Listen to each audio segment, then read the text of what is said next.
What's up? Make sure everything... Oh, dude, I didn't fix my... Hold on. I didn't fix my stream deck. My stream deck is weird. Also, my web camera was weird. I think because I made the new web camera scene yesterday. It screwed around with my actual web camera on the main scene. So that's great. Hopefully it's kind of back where it was. And I did this like the last minute. I forgot to kind of fix my stream deck though. Like it's all weird. I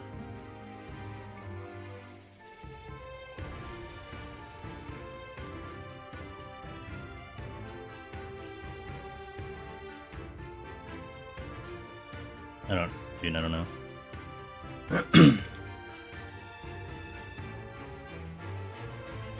Shitty weird. You know, I'm not gonna worry about it. It works. It's just it's like I basically have like a thumbnail that would show when it's pressed and stuff, and it's just not working right now, so that's why it's just weird. Yo, what's up, Todd? Yo, shout outs to Todd Yuso. Actual shout out. What's up, Todd? How you doing? Territorial, hello. Hey, no problem. I'm glad we are able to get it to you, and we're working on making that even better for most people. So look forward to that. Hoping to get more people and reach out to more people. Am I still on the trombone? Oh. Well, that's a problem. Hold on. Hold on. Okay, fixed. Thanks, Todd. I can always count on you to keep me in check. Yo, Soggy Sausage, what's up, dude? Thanks for the raid. How was your stream? Shout out. I gotta get used to do, because I want to do the. Oh wait, this thing's gonna be on cooldown, isn't it? Well, that sucks. Well, you made it to 190. And then I forgot how to play. Happens. You know, that boss is very intimidating. I mean, especially for the first time. It's not a surprise. It really isn't a surprise. You know, you work your butt off to get that far, and then boom, like all the pressure just hits you. So it's fine. It happens. Yeah, I set up the title and went straight down to tags. I didn't check the game, so that's my bad. With my trombone, dude, we beat the game yesterday. Little thanks to chat. I was really trying to hold off on like asking for help, but the game wasn't very obvious how to like get to the credits. So we had Wallen was helping and Uka was helping. So, but by the way, I do appreciate that you guys are being like as like dodgy about the like giving me a direct answer as possible. I really appreciate that. You have no understanding how much I appreciate that. Because I was really trying so hard to just not ask for help. But I was stuck and I didn't want to just sit there for like more time just not knowing what to do, so... Yeah. I totally thought I was sending... Oh, we did it, we were doing it last night. We beat the game complete, we got the credits. That was a fun game. I have it. It will be up on the, I did some shorts, by the way, so you'll see some stuff from TikTok and in that channel. The full VOD will be eventually there. I have it there, I just haven't had time to set it up yet. So that will happen soon.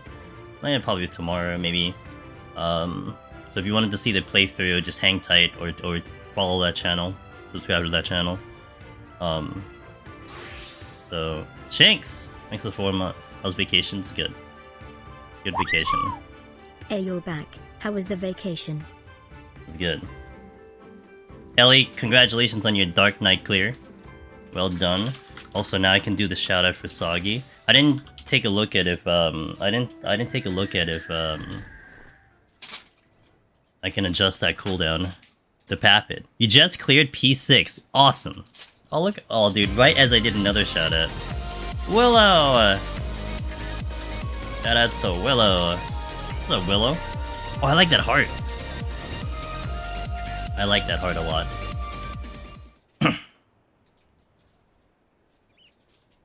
Not much. Just about to get started, just catching up a little bit before we started up. Gunbreaker tutorial today. What's up, Finn? Congratulations on your samurai clear. Speedruns 91 plus gamer. I don't think we can do that today, but actually, if we end up doing that today, that's not gonna help a lot of people. Let me tell you. But we'll do some things that'll be catered to explanation. So this will be all about, you know, the teaching portion. Mega Penguin, hello, how you doing? Welcome, guys. I'm gonna do the. This was requested before I left, and I'm like, yeah, you will do this one. And actually, I hope I can complete it today because we're not gonna be able to do clean Heaven on High runs for like 2 weeks. Because I'm going to be doing some collabs for the next 2. And Darabon! Oh, look at all these gamers coming in. Stella! Thanks for the follow. Darabon was doing a Red Mage POTD. For I'm sure reasons that he was explaining in his stream. Because he has a lot of things going on in his brain that he will be working on. What's up, everyone? Hello. I'm just relaxing to catch up with you guys, so before we start getting rolling. Although, to be fair, like the first how I'm gonna manage this video and this stream, like the first 50 floors will be kind of chill because there isn't too much to really go over in the first 50. Once we get to 51, then we're really gonna start explaining a lot of things. That's how I was kind of envisioning it in comparison to what we did before. So, doing well. Trying to get back into the swing of things. I can't do any more sets today. I did 1 to... That's not bad. 1 to 110 that's a lot. I mean, I know over here we usually do like 1 to 120 and all that stuff, but that's a lot in one seating. I would say on my end, I'm definitely the exception doing it all in one seating, and a lot of people really like to break it up a lot more. Especially on stream. I think you'll see more people do it like off stream in a row, or they do it broken up in pieces, but it's a lot. Yes, it is. How I manage it, Finn, at least I try to. Sometimes I take a lot of things for granted. The base assumption is you have 99 arm and armor. Like, you've already taken care of that. Like, you're already, like, geared up. Like, I'm about to go for this clear. I'm gonna try to go for the run. You have 99 arm and armor. And then you have at least this, like, at least 400, 500 potions. So we're gonna sit at 634. I usually like to get up to, like, 1k. But we're gonna sit at 634. And then we're gonna see at the end of the run how much we use to give you, like, an indication of how much that is. So we'll try to remember that number. But yeah, it's pretty much in that fashion of, like... it's someone that at least has done some preliminary, and then will want to try to go for the title. And I think nowadays too, I think you agree with me in this one, Finn. It's like, if people are gonna go for the title, they've probably already looked up a bunch of things, like, at the very least. And if they haven't looked up something, then they're not going to look up something. Like, they're not gonna be reaching these videos because they're gonna try to do it on their own. So if you're gonna be hitting the videos, then you've probably done some preliminary study already. Now, as I mentioned, I'm probably gonna kind of just skim over like 1 to 50. Only because it's so much easier now than it was in Shadowbringers. Like, there's not too many notable things. If anything, maybe time becomes an issue, but as long as you're just like going at a brisk pace, you probably should land yourself at 49 pretty well. 50 can get a little interesting, but at least 49 should be pretty safe. And I'll probably start talking more at 50. I tried for a half decent score while going to what's up, Sig, but I missed the 91 to 100 speedrun by 24 seconds. Oh, see, so the 91 to 100 is very difficult because of that damn boss that exists. So just not get ottered, no monster. Yeah, well, you can get ottered on tank, just don't get ottered in the landmine like you did. That's what's bad. Alright, let's begin. I think I will also make it a point to, at least once we step into, like, 51, we'll get into a point of, pulling everything. Like, that is one thing I want to do, and that's one thing I really liked about the Machinist one we did, was that we made it we went out of our way. Actually, I did it for the warrior too. We went out of the way to pull everything so you guys can see how the fights go.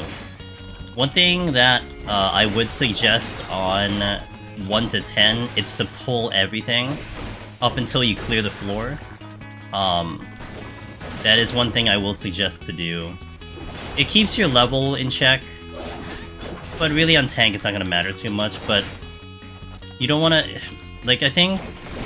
I actually don't even know if people feel like this, but like... With stunning jaws, but that's not a big deal. It's like a tank buster. Like, I think... How I look at it and envision in my brain is that if I say kill everything on all the floors, you'll feel like it takes a long time. And of course, if you're in a timed event, that means, it might feel like it's a slog, but in reality, you're going to go pretty fast because you're keeping your power level pretty high up versus the enemies. I got about 140 kills plus mimics, but didn't quite have enough time for boss.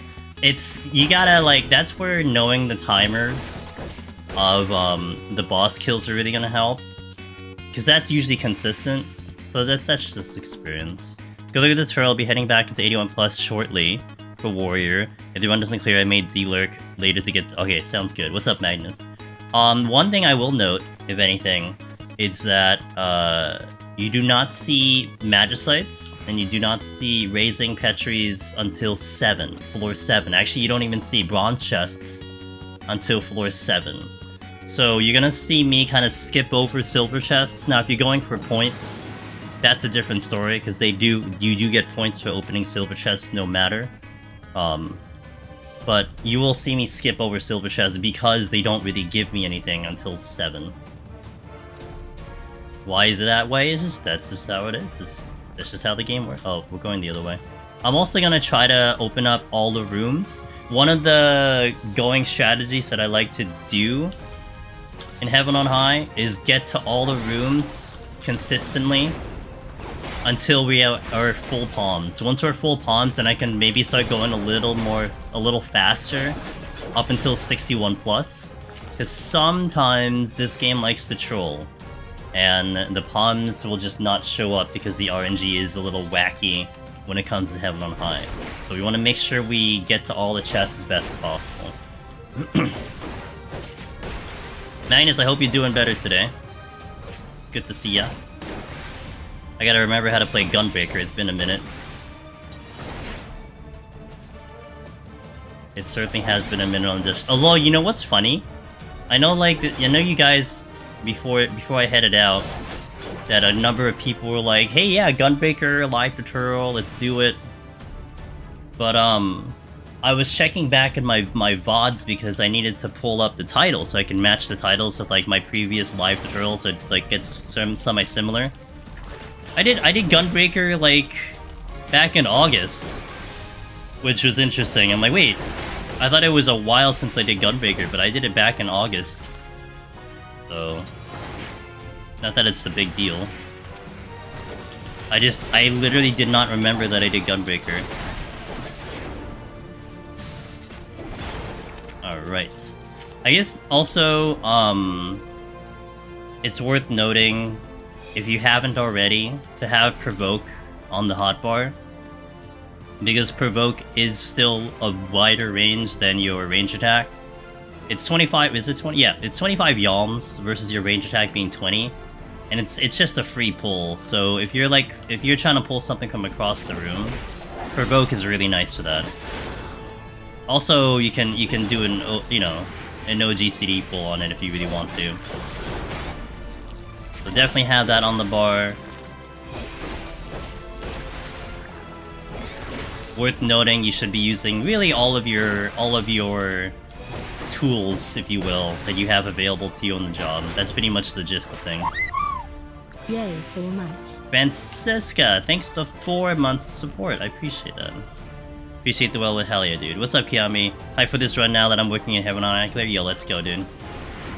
Let's get you the clear. This was... I knew this was the original live tutorial for Heaven on High. We tackled this in Shadowbringers because Gunbreaker was one of the popular jobs coming up for people to want to do.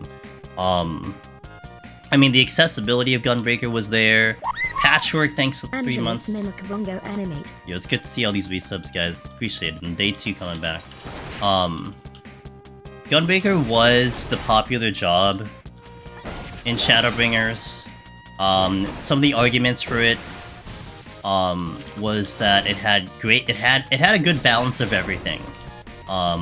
Its healing was pretty good, at least, you know, in Shadowbringer, in relative to Shadowbringer and how the jobs were back then, this was a really well balanced job. Like, I would say all the other 3 tanks had something where it's specialized a little bit in something. Like, Warrior was definitely Unga Bunga.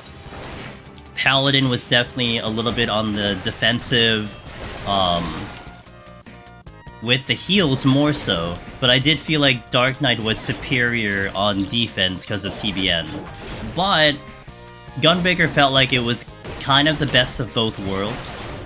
And it certainly benefited more on longer fights, so the bosses felt really good on Gunbreaker, and the higher floors felt really good on Gunbreaker.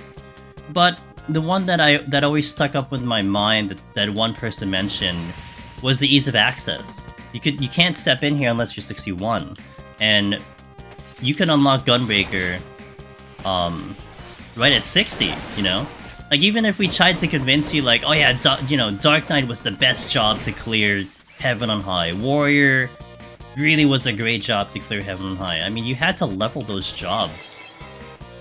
It's like, you had to take some time to level them or do a job boost. Whereas Gunbreaker was like, oh, I just have to level 1 time. I mean, that could take you literally less than a day to do. I mean, even on the release of Shadowbringers, I remember that I lined up all of my daily tribes, and I got to 61, like, the day of, so I could stream Gunbreaker on the release day. That's a lot of months, Angelus Yo, Wobsley, thanks for the 18 tier 3, dude. 2 years... Wait. 2.5 years... Wait, no, a year and a half is... I know my math. It's 2 Twitch babies, that's what that is. Yo, thank you for that. Appreciate it, guys. What a boost train? Oh, I don't know, dude. RNG pay to win, I think. I had it yesterday, too. I don't know what it is. It's supposed to help with the recommendations. It's a hype train plus stat, so... I don't know tech. But anyway. Gunbreaker now. What's interesting about Gunbreaker now... It hasn't changed. Like, if anything, it's like quality of life is better. You don't have 3 buttons to hit your continuation combo. Your combo doesn't break, which is fantastic for Gunbreaker, let me tell you, especially once you get to Onra. Super Bolide is 10 seconds as opposed to 8 seconds, which is a nice upgrade. So you just have a little bit of a superior form of Gunbreaker from Shadowbringers. It's just that the other jobs have gotten a little bit better. They got a lot better. And so, I would say, I would say the popularity of Gunbreaker is not as high as it had been, but it's still popular. Like, I'm still seeing people clear on Gunbreaker all the time. So if you like this job, great. It's still great. Yo, Ludar, thanks for the 1 year. Yo, dude, all these resubs, guys, you guys are awesome. I know it's like, it's weird only to the fact that, like, you know, because I was gone for a period of time, for the 2 weeks, like, a lot of your anniversaries probably landed on either the 2 week period, or even, like, the 3 weeks. So it's all kind of coming in all at once, but I really do appreciate that. Yeah, still stuck around. Even I managed to clear on Gunbreaker. Gamer, dude, you're trying to clear on Healer now, look at you. Not a lot of people can say that. So as we're briskly going through these enemies, before I would have, like, explained a lot more about, like, the sharks being more deadly, you know, watch out for the jaws, oh, watch out for the scorpion, shuck, these Onryu, you know, heads up, and, like, there's nothing really that's going to be overly threatening on these low floors at all. But one thing is, you want to just make sure that you're not going too crazy with pulls, the tank can really survive, especially if you hit an auto trap by accident. But you just don't want too many things on you. Speaking of, perfect timing, except there's nothing here, so that's fine. We are hugging walls, but there's a lot of wall traps, so it's kind of just a little annoying. Boost chain is on. Yeah, I don't know what a boost chain. I mean, well, the explanation was that it helps with the recommendations or something. But I'm thinking of going in Warrior, Dark Knight, since those jobs are the ones I have more experience outside of POTD. They're all good. I still think Dark Knight is fantastic, but I'm not gonna lie. I mean, Warrior really is in such a good place right now. I originally thought Dark Knight was really good in the beginning in Shadowbringers, and I kind of converted over to Warrior later on. But Dark Knight is a lot better because of the update to Living Dead, and the fact that your Blood Weapon and Delirium are stacks. It really is a lot of quality of life when it comes to Dark Knight, so it's in a good spot. I finally cleared Heaven on High and Warrior. Warrior's good. Thanks to the tutorial. Do you have one for PTD? For Warrior, I don't, but Finn does. And I would highly recommend checking Finn's video out. I don't know if he's listening, if he has a link available, or if someone in chat has a link available, let me know. We can put it in chat. But Finn did a Warrior tutorial for POTD. And there's already been a lot of gamers that have had some success because of that video. So, definitely take a look at Finn's guide on Warrior. I'm already trying to decide what job I want to take through Heaven on High once you're done. Hey, like, look, you got 18 to pick from. Have you tried Astro? Astro's great. That job's fantastic. Thanks to the hype train, guys. Or apparently it's a boost train. I think it says hype train. Also, like, look, I'm like half paying attention right now. We're just going through the game plan of just pulling everything. My rotation is just not what, it's just kind of whatever. But we're gonna care a lot more of that later. We're just trying to just get through the fluff right now. Twin Guide helped me a lot on later floors prog to get my clear. Yeah. I'm really happy that he was able to handle Warrior. I mean, you know, I think amongst anything else, like, it's so great that we have more people, very experienced runners that can cover a lot more things. Like, I can only do so much on my end. Like, I would have loved to do the Warrior tutorial on my end, but I really am stuck with Astro. I'd have to divert, you know, resources to go there. But someone else fully capable of doing it can do it, and boom, we have more resources for the community to play with. Not a lot to say. Might do something with Astro and Heaven. Oh, you're not. Wait, you just said it though. You just said it though. I gotta. Okay, hold on. Honor is gonna die. Excellent. Alright, Willow, you got it. Post. There you go. So, Dev, if you're listening, check out Willow's thing. That is Finn's guide. We were promoted 1,100 times. Cool. I'm sure those 1,100 people are obviously in stream now. Excellent. Yeah, 1,100 viewers incoming. Let's go. They're gonna enjoy the floor 6 experience of the deep dungeons.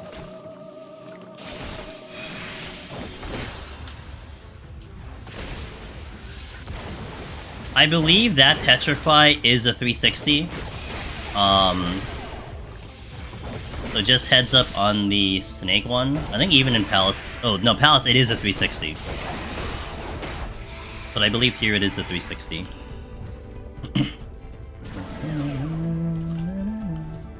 Wow, why am I... Dude, we're getting so much strength right now. Pretty amazing. think I've gotten like 8 strength right now.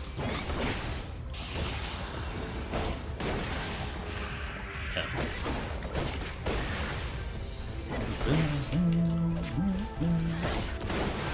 None of these AoEs are really gonna hurt that much. We just got hit with Water 3. Not gonna really hurt that much.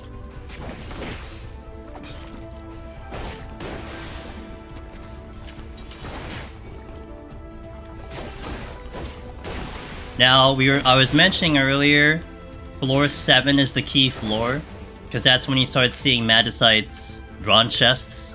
If you paid attention, you haven't seen a single bronze chest yet. And Petrifies and kind of the rest of the palms will show up. So 7 is kind of that key floor that things really start to get moving with those power-ups. Another strength. Alright. I'm not complaining. I'll take the straight.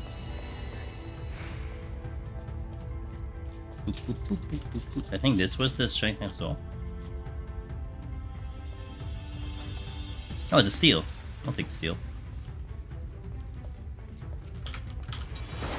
I'm thinking we're gonna be about, looking at my current level, we'll be about 68 or 69 going into floor 10. And look, I'm not gonna lie, like, it's not really gonna matter that much if you're like 66, 67 to the boss. Palace of Dead, I think it's a little more important. Because, the bigger the level disparity, the more damage you're taking, and the more damage you're taking, the more likely you're gonna end up using more heals than you really want to. But as a tank too, you can kind of just kind of get away with it without too much effort. I mean, if you really have to, you can pop a steal if things are getting really hard, but I would still say it's good practice to just kill everything. A nice little warm-up keeps things a little in control. As much as we're almost going to guarantee get off this first 10, I mean, as a starter for gamers doing this for the first time, I don't think you want to take too many risks. And sometimes it can get a little demoralizing. You you take forever to get off the first couple floors. I mean, I watched in the beginning. I watched a couple people. What's up, Orca? I watched a couple people come in on their first time, going in here without any information, and literally going the full lockout in 1 to 10. A lot of times it has to do with people just running back and forth. Here's our first bronze chest, by the way. People just running back and forth. Kind of still getting the lay of the land in terms of what to pull, what to fight, and so on and so forth. So that's why it makes it a little interesting. While I'm waiting for this, I'm gonna just fix up some of my bot stuff. Alright, I got my mimic counter working. Also fixed my title. We were on Trombone Champ earlier, so that was thanks to Todd. Todd got me under control there. But now we're gonna check all the chests. Silvers, everything.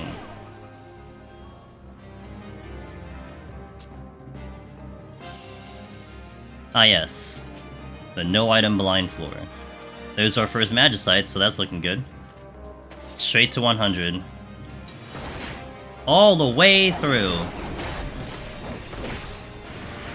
I miss.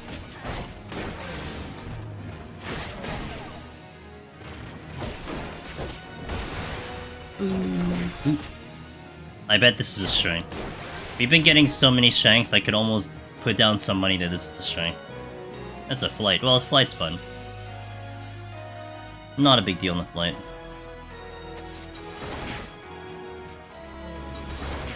Boop, boop, boop, boop, boop, boop. And I always do, I think one thing that is slightly different from maybe some other people, I think there are, I don't know, maybe if you guys agree or disagree with me, I would say there's more people that would stand in AoEs knowing that it won't kill you than people who, knowing that an AoE doesn't kill you, will avoid the AoEs. I always just run around and avoid every single AoE I see.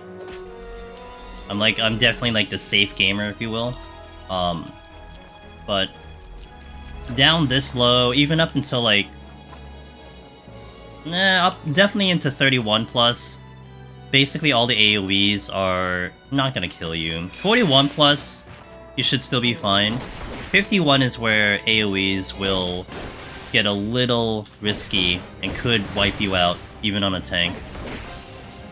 For DPS and healer, you're getting wiped out. Like, that's not even a question. That's how hard it hits. But for tanks, you can get away with it. Tank privilege.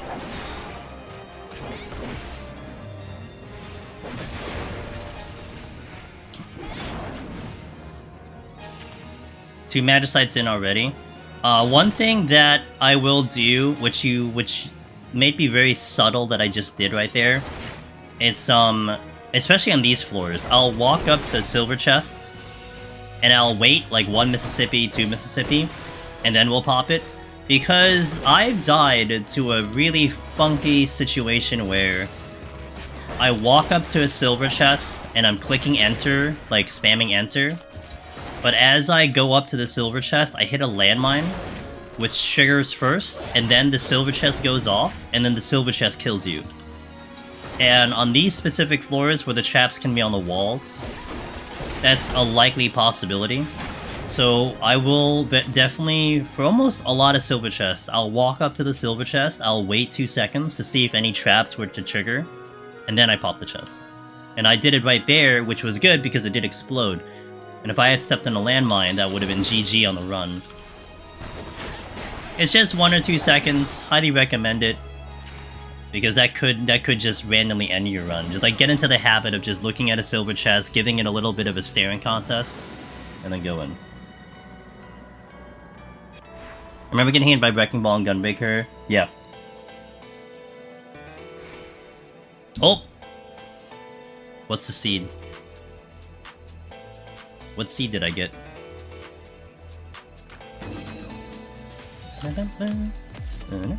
So one thing that I'll do here, that you can try to do, it's not a bad idea, but just for the sake of demonstration, we'll do a really big pull, and we're fortunate because I have one. I'll also seal to make this a little more comfy, and the reason we're gonna do this is because we wanna, like think of it, the more enemies you kill, the more chances for chests, which means we have a higher possibility of getting, you know, our palms filled up. Now, I will probably end up having to use a sustaining potion here to make sure I can survive this. But it's not a bad idea to consider. I mean, the other way to do this too is just to like run around, kill everything one at a time, which is not a bad idea either. I mean, you know, depending on how fast you want to go or how slow you want to go.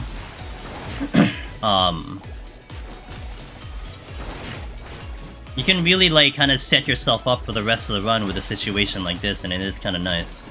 Did things the aggro on me? No, they didn't the aggro. Got my fortune back.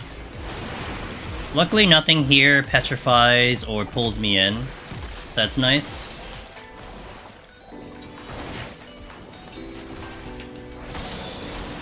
I used the potion there because if that chest exploded, that could kill me with my current HP.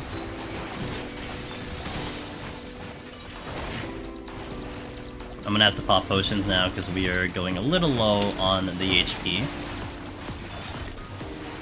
So what I will do on the finisher here is that we will do a witching, and then we'll clean up with just like a lot of AoEing. We got a family, it's fine. I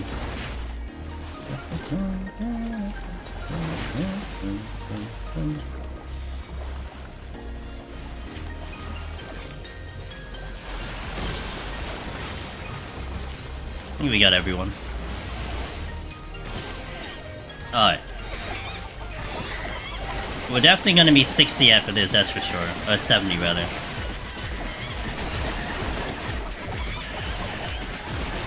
So this is Fortune.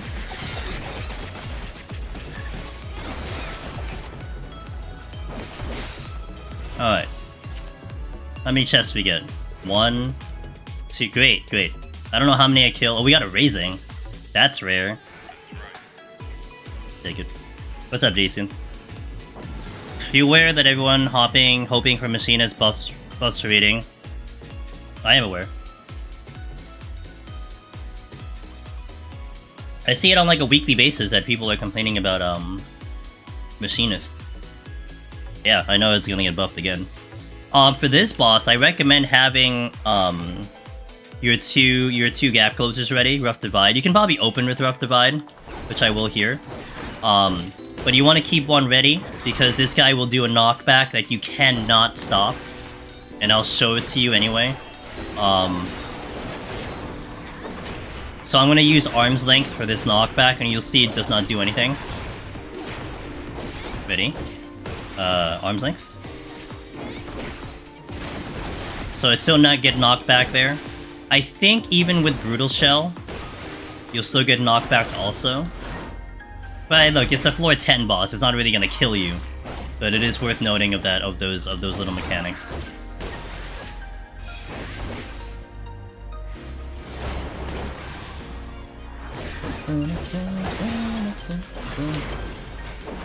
I'm not gonna have Brutal Shell ready because I'm doing my combo. Actually, well, no, I got kicked out. I think I'll have one more opportunity to have a Brutal Shell to demonstrate if it works or not.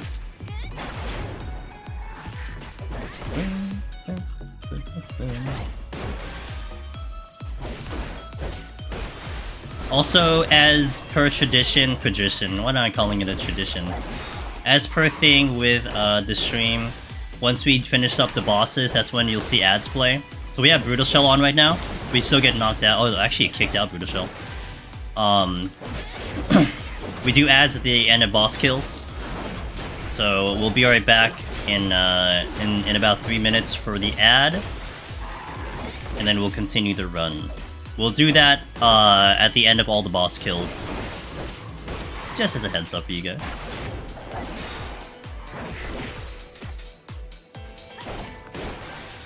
Okay, let's see if it kills off my Brutal Shell here.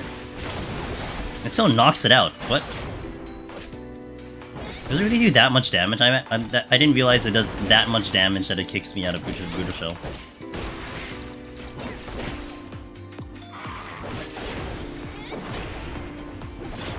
Alright, that is the floor 10. That's 1 to 10. So BRB for the ads, and then we shall continue.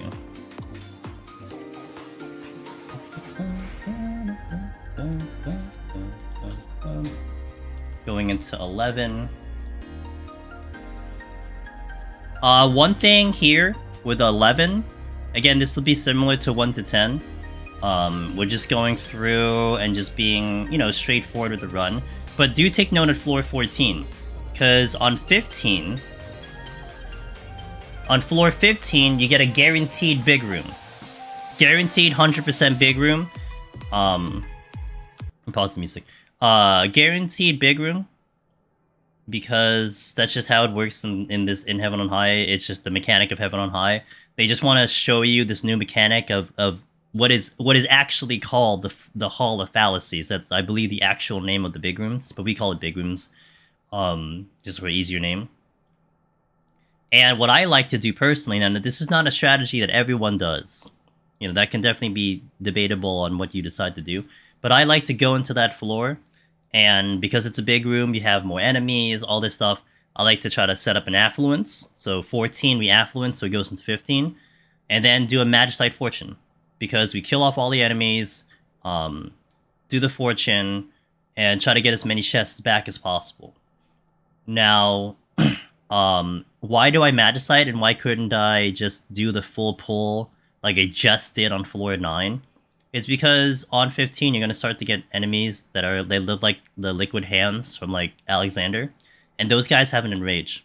So to drag those around with you for the full floor is kind of just a bad idea, because that's not going to kill you, but it can get pretty close to killing you, and if you have multiple, it's probably going to kill you with multiple on you. So just wiping it out, Magicite, takes care of that issue. Now, the other thing is, my logic is that you know, there's a potential you don't see the Magicite anymore. You don't see the Magicite for the rest of the run, which has happened. But how I look at it is, if you just don't get a Magicite from 15 onward, look, I think the RNG is going to be against you. You can still clear, but that's not normal. Like, that's a rarity in terms of a typical run. So I just be like, hey, okay, so I don't get a Magicite from here on in. The run was kind of screwed as it was. So I'm kind of banking on the fact I will pick up another Magicite and replace the one we just used in 15. So that's my logic for that situation. All right, let's go into 11 and let's continue the run.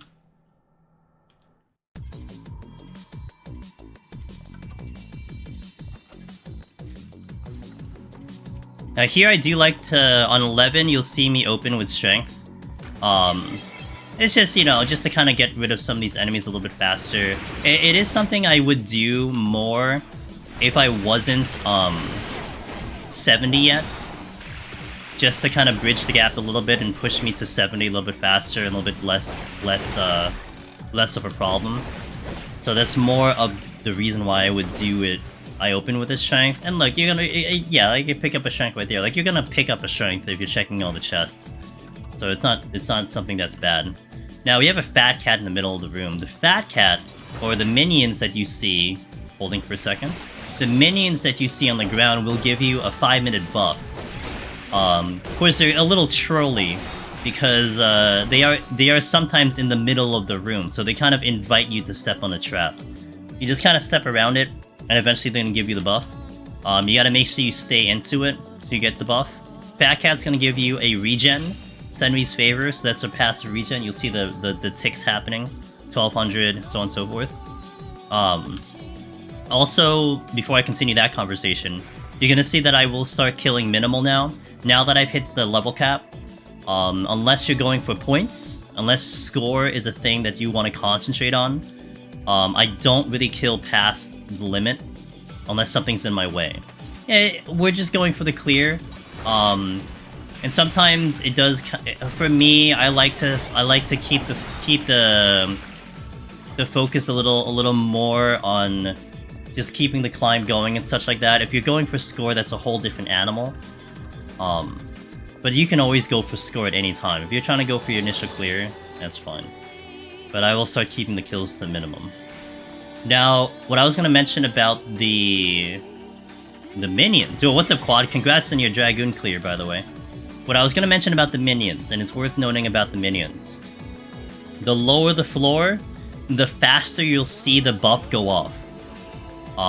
So I stepped into the Fat Cat, and the Fat Cat popped the buff in like, what, 5 seconds? The higher and higher the floor you go, for some reason, the longer it takes to actually pop the buff out. It is something that I've consistently seen on my runs, and it does cause more danger, because if there's patrols floating around, if the minion is still actually moving around while still not giving you the buff, that can cause some interesting problems if you step on a trap. So just note that like if you're standing around a minion and it's not using buff, you're not going crazy. It's just because the higher the floor, longer it takes. And just said, the hell with it, and just went up to practice. Figures I get the clear, but I don't care. Yeah. Look, you know, Claude, how I justify it.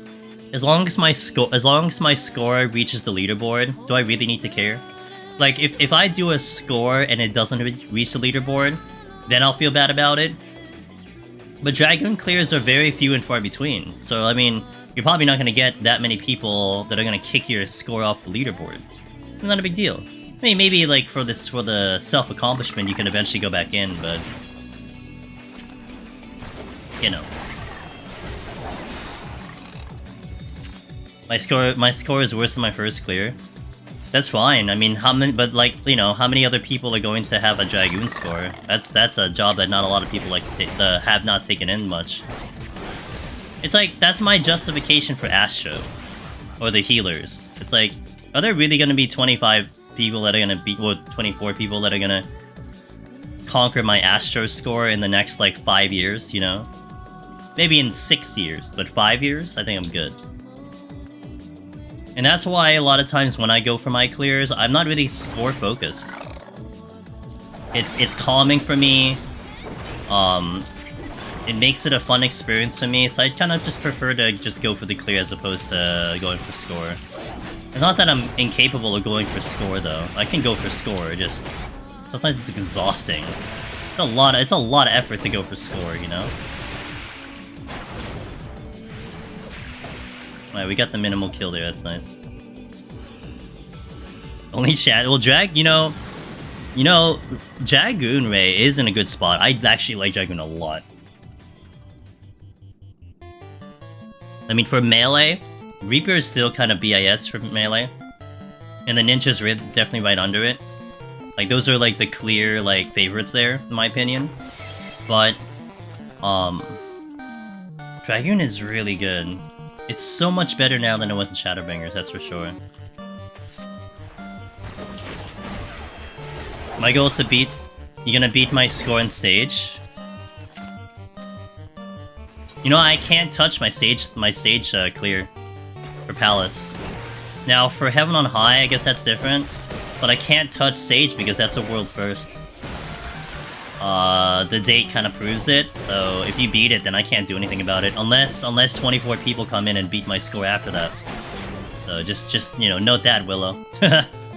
And put that down as a note for you. That I cannot go back in and do it. Unless I take, like... Unless I use my Primal Alt or something and do it. But I cannot go back in and claim a higher score. Now, some people don't care about that. I think Finn was one who said that he's definitely gonna erase his score even if he gets world first. Because he'd rather have the high score than the date. That's fair. But for me, I like the date. The date is, it's hard evidence that you did it. I do value that a little bit more than the score, personally. I was happy to find it was just as fun having a high as the rest of the game. Yeah, it is now. I didn't like Dragoon in Shadowbringers, but I do like it in Endwalker a lot. Alright, so 14. I was talking about this in the beginning. Floor 14 is one that's important because we're gonna set up that floor. I got a Mimic. Let's take care of this Mimic first.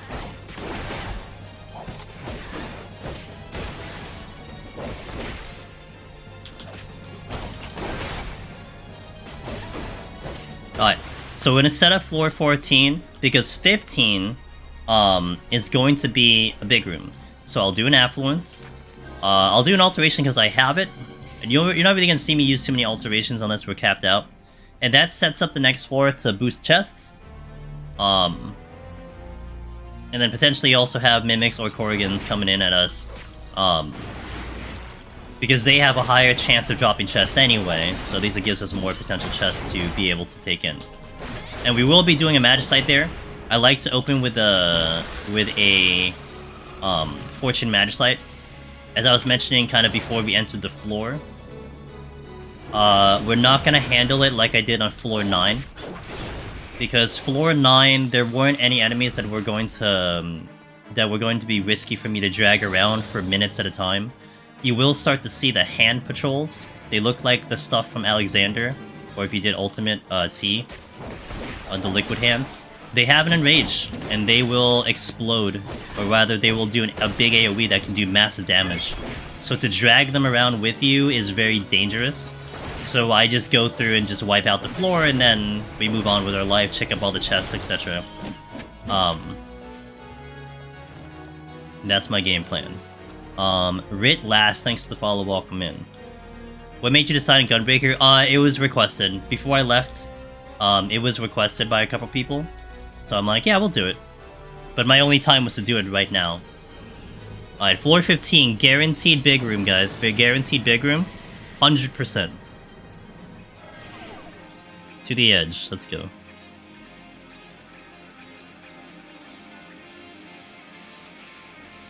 Oh, nice, and it gives me a no item floor. I will prioritize to eliminate the no item, but sometimes that happens. And sometimes you don't see Serenities. I also get to demonstrate something else here on the run too, which is gonna be nice. We get Mimics here. Let's just go this way. We'll do the Fortune and Magicite here. Which other floors? Only 15 Orca. Only 15 is guaranteed. Now, amongst anything else, 97, yes, 97, 98 have a really high chance of being a big room, but they're not guaranteed. But 15 is the only guaranteed floor that will exist. Because basically, how I think of it is that, Yoshi P and the devs just wanted you to know that they added in this feature that is different from Palace of the Dead.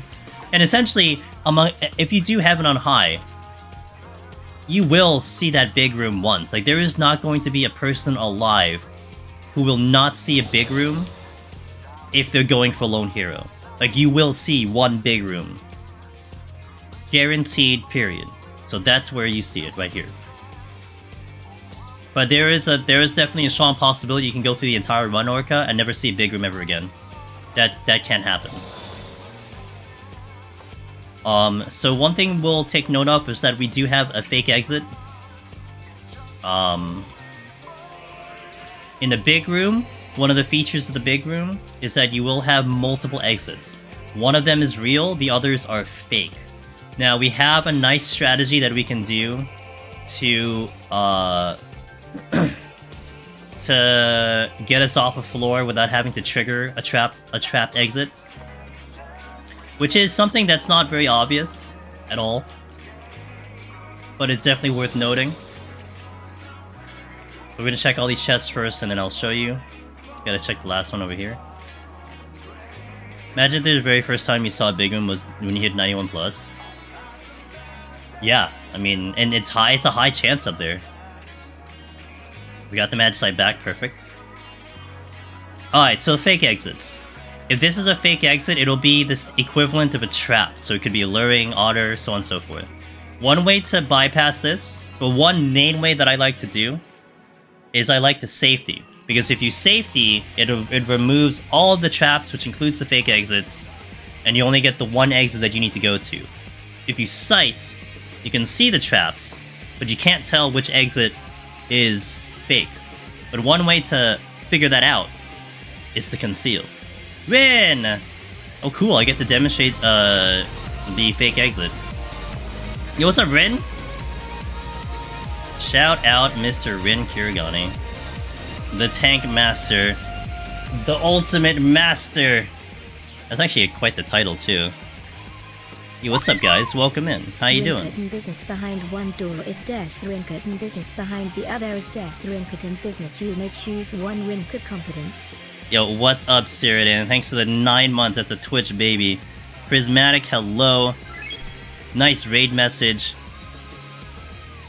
Kyre, hello. Loon, thanks to follow. Straw Hatter, not Bread, thanks to the follow. Welcome in, guys. Angelus Demon is here.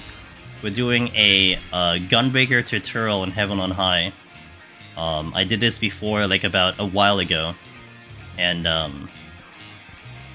it was very helpful for the people to get Lone Hero, and we're doing another one to kind of update it right now. So, show us the tech. Yo, what's up? I will. I didn't know you could see fake dice. Yes. So okay. So what I was about to demonstrate, I'll kind of re-explain it for the guys that are coming in. We're in a big room. They call it the Hall of Fallacies. We did a sight, and we get to see the traps on the ground. But sometimes you get multiple exits. Only one of these exits are real. The rest of them are traps.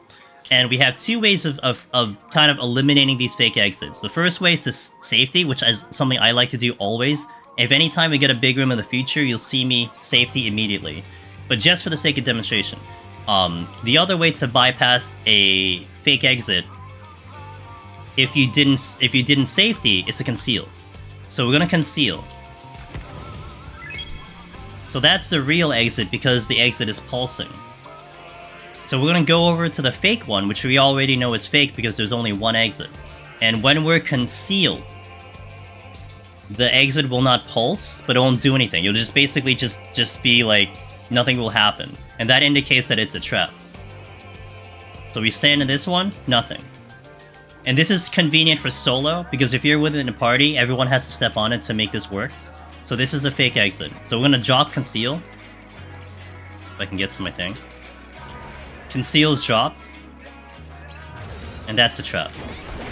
So that's how you can bypass the fake exits on here, on the big rooms. And that definitely is a plan B. Like, that's not the ideal way that I would suggest you to handle it as your first option. But it's a thing you can do. Yeah, it didn't trigger. And that is so key on 91 Plus when you can have 5 exits on the big room. Literally 5 exits. And so if you're gonna just gamble 1 out of 5, Godspeed. But that's a way to mitigate that and to just get out of there completely. Now, for my lone hero clear, I did have to gamble a room with 5 exits, and I guessed the first one, and it was the proper exit. That was my lone hero title attempt. Rin, how was your stream, dude? Hope you had a good stream. Thanks for the raid, I really appreciate it, guys. Welcome in, I'm Angelus Demonus. Do a lot of Deep Dungeon solo over here. I do some variety as well. I'm actually going to be doing some variety tomorrow. We're going to be playing a game called Doomkeeper, which is a brand new roguelike game that has been getting a lot of good reviews, and I'm really excited to try that out, so we're going to do that tomorrow. But today, I'm going to teach you how to do Gunbreaker in Heaven on High. This is going to be a pretty chill run, up until about 51, when I'll get a little bit deeper into explanations. But 1 to 50 is fairly straightforward. There's nothing too complicated with the run, so we'll just kind of drop some info here and there, or if anyone asks any questions. So, yep, Domekeeper. Did I say Doomkeeper? Domekeeper, yep. It just released, I think, on the... was it the 15th of September? Brand new game. But it definitely was a... it looks really interesting. And outside of me watching the trailer, I haven't seen anything other than that, so it looks pretty cool. Mist Moon said, I just died to 180 boss and Machinist. Was low before his first meteor, which eventually led me to using my resources early and dying. How do I avoid this issue in the future? There's a couple ways, Mist Moon, that can help you prevent something from that happening. If you, when you're setting up your lusts, I mean, I mean, if you had a video, that would really make it easier. But like, kind of thinking of all the situations, if you gave yourself a little bit of time from when you got your 5 vulnerability on lust into when you did the burst, that's one thing that you can try to help yourself out with, in that you would give yourself time to heal a little bit more. Another thing is to make sure that you pop Tactician and a fresh sustaining potion right before lust, so that you're ticking up HP as you're taking some hits, landing out the vulnerability. If you don't sustaining before lust, that really sets your HP back almost to a dire situation. So I would do giving yourself extra time from the burst time, and or making sure you're sustaining and Tactician before lust. Those are the 2 that I can think of. I mean, it is possible that you might have just gotten some really unlucky crits, but I have dropped down to like almost 10% HP before, and made it all back up by the time my HP was okay. And assuming that you're bursting, you know, as it's casting Ecliptic Meteor, you do get like 2 or 3 ticks to heal without it hitting you, so that could also buy you some time to heal back. But yeah, that's kind of some of the ideas that I would suggest. Salty Dad, enjoy lurking. Need to Bej, are you releasing somewhere? Yep. In about a week's time, assuming I clear. Well, actually, the VOD of this will be available in about a week on on YouTube. So look for it on the YouTube channel in about a week.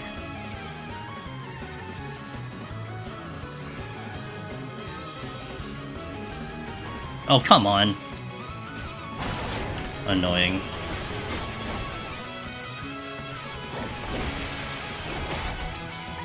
Alright, let's go. Let me catch up a little bit. Didn't know that there was a game about... Is that what it is? Oh yeah, Dome Keeper, true. You missed Thunder Bunny? I didn't say thank you for that follow. MK, thank you for that follow. Welcome, guys. Oh, we're getting more mimics. Oh, I didn't make a note, by the way. The mimics that are bronze and silver, we can stun, but once they're gold, we cannot stun them anymore. So I can stun this mimic, just because that's just how it works. But basically, what you want to get into the habit on is using your Interject to stop the Malice, which is a feature that tanks definitely can benefit from. You can essentially go through this entire run and never see Pox once. Because that's what tanks, and also physical range, can pull off. But not all jobs can do that. So that's one of the cool things that tanks have in terms of their kit. And not having Pox is very good, because having Pox kinda sucks. But for like healers and casters, you just figure it out. Melee, you just figure it out. Donut had Big Room 94, and so the other night. No items plus Gloom. She managed to find a silver chest with Magicite, then correctly YOLO. Guess it. Wow. So she used up all her RNG all in one moment. She could have won the lottery. Yo, what's up, Luna? How you doing? Hope you're feeling good. Tactician before lust makes sense. Didn't think of that. Yeah, no problem. I hope that helps Miss Spoon for the next time. Hope anything I said is gonna help you on the next attempt. Just to follow up with fake exits, does hide work too? No. Hide does not prevent you from traps in general, so will not prevent you from fake exits. So like, if you hide and then walk into a trap, you will trigger the trap. Hide only protects you from sight and sound, but not the other things. In hide, we're referring to ninja hide, just as a clarity.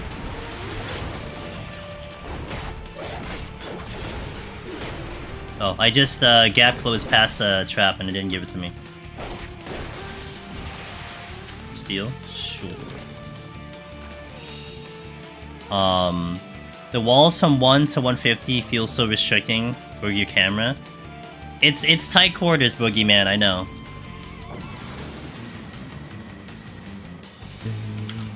Alright, continuing to 18.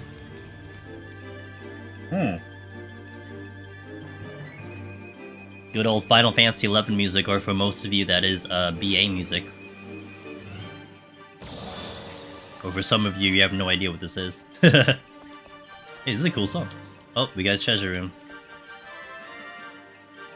I do that delay because I do not want to hit a landmine at the same time as the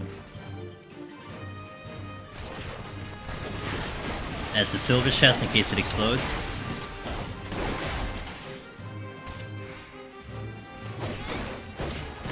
A treasure room on top of an exit, the classic. It's just in Heaven on High, it doesn't burn you as much as it does in Palace of the Dead.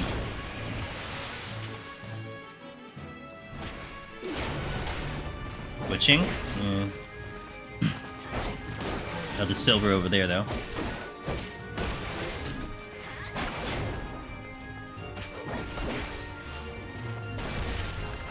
I'll clear up the exit room and not pull this one. Witching is here. Boom, boom. Hold a second. So we loaded back up with Magicite, perfect.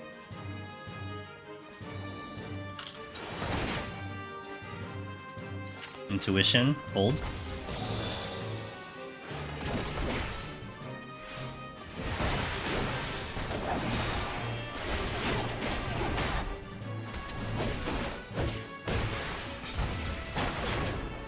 Oops, I used that by accident.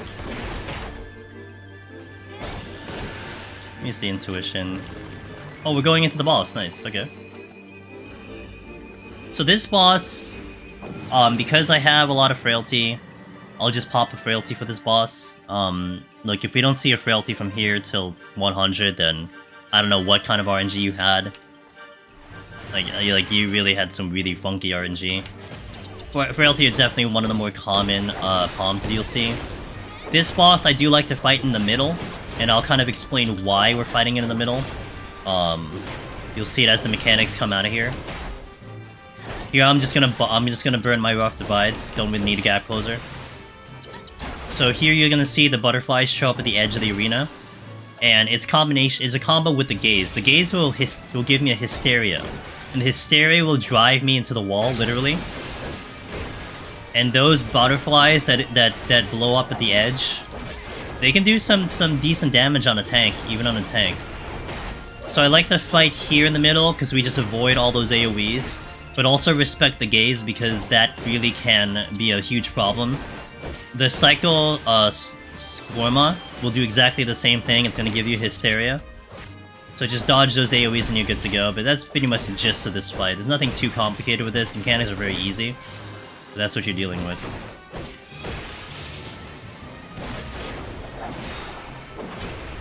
You'll see the exploding ones there. I believe the butterflies on the edge will do also paralyze on top of just doing big damage. So, also as usual, when we kill the boss, we'll do a 3-minute ad just to get the ads out of the way for the stream. I do appreciate the support, and we'll continue right away into 21 plus. 21 plus, not too much to talk about there. I mean, especially if you've been going through the motions of farming potsherds and farming potions, you probably have seen a lot of 21 plus already. So in solo, it's not much different. Your palms are also loaded out because you've been gathering palms up till now. So it's just more about just checking all the chests and everything and making sure that you're stocking up on your Pomanders for the later floors. Let me read this comment and then we'll hit the ad. MRI Kicker says, I was today years old when I experienced the fear and panic of the... Oh! The Browbeat crit. Oh, I love those ones. Alright, BRB on the ad, guys. Thank you.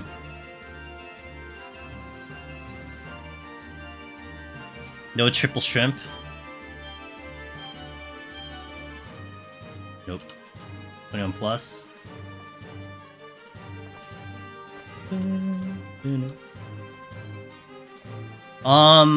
No, I mean, they're pretty deadly, too. Honestly, they probably do more damage than a Sasquatch. A Sasquatch is just intimidating. And not to mention they have the... I think, if anything, a Sasquatch is more annoying, but they're not annoying because you're fighting them. They're annoying because of their chest pumps. You know what I mean, Willow?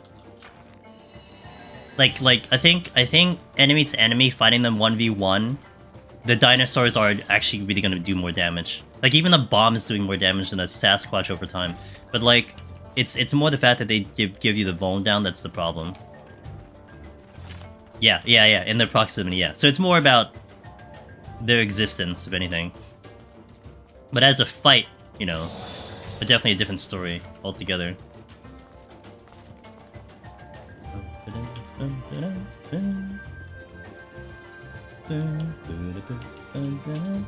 Okay, yet another strength. Now we haven't seen a petrify yet. That's interesting. We have a full complement of Magicites though.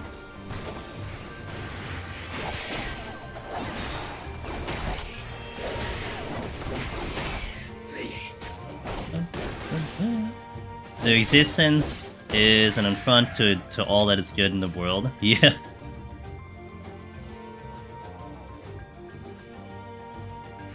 You know, I'm gonna laugh so hard if in the next deep dungeon they will inevitably have apes in some form, but instead they make them even worse and they give them the armor. Cause like, if you've ever done Rival Wings, the mount for Rival Wings is an armored ape. So it's an ape with armor. And I would laugh so hard if that is what the apes will be in the next deep dungeon, that they're just armored, so they're even worse.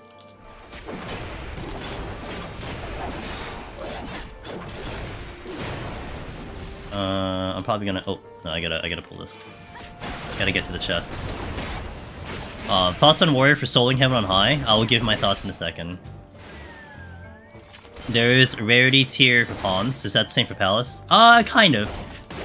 I would check out a website called, hold on. Let me get into the next floor. I gotta make sure I type it in correctly. Let me check this one. Let me answer, Emrys's, question first. I think Warrior is the best job in Heaven on High, personally speaking. But I also do think that the tanks are a little bit on personal preference, too. I think if you love Gunbreaker, you should do Gunbreaker. And you'll be just as successful on Gunbreaker as you probably will be on Warrior. But I do feel like Warrior's kit for Endwalker is just way too good. And you are seeing a lot of people do a lot of Warrior clears as of now. So Warrior is definitely a really good job, and I personally prefer Warrior. Let me just make sure I type this right.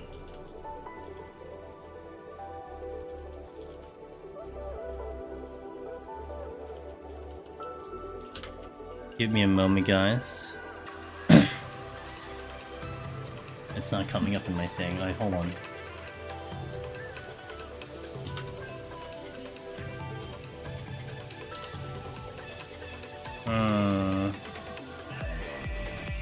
I can't pull up the site because I don't have the right spelling. But what I would suggest you checking out, and if anyone has the site and you know what I'm... Yeah, the compendium. Boogeyman is to check out a website called the DD Compendium. Because the DD Compendium has hard statistical evidence on floors. I'm going to permit you again, Willow. It has hard statistical evidence on floors based on runs. He actually analyzed my runs and a couple other runners. And they just have like literal percentages of palms that show up per floor set. And yeah, there are definitely going to be some tendencies here and there that are noticeable. Also, just from just the sheer amount of runs that I personally done, you see tendencies. And so, okay, let me listen to this. Just as I start a GNB file to try and get back into DD again, you do this stream. Bless. Also hope your vacay was good. It was good. And hey, thank your fellow viewers, because they asked this before I went away. And I'm like, yeah, when I come back, we'll do it. So that's why we're doing it. Yo, Gao, thanks for the 11 months of continued support. I appreciate that. Hope you're doing well. I can't wait for new D-Touch to ever come. Orca, it's coming. Very soon. It's coming very soon, so be ready. Junior PL, or JRPL. What did Endwalker give to 80 jobs for Heaven on High? Well, actually, it'd be 70 jobs. Just a slight correction there. It's 70 jobs, but not much. So a couple jobs got some upgrades up until current patch. Like Dark Knight got some huge upgrades. Living Dead changed. Delirium and Blood Weapon are stacks now instead of timers. Warrior has the raw intuition, which is absolutely ridiculous. All the tanks have 10-second invulns now instead of 8 seconds for some of them. I think Paladin was the only one that had 10 seconds. There's a couple of quality of life for certain jobs, and they do benefit you. I would say, amongst anything else, from the transition from Shadowbringers to Endwalker, there is not a job outside of Astro that actually got worse from the new expansion. I think not every job, but essentially any job that got updated got better because of it. Actually, I would actually say every job got better except Astro. And that's not even a joke. Like we meme on Astro a lot. I think Astro did lose damage from Endwalker from Shadowbringer to Endwalker. And like it got worse. So it's even harder when it's already hard. But like even like the melee, the tanks, the fact that you don't break your combo by doing a range attack, that's a huge upgrade for a lot of jobs. So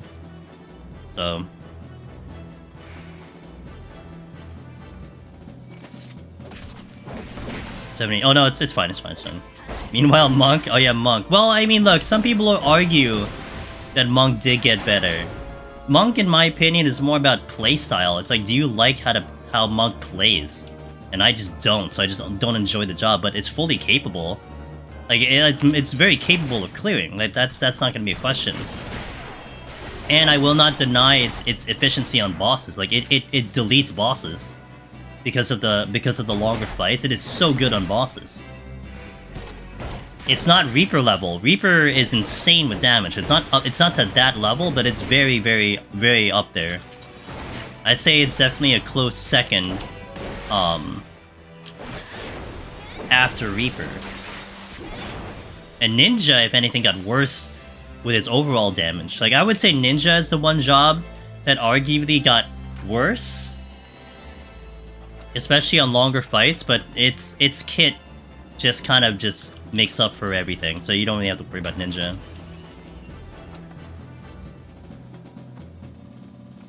Yeah, if anything, maybe like not having assassinate probably helps a lot of gamers because of the animation lock. Maybe that's the one argument I can make about Ninja, but well, Cyrodian, you know about Daraban's video, right? I don't know when the last time you were up here, but we do have Daraban's video where he identifies every trap in POTD.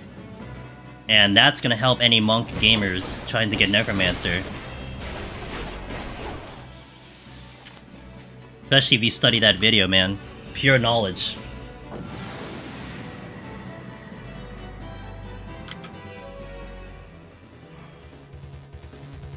Monk is only melee that loses defensive cooldowns by hitting things. Yeah.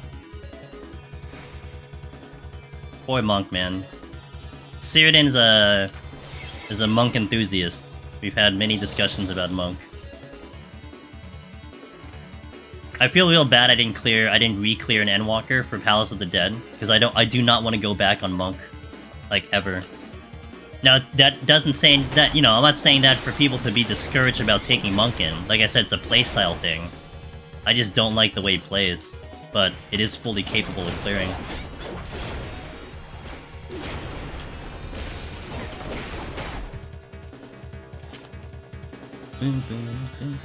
There's no need to do landmine plays on tanks. We will. You'll see it, if anything, once I step into 71+. It will be part of the strategy that I'll employ. Because it is a big time save, and it really sets us up for a lot of things moving forward. But you won't see it until 61+. 71+. You might see it in 61+. But you're definitely going to see it 71+. Bunny, thanks for the follow. Welcome in.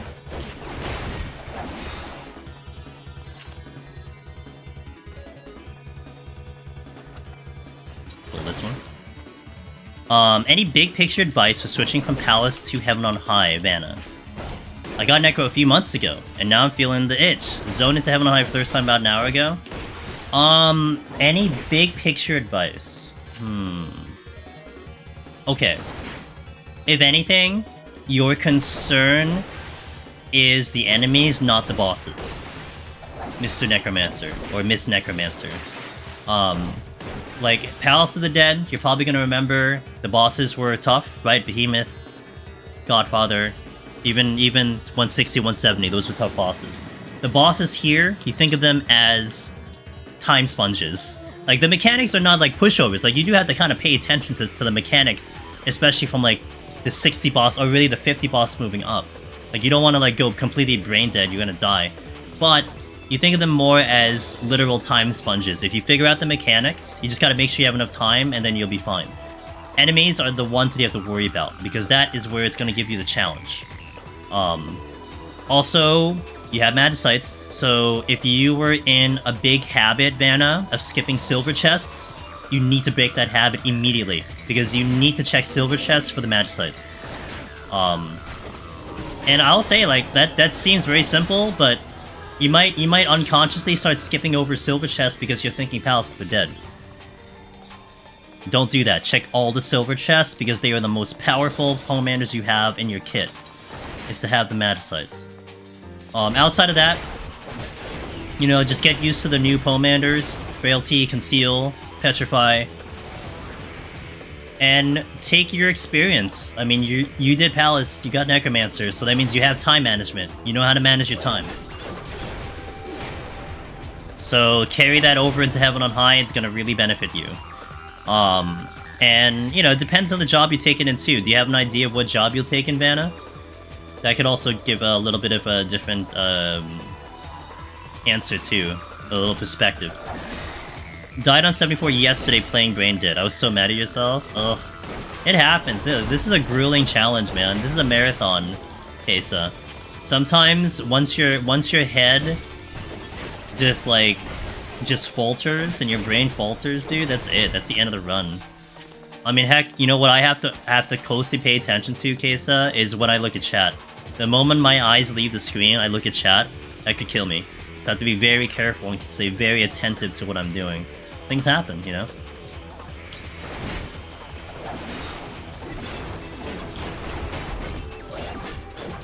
Good to know about silver chests. Yes, I always do skip them. And good to know about bosses. Makes sense why I couldn't find anything. Yeah, because there isn't. If anything,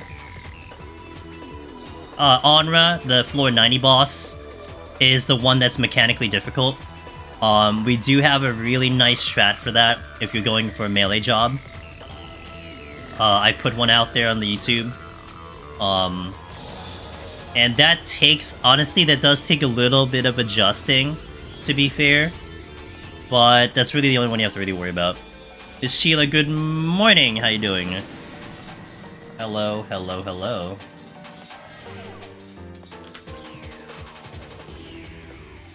Haven't started with a job, I'm going to mess around with a few to level up my arm. May pick up melee since I did. Okay, that's fair, that's fair, that's fair.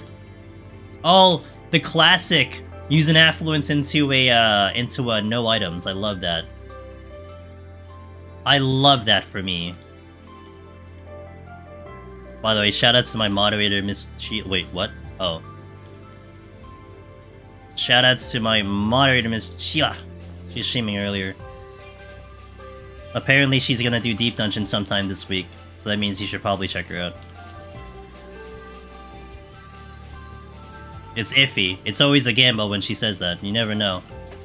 But promise? Alright. You said it on the internet, so it better happen.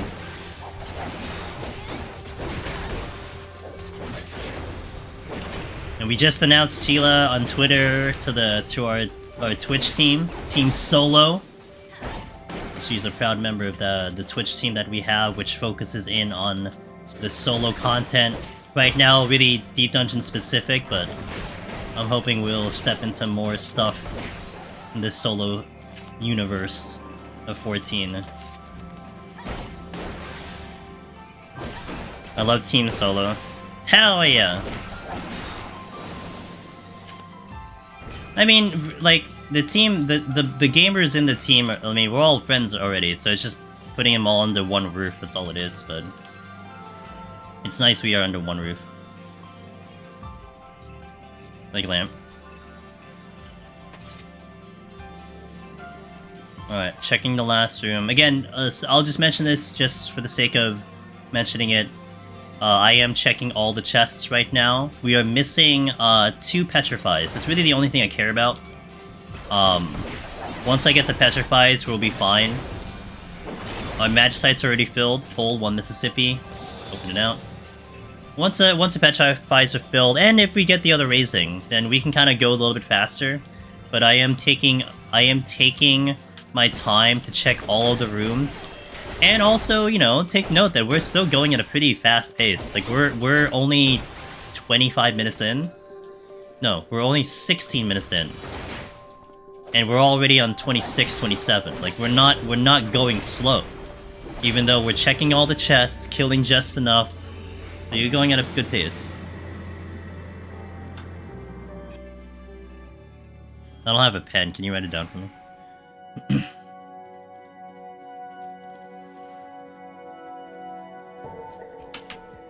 Strength again. I've gotten like 20 strengths this run. New Gunbreaker Z. Yeah, it was requested. And I was into it. I think so, Lilith. I think, in my opinion, I don't have hard evidence to suggest it. Wait, no, I don't have hard evidence to back it, but just basing it on the gamers in the Discord, which, by the way, shout out to the Discord if you want to join in. Anyone listening to chat, full of Deep Dungeon solo runners, and a lot of information there. Based on the people sharing their clears, I'd say it's like 2 to 1. I'd say for every 2 warrior clears, you see a Gunbreaker clear, and specifically Endwalker. But people are still clearing on Gunbreaker. Like, they haven't abandoned Gunbreaker. Like, it's not abandoned ship. But I would say that the era of warriors certainly is upon us right now. But the reason why Gunbreaker, and I'm doing Gunbreaker now, it's because of that. You know, we already have a tutorial out for Warrior and Heaven on High. That's all done. But there are people still coming in and wanting to do Gunbreaker, you know? And people are still using the old video, the one that I have up from Shadowbringers, and in reality, that video is still fine. Like, obviously there's some changes, but it's not completely out of date. But just for the sake of keeping it up to date with any of the new changes we have, as well as the fact that I've learned how to explain things and demonstrate things a lot better, we'll just give it the update. I think Warrior is better than Gunbreaker, and my Evan is killing 4 enemies at the same time, and 96. Oh yeah. I remember dragging... What did I have one time? I had like 3 enemies, and one of them was a Mimic on like 97 and Gloom on Warrior, and I almost made it out of there. Bicycle Rider, hey, thanks for the follow, welcome in. Raw Intuition is too strong to ignore. Exactly. My first POTD Gunbreaker attempt, I got all the way to 180 before I panicked and died. Well, you know, Behemoth is kind of spooky to the max, so I don't blame you there. But how do you feel about Reaper and POTD versus Heaven on High? You know, it's an interesting question, Bicycle Rider. Oh, don't worry about it. Let me look at the other chat from Shayla, and then I'll answer that Bicycle. It does quite a DPS, defensively still really good. I found Reaper harder in Palace. Really? Hit wrong buttons, accidentally used to... Oh no! Well, you know what? It happens. So I'll have a slightly different opinion on Reaper. For Palace of the Dead, for me, Reaper is just out of control. Like it's in comparison to the other jobs, I think it literally is out of control. It's so good.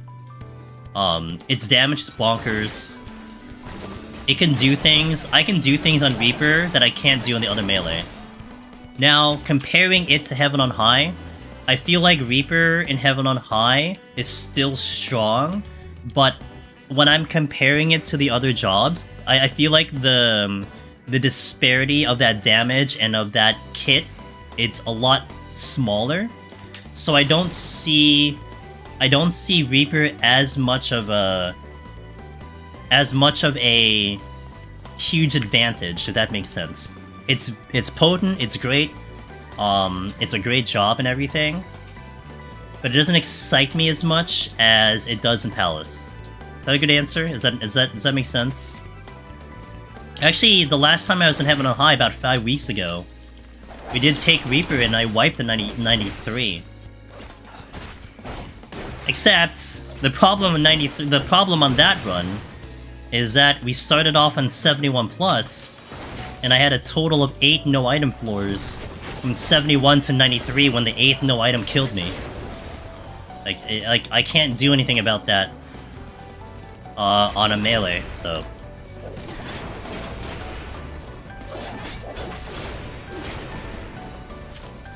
Makes sense. I'm trying to solo and thinking about doing Reaper since you main. Reaper is great, but Palace of the Dead, 190 is your problem. It's always a problem for melee. Now, Heaven on High, melee is tricky in general, but the key to melee is understanding how to utilize Bloodbath. When you know how to use Bloodbath, then melee will be pretty damn good. Like, knowing which enemies require Bloodbath and which enemies you can get away with without Bloodbath. Also maximizing Bloodbath in itself. Like, for instance, I know that it's probably very common to pull an enemy and then unload your burst, like, the moment you pull. You know, like an opener, like your what you would call an opener. But it would be far better to engage an enemy, hold on to your gauge, hold on to your cooldowns, wait for the enemy to dip you down to under 50%, Bloodbath, and then unload your burst. Because you want to get the HP back, you want to heal back. And Reaper is very strong, so you will heal back. But you want to maximize the potency and the return of Bloodbath. What I see a lot of people do with Bloodbath is they'll just open up, they'll open the pull and just Bloodbath right away. But the enemy hasn't really gotten started with their attacks. Like they just started doing autos. So essentially you're wasting like 5-10 seconds of Bloodbath. So you want to maximize its use of that and get the most out of Bloodbath, and that's how you get. That's really how you become successful in Warrior. As a melee.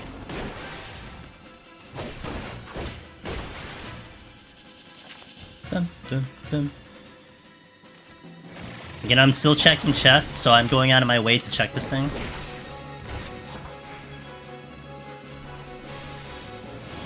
Are you kidding me? Oh, it's too late.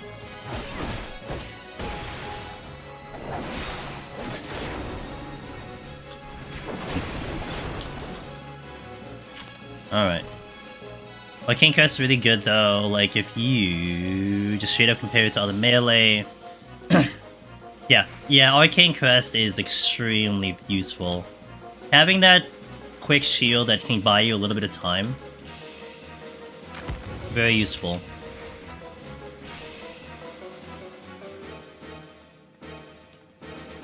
By the way, Unconceal, you can step right over traps and conceal.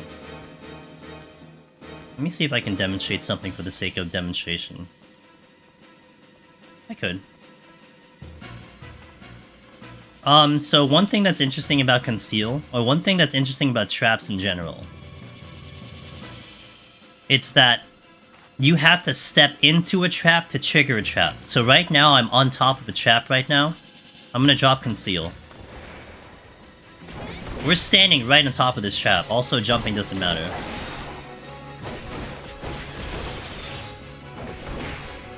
But I need to step into the trap to trigger the trap. So if I step away from this trap, nothing. If I step back into it, I will trigger the trap. Not that you'll ever really, like, have any use for that knowledge for anything, but, that's one thing to keep in mind. Yo, what's up, High Sound? How you doing? Alright, let's deal with the 30 boss. Now for tank, you can totally cheese this fight.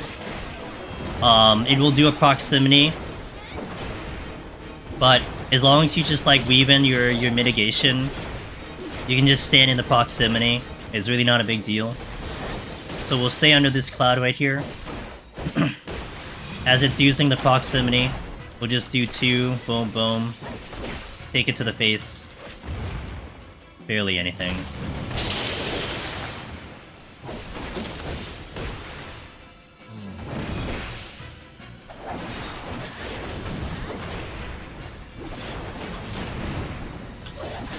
You kill 180 for the first time! Congratulations, High Sound. Let's go. That's huge prog, dude. Everyone knows how big of a prog that is. That's tremendous prog, so good job.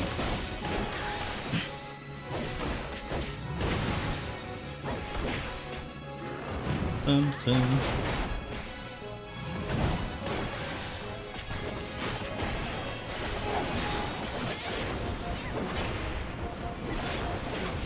Nothing too complicated with this fight. There's a lot of very slow AoEs, and we're just keeping it here in one spot. You just see an AoE come out of it. If you get hit with anything, you'll be fine though. We stay under the cloud so we don't take the vuln.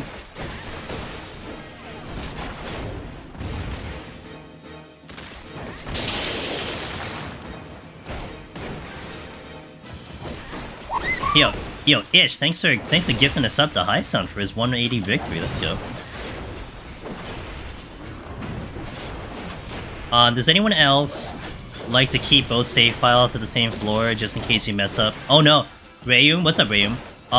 That's definitely a common thing that people will do. I would say a good chunk of people do that. I did that for my Necromancer clear. That definitely is very common.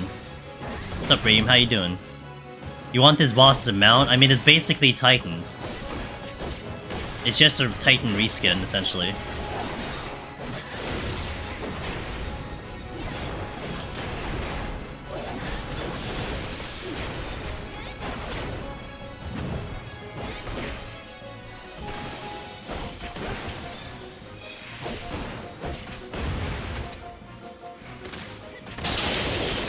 I've been struggling to get my second file back up, having awful luck on Recon and Palace.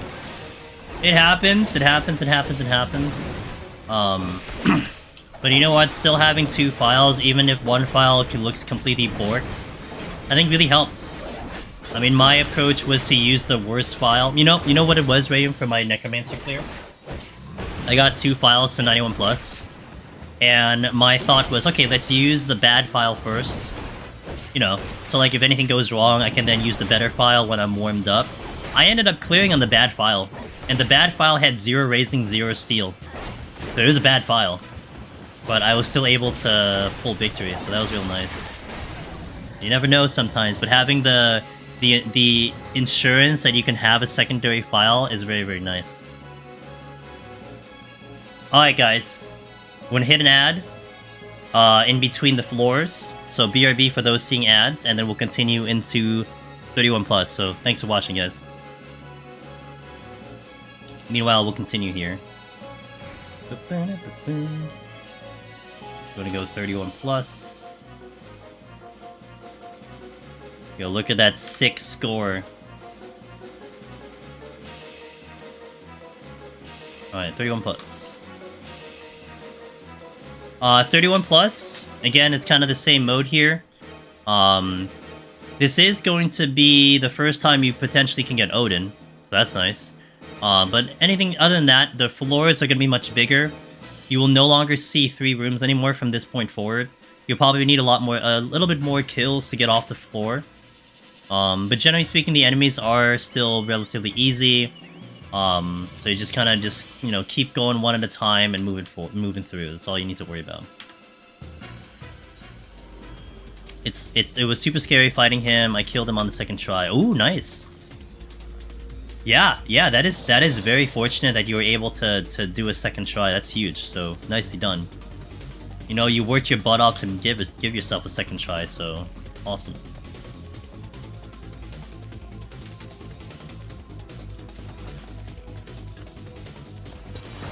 Oh, Ninja didn't see me.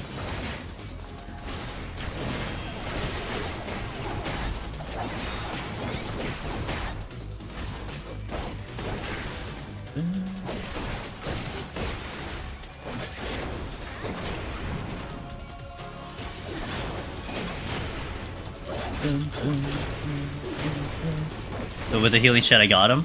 Did you try Tincture first? Is that what you're implying? Oh, you did. I didn't read your first sentence. Sorry. You tried Tincture shot first time, but messed something up, and you went to healing. I like the healing shot. I mean, you know, I think it's still more common to do Tincture, but I've always done healing my end, and I've always been successful with it.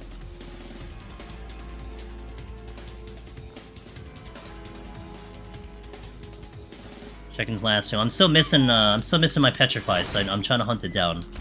I could also use the Raising that we're missing too. Everything else is kind of whatever. Thanks for your chat, you.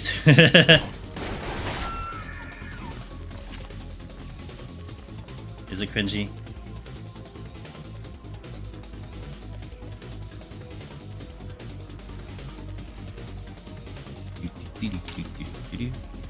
Alright, I'll do the intuition.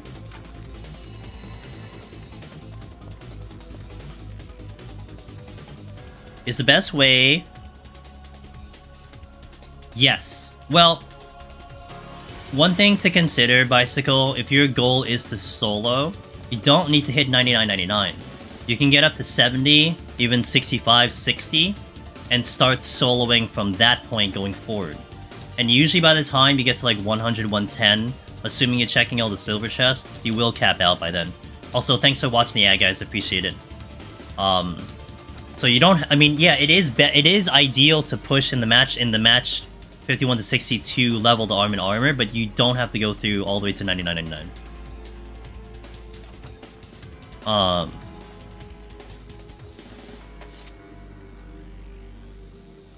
Okay, let's go this one. Atma, thanks for the 5 months. I appreciate it. What's up, dude?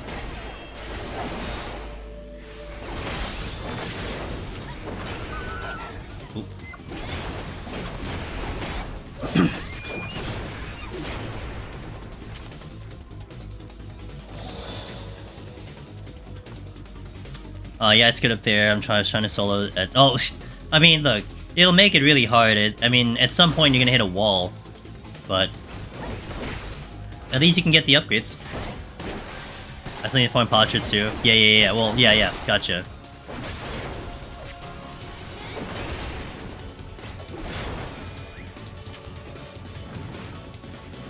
Just enjoying the run? I hope it's good. Hey Zeth, I'm doing pretty good. I'm still recovering from the trip and I'm still a little under the weather, but more or less pretty good. I bopped at a palace the other day and you weren't there. I was concerned. Oh, for Sig? He's a busy man.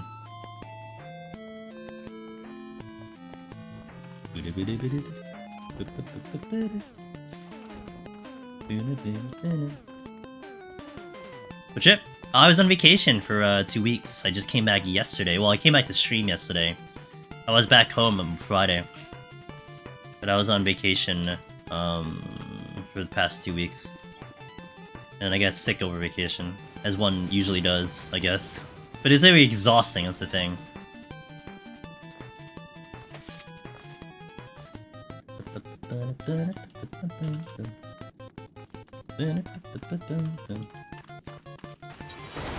Come here.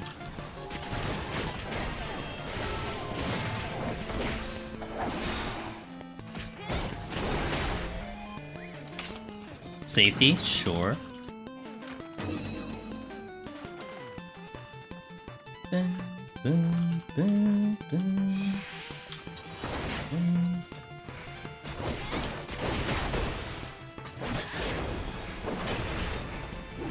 Oh, you good, Chevsky. I was catching on to the combo.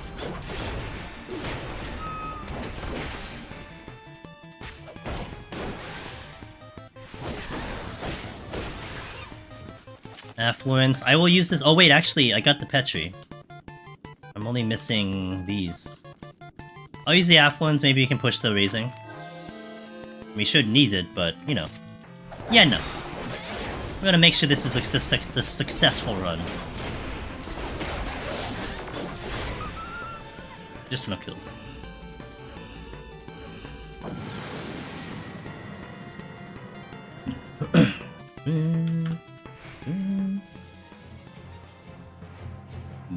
Ooh, big room. So I'm gonna safety immediately. This eliminates any fake exit. So this exit is obviously going to be the exit. There is no other exit on the floor. I will check all the chests here. Nice. Make sure my HP is capped. If I pop a silver chest right now and it explodes, I will die. A silver chest can kill you.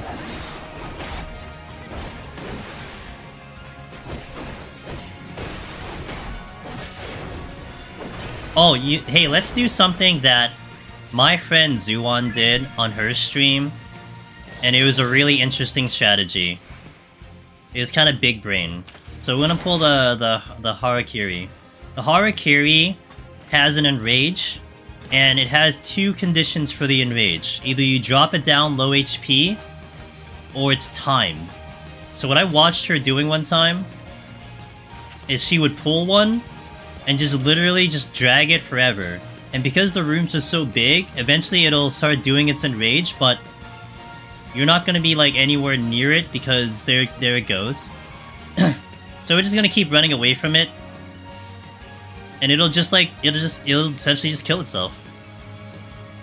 And it's a nice way to just clear up the floor because you don't really have to put much effort into it. You just pull these and just run away. What a brilliant strategy that was. I'll use the site. I loved it. I literally had never seen anyone do it before, and I'm like, oh, that's just smart. Wait, where's that other chest? I don't even know. What? Oh, is it this one? Light? Sure. Got another one exploding.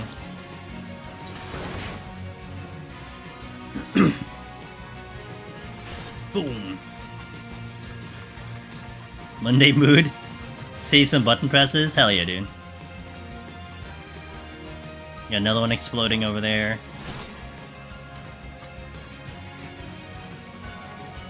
Boom.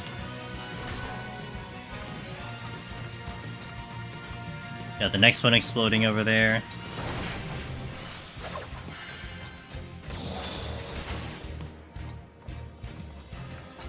And you can see the range of the attack too. It's like it. You can see how big that radius is, but again, because we're so far away from it, you can literally like walk out of it and it's not gonna get to you. There's a nice little strategy in this set, just to get off this floor. Little effort. Sleepy Monday from the future. I had like a successful, no, actually a really bad. I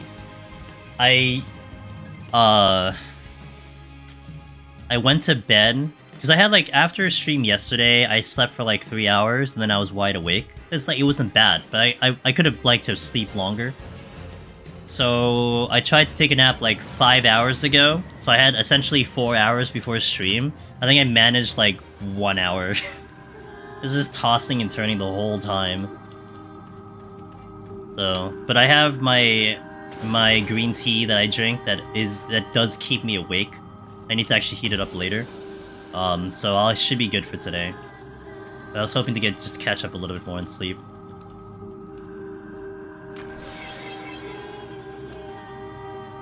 I was hoping to go longer, but it was just one of those things where I woke up and I'm like, I'm wide awake, I'm not even gonna try. And I have things to do, so I'm like, whatever. I'll just get up. I'll just sleep later. But later came, and I tried to sleep, and it wasn't successful either, so... I would say I've definitely pushed myself kind of back on schedule, though. So at least that's nice. And also, if you didn't notice there, landmines and exploding chests do hit the enemies. So that's something we're going to be doing a lot later in the run to take advantage of it. Here we have the lion, which will give me an attack bonus when it feels like it. There you go. No, lion. It's not a dog. Isn't that a lion? The brave do not fear the grave.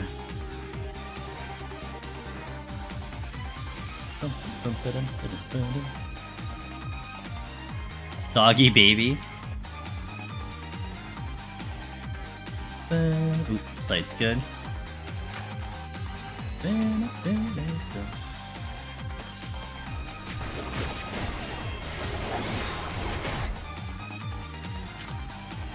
Often called lion dogs in English. Lion dogs. It was just trying to be right. Yeah, there you go. Now you're half right. As am I. I am half right as well.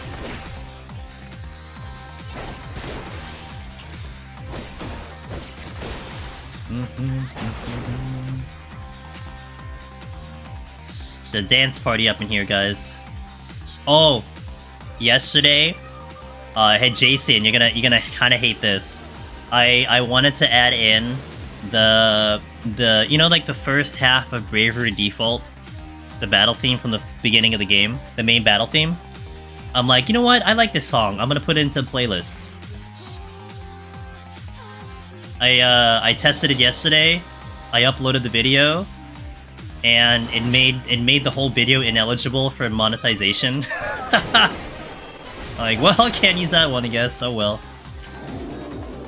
It was literally like, essentially, because it's a Revo track. It just takes the entire copyright, so it would take all the monetization from it.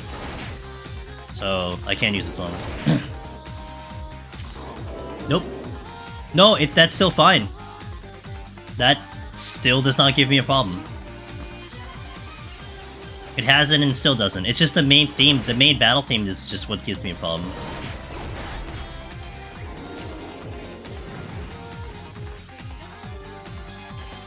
I didn't kill enough. Damn. Feels bad.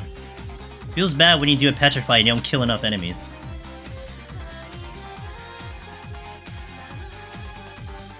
Going to 100 balls to 95 strength and 90...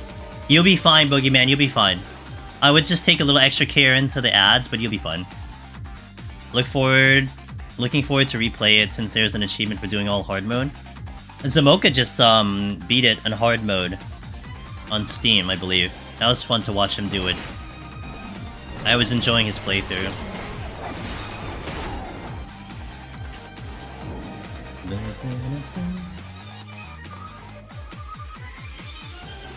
I was tempted to replay it. You know, I was playing Various Day Life, and Various Day Life is okay.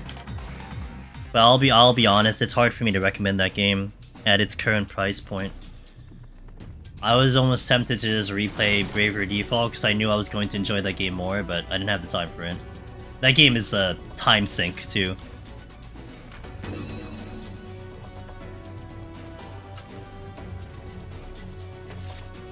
So there's no way I was going to finish a playthrough, not with the time that I have. Affluence came back. Yeah, you know what, I'll pull you... Oh, I didn't mean to do that. Well.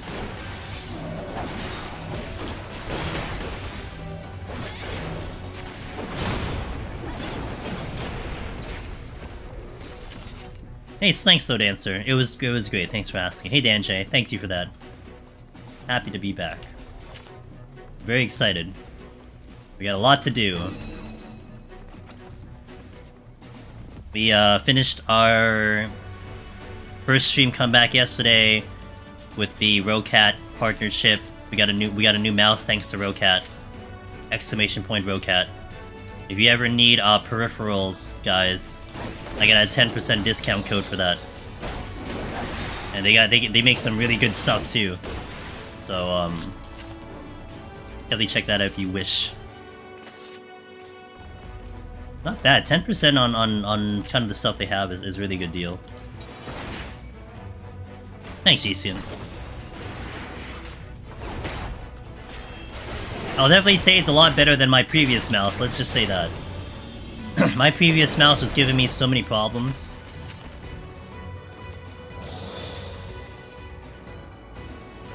I mean, ever since I got it, it was giving me problems.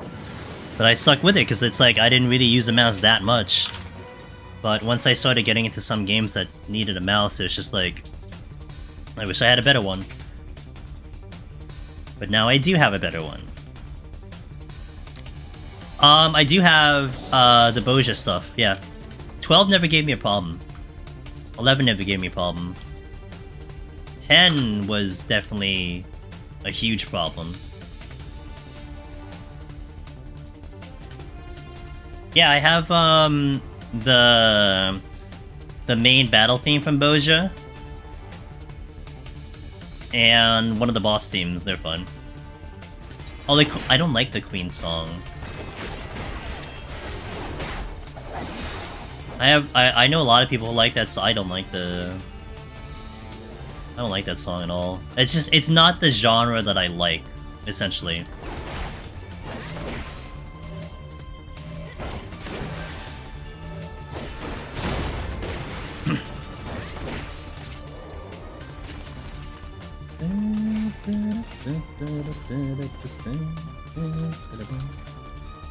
I liked it because I could hear the story behind it, like corrupting the image of the queen in her song because it's a primal. Makes sense. Strength. I'm still missing the raising, but it's whatever.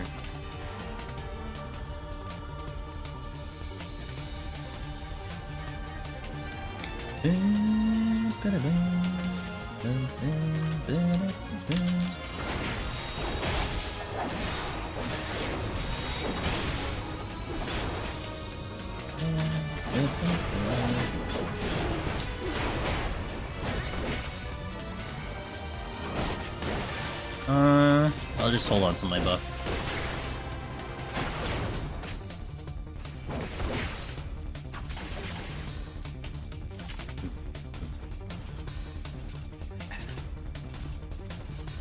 You know, every time I listen to the Last Remnant music, it tempts me to replay that game. Like, I'm so tempted to replay this game. LOLMAO. Never mind. 100 boss way too easy. I didn't get to like 20% due to glass. I did get to 20% due to glass cannon. That's not surprising. Yeah, The ads are the problem. The boss is not hard at all. Actually, the boss, in comparison from Shadowbringer to Endwalker, it is a lot more beefier, but it doesn't hit hard. It's the ads that are the problem. That's the one that is a little spooky, but well done.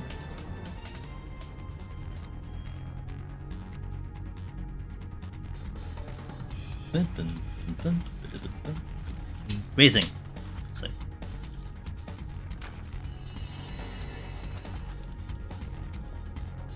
Too many ST games. I just wish they had better voice acting. I'm sorry. I always correct myself. I wish they had better voice direction for triangle strategy. Good game though.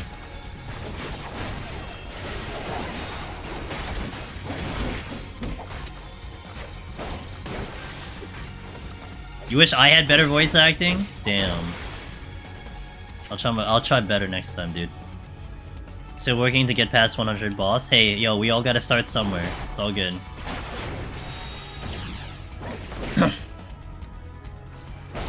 Really? Interesting.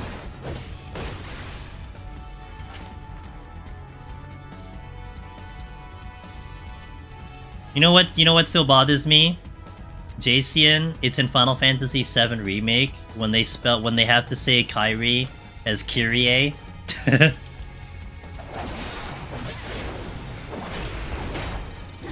Like that was really weird.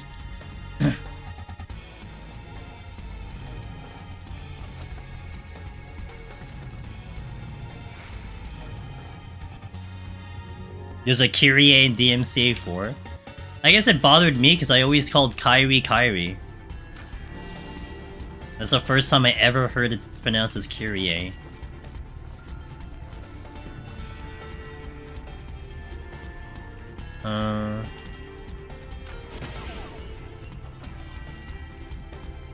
Correct timing really helped. Yeah, it does. For sure. Oh, wait, I have steel. I'm kind of just running around in circles. I haven't even checked these chests that I just bypassed. Okay, let's go to the exit.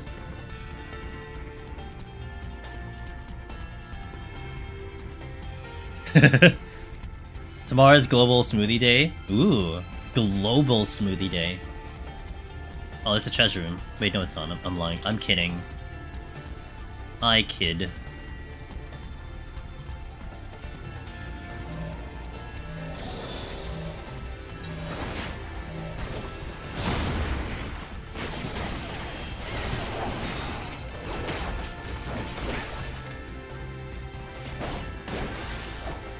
I'm not out of here yet. Dang.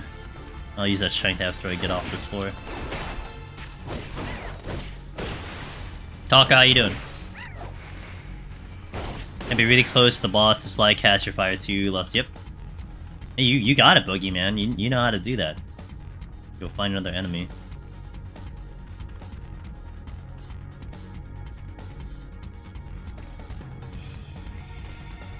Oh my god. Let me just recheck these chests before I pull something else. You wish FF logs tracked properly? Like how so? You mean like the damage overall? Well, I think if anything, like you just don't have people using it. That probably doesn't help either. I think if more people used it, there would be more care put into it, but...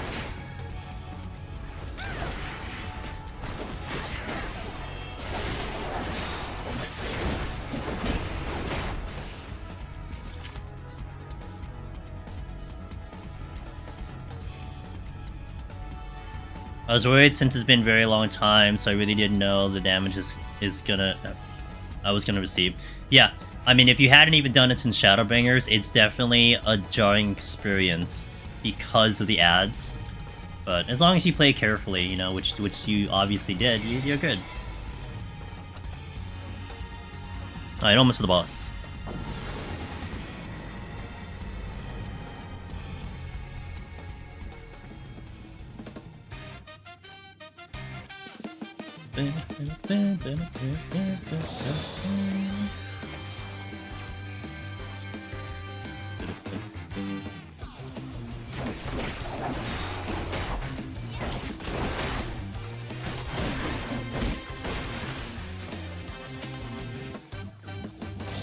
One thing that I just remembered that I didn't mention is that starting on 31 plus, all the way until 60, silver chests will be your new mimics. From 1 to 30, you will get mimics from bronze chests, which we got quite a bit. How many do we have? Like 7 or something?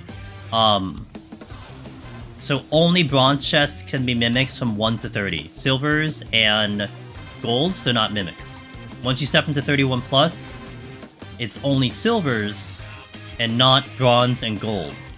Once you step into 61, that's when you'll start to see the mimics coming from gold chests, as well as you can't stun them anymore. So do take note of that. But it's a tank, it's just, you know, honestly, you're not really threatened by mimics until really, like, 81 plus. That's probably why I forgot to mention it, because it's like, it's not that important, but it's something worth noting for knowledge's sakes. I checked with you 2 months ago, you're doing the same thing. You talking about Gunbreaker? You know what's funny is I was looking at my VODs, and I actually forgot that I did do Gunbreaker 2 months ago. I didn't realize I did it that recent. Well, recent. I mean, 2 months ago is a long time ago, but I was surprised I did it that recently. But this was one that was requested. People wanted to see the Gunbreaker, they wanted to get the tutorial updated for Gunbreaker. So here we are. And we're doing it.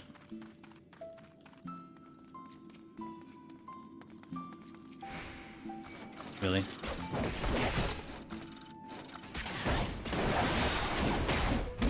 The upcoming boss, which I like to call the Fart Cloud, he's gonna be a lot easier in Gunbreaker versus, say, Dark Knight and Paladin.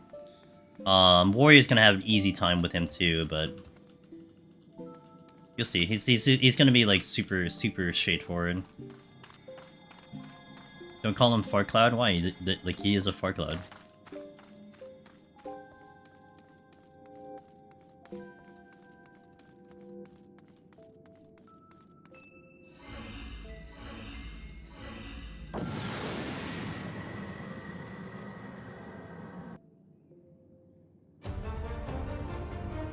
Forever.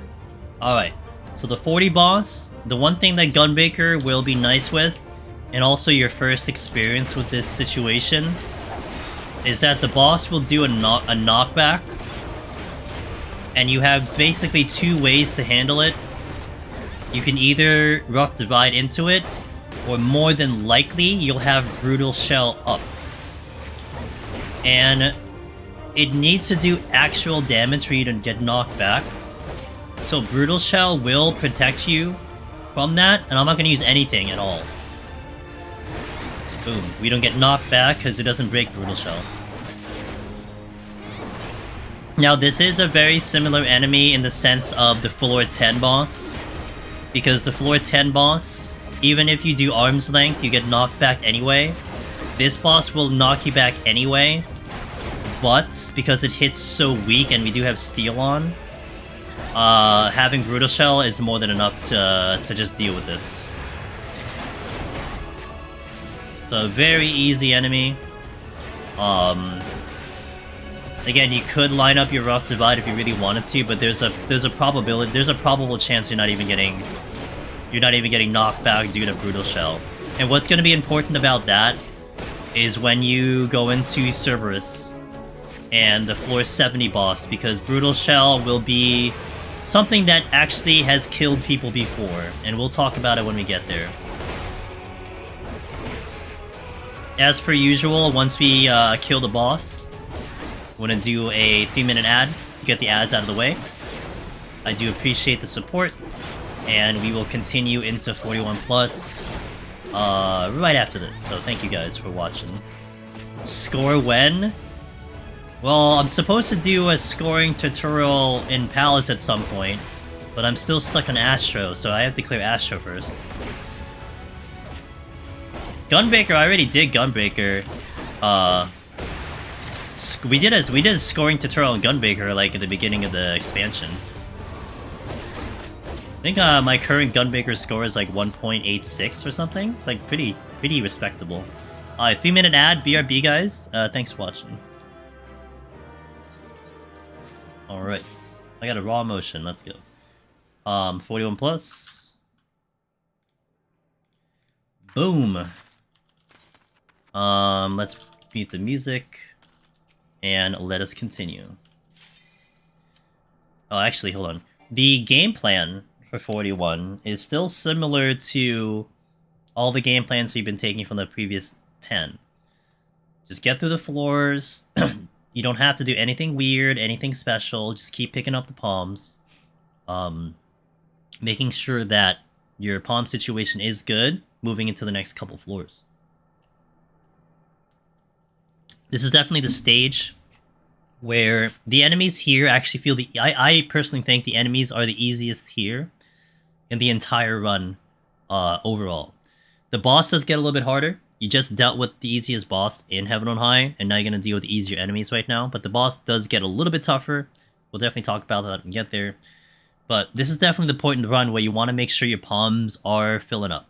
So if you're missing anything, just pray that you are picking them up on this set. Because 51 plus, that's where things will start to get a little bit harder. Noticeably harder. The jump actually from 41 into 51 is a little big. So this is kind of your last warm-up floor, if you will, before things start to get challenging. Alright. Ava, hello, how you doing? Good day to you. Odin.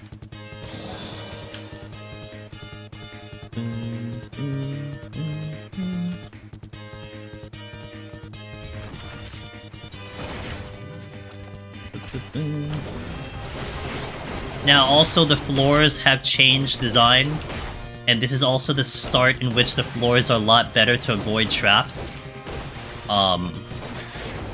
And it's worth noting, because on the previous 40 floors, there is still a chance that you could hit wall traps, so you kind of had to make sure that you were just ready in case that happened. But now, in this set of floors, as long as you're hugging the wall pretty tightly, the way I like to joke about that is if you have your tongue along the wall, like you're licking the wall, that close to the wall, you'll pretty much just avoid 95% of traps here. There is going to be one room in particular that I will point out if and when we get there. That will be the one risky room in terms of traps. But all of these other, like, nicely square rooms, as long as you're hugging the wall, you will not step on a trap. And a way to put it, just to give a decent perspective, is if you're hitting a trap from 41 plus, from 41 to 90 to 99, again, aside from one specific room, that is a mistake. That is not like, oops, like, you know, it happens, you know, by chance, and thanks for watching the ad. Like, it happens by chance. No, that's a mistake. You can prevent that mistake. You can prevent that from happening by simply hugging the walls tightly. Palace of the Dead, it's different. I mean, we have a better sense of where traps are, so there's still this small possibility that you can hit a random trap that you didn't intend to do, just because you were just doing natural movement. But even in 151 plus, I would say, like, if you hit a trap, that's more on you than it is on the game. But here for Palace, it's kind of like that. I'm sorry, here for Heaven on High, it's kind of like that. It is on you if you hit a trap. Let's Kuma! go, Angelus. Thank you, appreciate that. Thanks for the 2 months of continued support. Yeah, these enemies are gonna melt. Like, these guys don't have enrages, they don't have any special attacks to worry about. They're real easy. So getting through this floor is just gonna be a breeze. It's just you want to make sure your palms are filling out. So the only thing I'm really missing here is my raising. That's the one thing I want to hope I can try to find. I already recognize the exit over there, so I'm gonna check the other rooms first.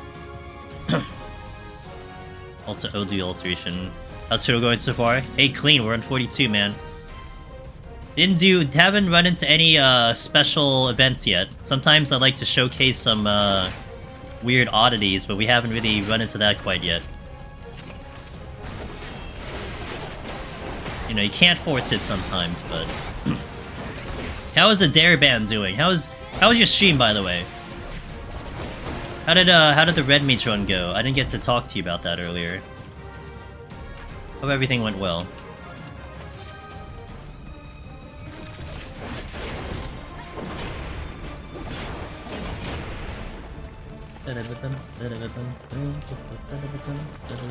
There's the blue silver chest mimic here.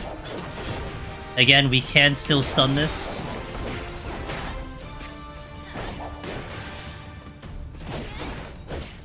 I just got $30 worth. Oh, hold on. I just got $30 worth of free McDonald's because their card reader's broken. Yo. I just had a brand new McDonald's open up here. Kind of excited to check it out at some point. That's nice. 30... Wait. That's a lot of food. Is that not a lot of food? $30 of McDonald's sounds like a lot of food.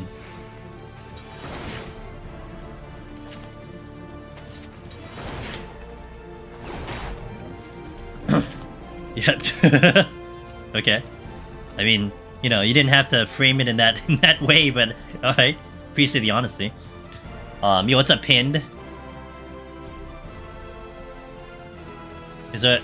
I don't know, like, I think they're gonna have, like, the fancy touchscreens and stuff.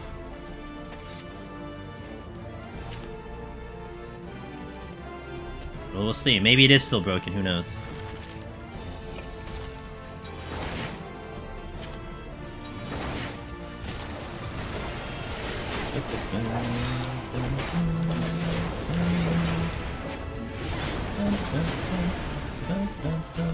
Alright, onward. I wish whoever is asking me on my...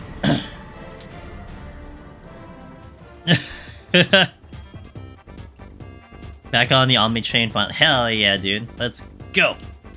What's the current number? What are we on? Like 3 out of 18? 3 out of 9? 3 out of... Wait, how many jobs are there? 19? 3 out of 19?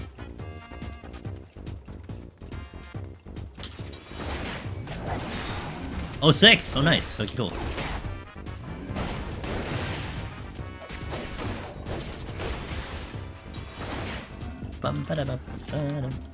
Alteration. Oh, did I alter this? I didn't.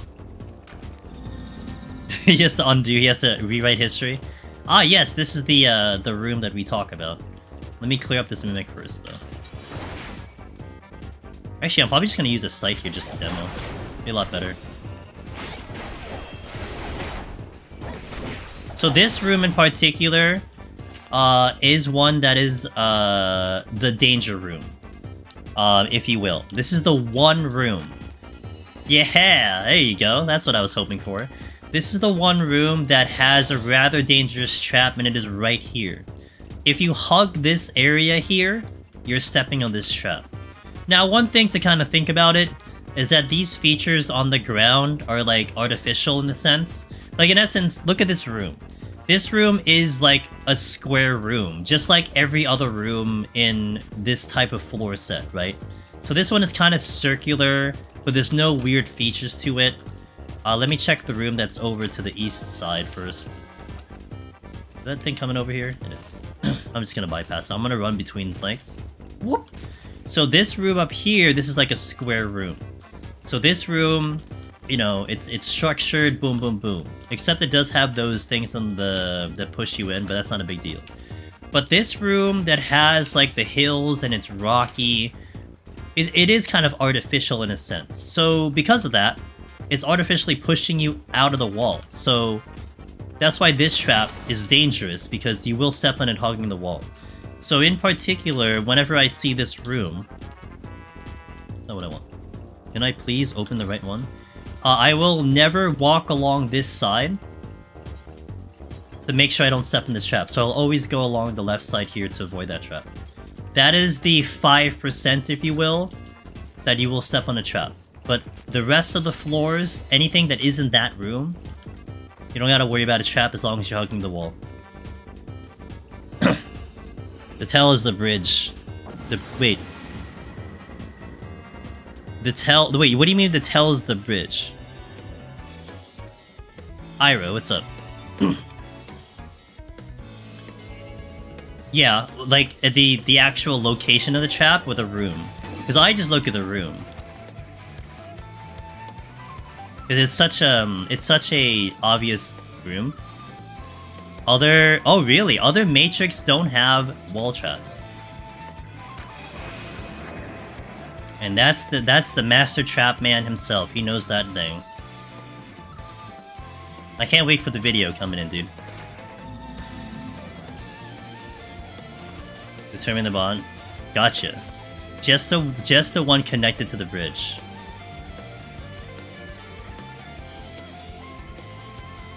That's the Kesa, that is exactly what he's saying. Or rather, there's a chance for it to be there.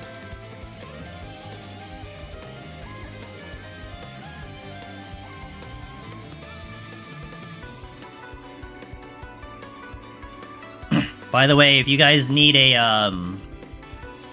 if you guys need any, verification of what Daraban is saying, just check out that video and you'll know.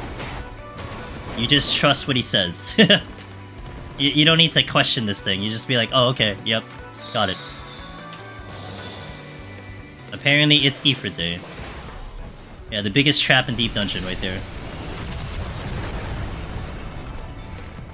Literal trap. One. Oh, did I safety? I did safety, right?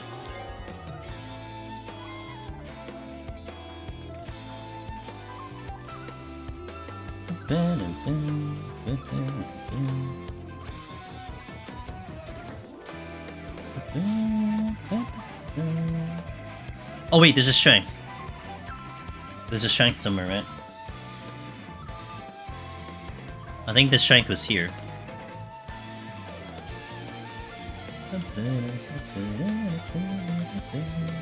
Strength is, I think it's here. Yep. I find nothing is really random. The only random are loot. I mean, Ava, you're not wrong. I mean, it's taken this long to really dissect a lot of things now. I mean, there's still random, there's still an RNG factor, but you can definitely deal with those RNG factors, you know?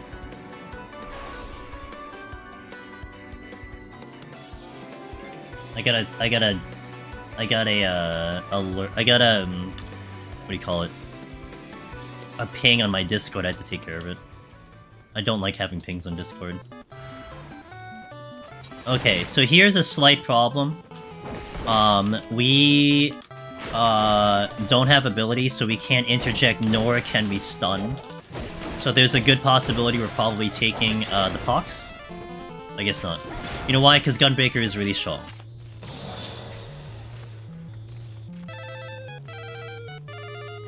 There is my raising. Alright, we can go a little faster now. At least on this set. My palms are pretty much loaded out. So all I really need to do is just get out of here. So this is like a rare occurrence, if you will. If my palms are in good order, I will start just skipping rooms and skipping things. At least until 51. Once we get to 51, we get back into like checking all the rooms because it could really benefit us. But for 41+, since we're not really concerned too much about these enemies and this set and time, I could kind of go a little faster, you know? Also, I once said that 61 don't have the same trap layout as 41, but I think I'm wrong now. I believe Bridge Matrix Tech also applies to 61 to 71. Got it, dude.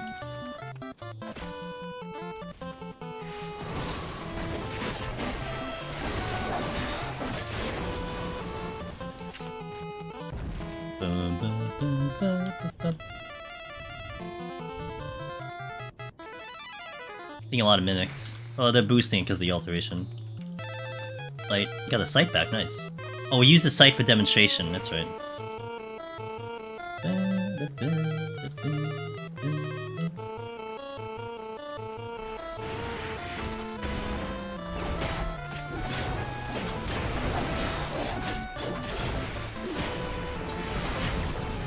Oh, that's annoying.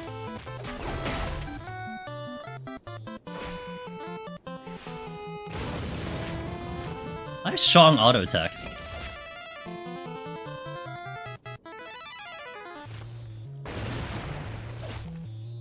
Conk.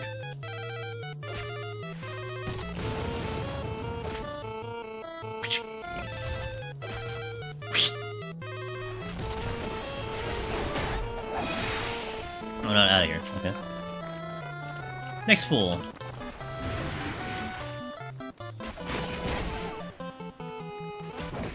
I'm surprised I was doing so much damage.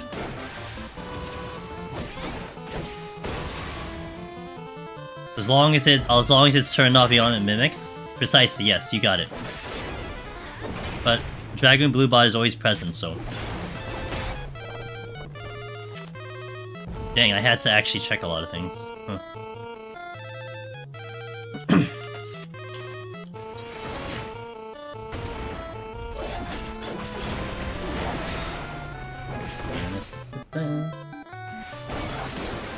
Alright, let's go.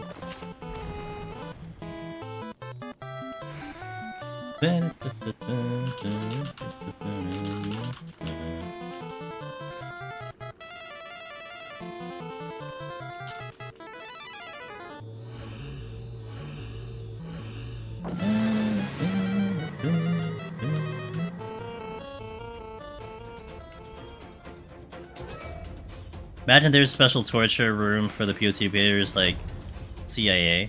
You can only do auto attacks. Oh, like that's a debuff?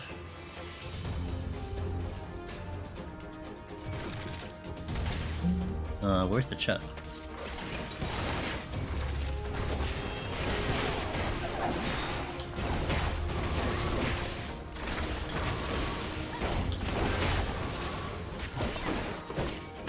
Here we go. Sight. Oh! Almost. And what is the first chest? I don't remember anymore. Witching, okay.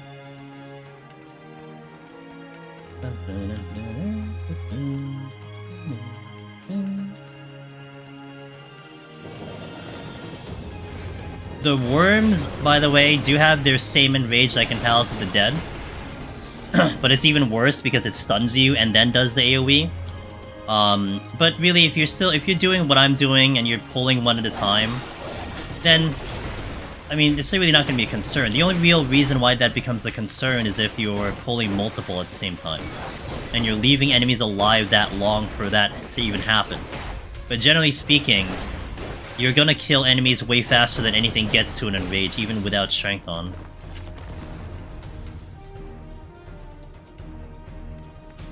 Like, the CIA ever wants to torture for information. Oh, they make you do POTD. Well, they can make me do POTD, I'm not gonna care. I'm gonna be happy.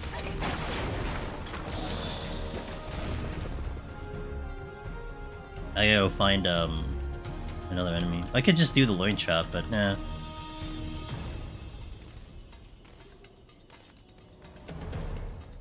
No need to be too fancy.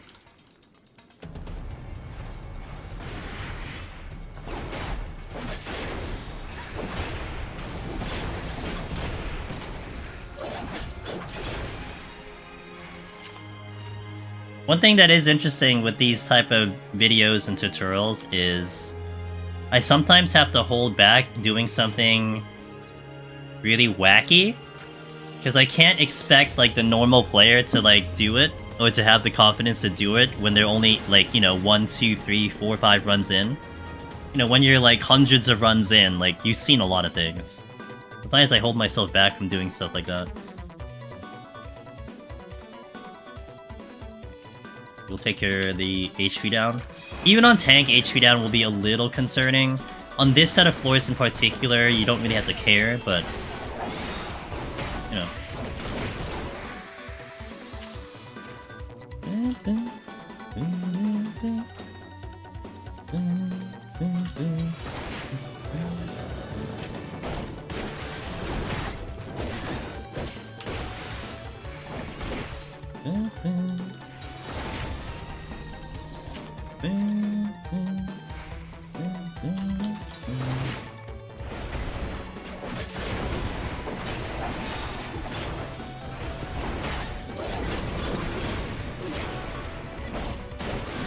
So there's the bridge that Daraband was talking about, yeah?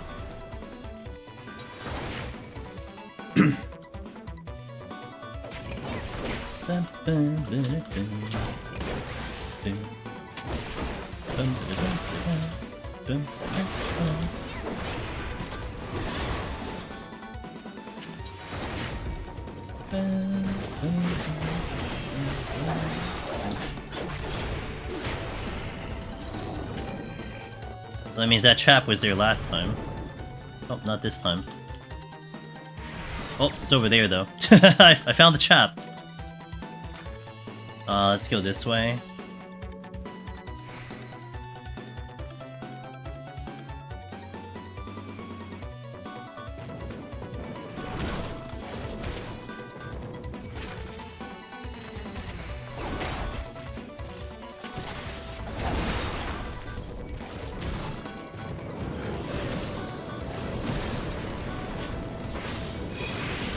Have I ever failed a run after reaching 200 but he ran out of time in the end? Yep.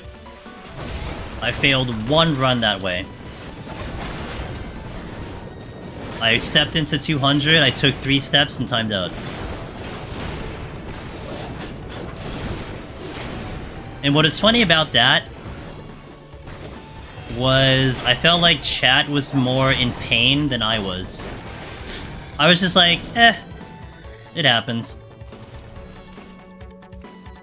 If you're going for the title, yeah. I mean, when I did it, it was on Summoner back in, I think, Shadowbringers.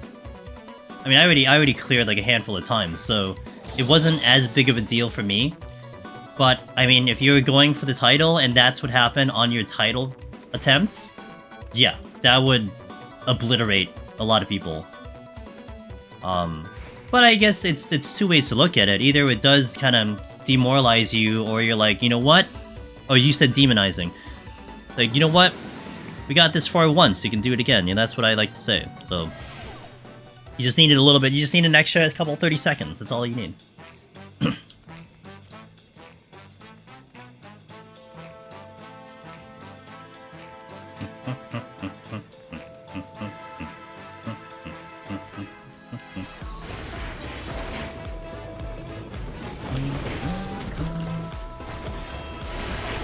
Doing a little extra on the pulls because I have the AoE.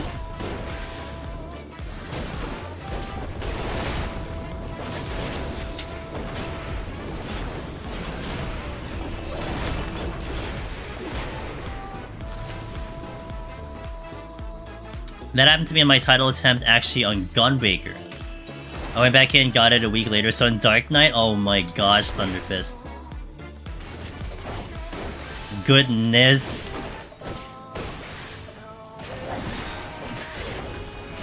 Yeah, that's gotta be such a heartbreaker, you know? It makes for a good story, though. It makes for a good Reddit post, too. But yeah, that's just a heartbreaker.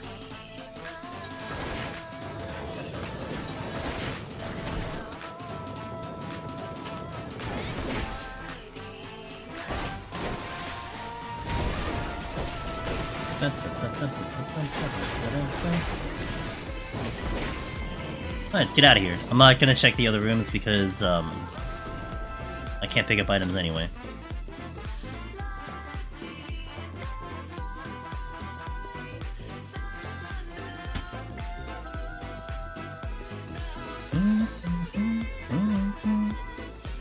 Alright, one more to the boss, and we'll definitely talk about the boss. I've had a few disconnects during runs before, so it's not too disheartening. Oh, that's disheartening. Yeah, versus a disconnect where, like, you don't know if you were doing good or not. You could have been playing out of your mind and playing the best you've ever done, but you don't know because you got disconnected. Yeah, that feels terrible. At least the timeout in 200 is like, you know what? I knew what happened. I'll just try to do better next time, kind of thing.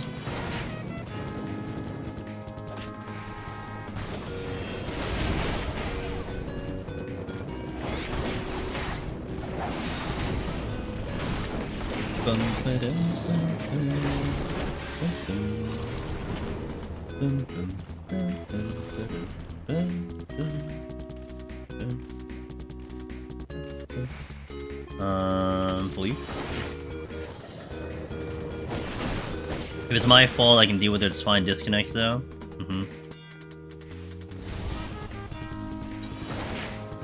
Yeah, especially when you're trying to prog, you know? Especially when you're trying to go for the clear. That's where I think it hurts the most. Like, if I were to disconnect now, I'll just shrug it off and be like, well, at least I can sleep early. I'll just do it again next time. Like, it's like, yeah, whatever. I mean, if I was going... Like, imagine if the next Deep Dungeon comes out and we were on the last set of floors, man. We were chasing world first, and then we disconnect. It's like... What? You know, like, I don't know if we were on the path. I don't know if I was playing awesome. I don't know if that was good luck, you know? And then, essentially, I almost look at it as, like, negative prog, because it's like, okay, yeah, I can pull some things out of it, but, like, would that have been the clear run, or not? Like, what am I taking from that run?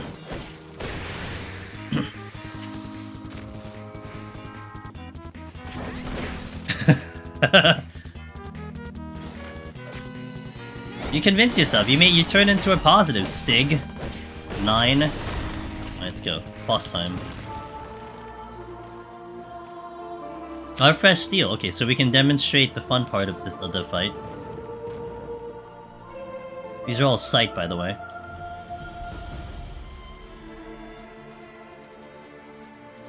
Okay, oh. Wait. Oh, god damn it. I died, obviously, but then I got told what tinctures were and just realized I was doomed from the start. You know, I don't use tinctures very much on my attempts. I actually don't even have a tincture on the hotbar. I'm not gonna say they're bad. I will say that they are in fact good, but I'm conditioned to use super potions versus tinctures, so it's just my conditioning on my runs personally. Which means, you know. I do use tinctures on healer though. Healer is where I use tinctures. Okay, the 50 boss. Do not greed the gaze, because the gaze can kill you. It gives you a confusion for 20 seconds, and if you're not ready for that confusion, you're probably gonna die even on tank. So respect it. Don't squeeze a GCD. For the love of God, don't do it. Just wait a second, and then deal with it. Trust me. For the sake of sanity. I've seen way too many people, myself included, try to squeeze out a GCD and boom, you get hit with it. So the gaze is coming up. I get one more GCD in. We'll turn, we'll hold.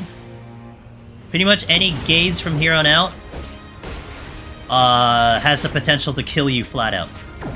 Here we're going to disrespect the proximity like we did on 30. We're gonna extra mitigate though to make sure. Oops, I'm on top of the board. So as a tank, we can just over mitigate that damage, and we don't have to really move out of the thing, so we can maintain uptime. Again, not necessary. You're not really gonna be threatened on time here, but just for the sake of because you can, you can.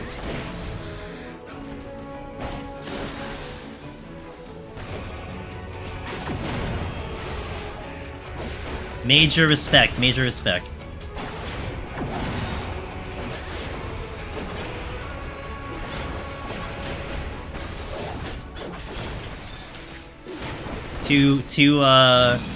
I did 2 cooldowns for defense there.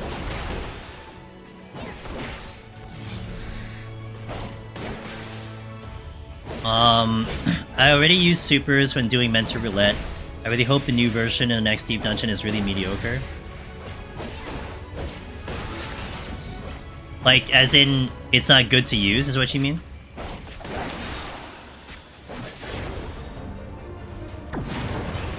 I had an attempt for 180 healing strat. Things were going fine. But I clipped my tincture and didn't register, so I was like, nah, I was just gonna do tincture shot.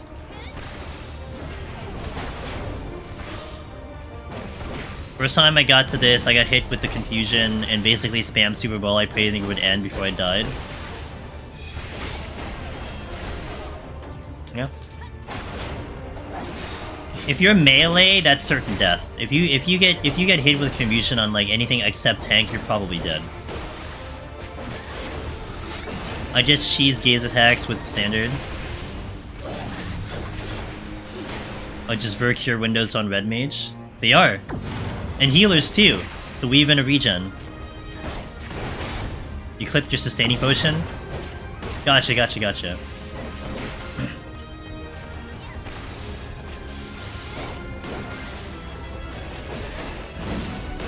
I want actually I'm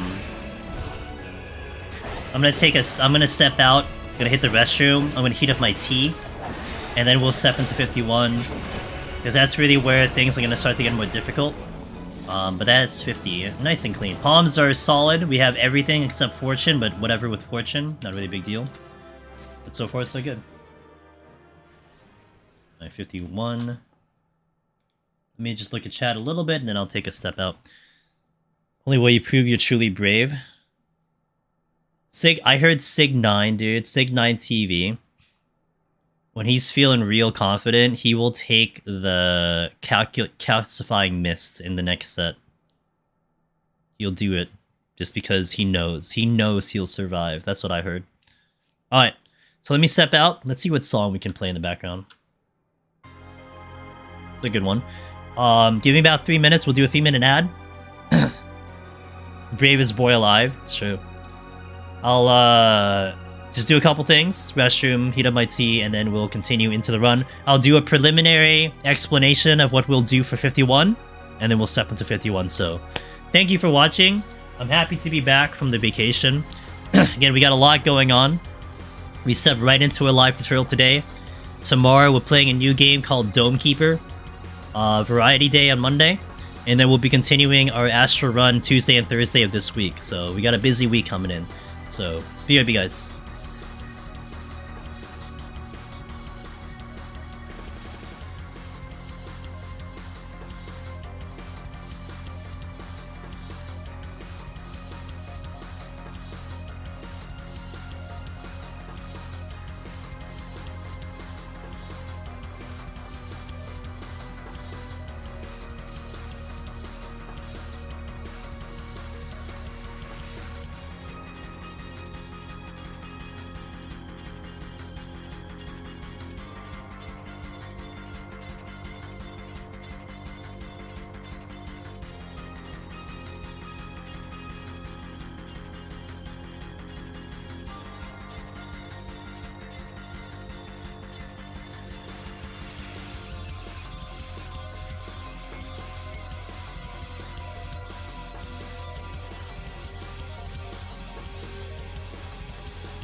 second.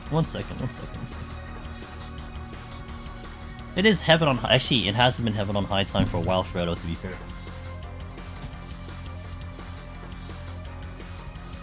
I think before I left on vacation, we kept doing Palace of the Dead. Because, that's just how my schedule lined up. So we haven't done Heaven on High for like 6 weeks. It's been a minute. Okay. So, let's continue the tutorial, shall we? Alright. 51 plus. The game plan here is still similar to our game plan up until now. We'll just go through the floors, single pulls, keep it simple.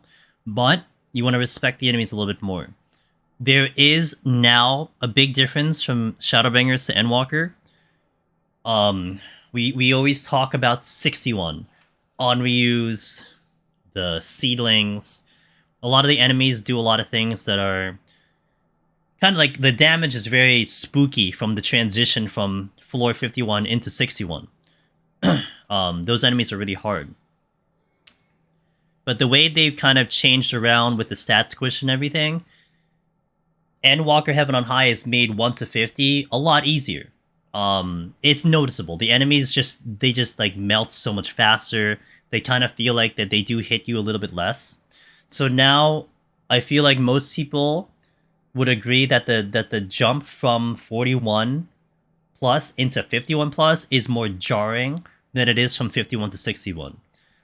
So putting that in respect, if you breeze through 41 plus, you do want to put this floor into a little bit more respect and just kind of treat the enemies a little bit more carefully. Pretty much all the AoEs here are going to be dangerous.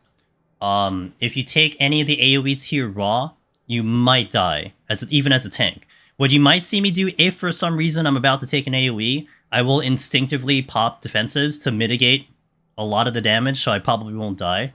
But a lot of times, I've seen this from other runners watching streams and stuff. Excuse me. They think that they're going to avoid an AoE, or they don't see it coming, and they take the damage, and they just drop dead, even as a tank. So you want to be very careful. A lot of things can kill you flat out. And the AoEs are, like, not complicated. Like, you're not dealing with complicated mechanics, but you do want to pay attention to them and respect them as they come out. Also, we will be using food here. I will start having food. I like using Arch and Burger because of the direct hit. Again, just to give it a little bit more respect. But that's pretty much the gist of this run. We are going to try to keep our palms in order, so you'll see me navigate through all the rooms. Specifically to see if we can kind of speed up through the floors, get something extra to go a little faster. We do want to make sure that our palms are nice and steady. We shouldn't worry about time at all. I would say 61 plus is where time starts to become a little bit of a problem, I'm saying. But 51, you should still be okay for time. But let us go in. Let's do 51 plus.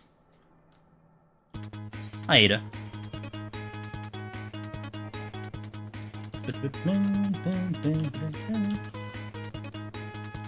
So the Harakiri and the robot stuff, the robot dudes, are sound.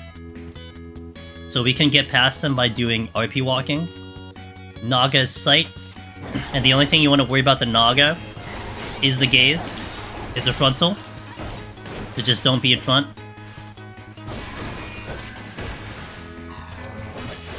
It will do Baleful Roar next if it gets it off. And you do want to stop that because that is pretty big damage. It won't kill the tank flat out, but it is a lot of damage. It might spook you if you get hit with it. So just have a stun ready or an interrupt if you have it up. Now you can also LOS it, but you have tools to stop it, so you just use those. How you doing, Ada? Hope you're doing well. Also, I'll just give you guys a slight warning. If for some reason you see my mouth moving and I'm not talking for a period of time, do let me know. I'm trying to, I have to clear my throat a lot, and I've been coughing a little bit, so I'm trying my best to mute every time that happens, but there might be a time where I just miss it. So, just in case that happens, don't be afraid to tell me, because I would really appreciate it.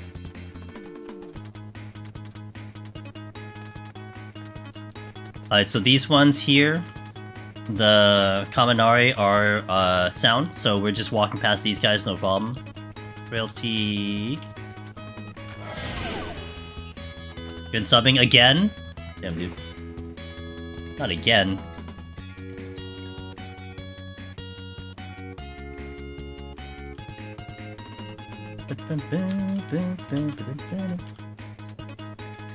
Now, all the enemies here are not particularly dangerous. Like, you can pull anything here and fight them.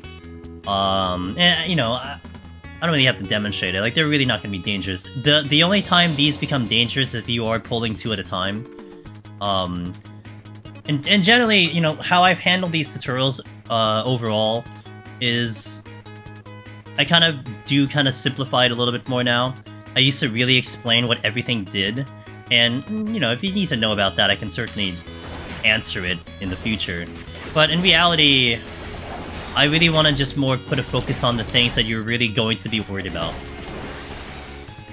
Like, being able to pull 1 at a time should be, I hope, not too bad of a thing to do.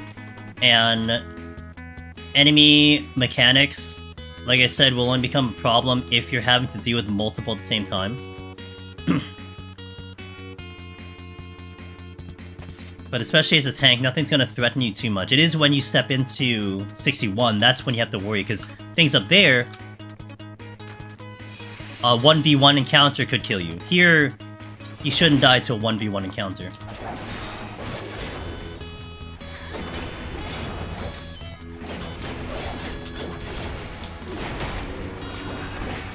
I'm doing good, just chilling? Hell yeah, dude. Gotta love the chilling.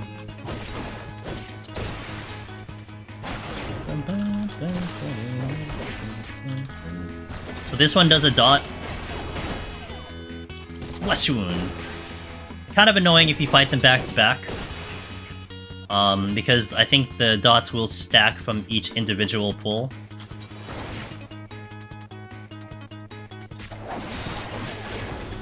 These guys will just add a bone stack every time they hit you. I think this actually goes up to 16, but, you know, it's dead before it gets to 2, before it gets to 3.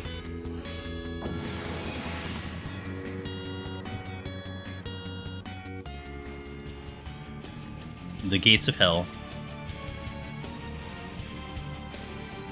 I will also say, this is very much worth noting. Palace of the Dead, 151 plus, and Heaven on High, 51 plus. Notorious for disgusting combination of debuffs. So if you're going through this set, I'm gonna stun that. If you're going through this set and you're like, oh, what are these debuffs? Triple, double debuffs all the time? Don't worry, it's not you having bad luck. That is actually the design of those sets of floors. Why? I don't know. But it's consistent. Almost everyone gets them. So you just chalk it up to just whatever they've decided to code. So expect a lot of double, triple debuffs, sometimes really nasty, but debuffs are very strong on this particular set. 51 to 60. Not anywhere else. Maybe the only exception is potentially 81 plus, which can get weird, and 91 plus. Mr. Ross has now added one more to the Omni Clear. Hey, he got Astro. Oh, did he pull a Sig? Did he do it off stream again?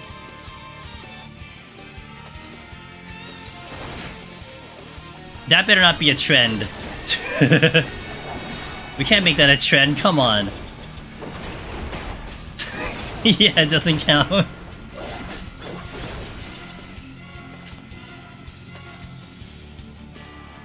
As a 019.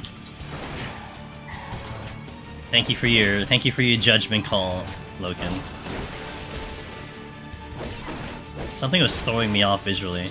When I use Interject on the Baleful.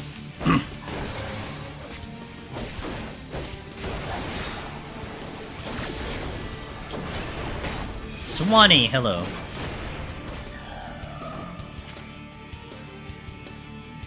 Yo, these bits. the Kongorei, they have an enrage, but the enrage shows up like 2 minutes after you pull. The only time you'll actually have a problem with these guys is if you pull a luring trap, and there's like 3 of them, or like 2 of them, or there's only 1 of them, but you don't kill it until the final enemy.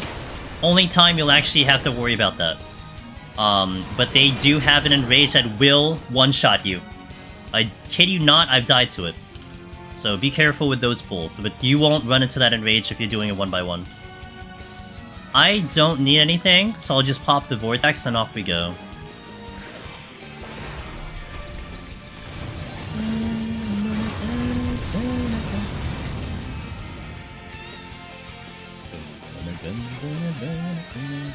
We like my glamour chest piece. Hey Hydri, this is from Eureka.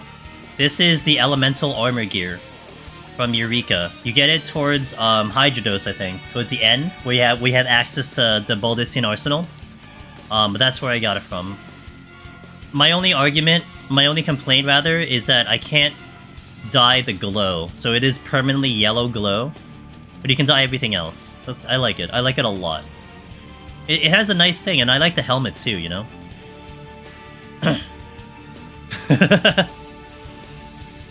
Did they? They didn't tell me that. Why didn't they tell me that?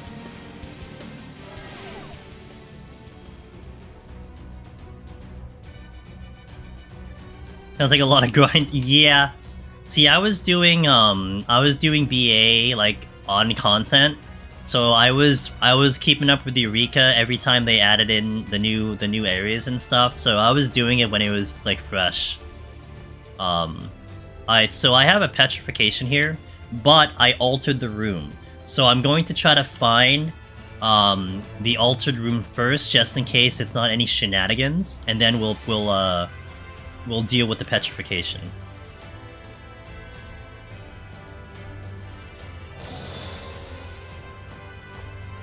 Yellow blue's an E combo. Yeah, it's not bad. I originally went with the Batman combo, where you go like one of the blacks with the yellow. But then you know what? I'm like blue. Wait, are you not? Dude, you confused the hell out of me. I'm gonna fortune here, and then we'll petrify here.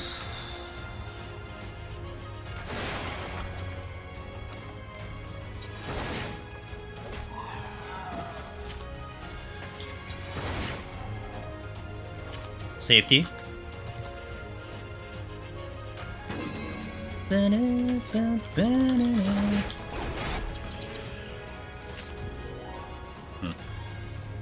Gotta go pick up the... Oh, there's a silver chest that dropped. Doing a lot of Boja. Hopefully next deep dungeon has bosses. Oh yeah, oh that's what I'm hoping for. You nailed it, Slow Dancer. That is what I've been hoping for ever since I saw those duels myself. That is what I hope the bosses are in Deep Dungeon. From the beginning. Not the last 10, not the last 20. No, the first 10. The first boss. I want to hit like Lion. I want to start dodging twisters and like having to resolve Exa flares. On floor 10. You know what I mean? Although, I gotta say, like, probably the most severe mechanic that I've had to deal with personally. And remember, I don't raid, so I've never done Savage or Ultimate, but I did do the Lubian Regine Savage, and Hot and Cold was one that broke my brain if I wasn't really paying attention. So having to like deal damage on top of having to do that math is gonna be something else, that's for sure. Yeah, I want them to be prog points. I mean, that's what Behemoth was. That was a prog point. Just a really, really, really, you know, long prog point, but that was a prog point.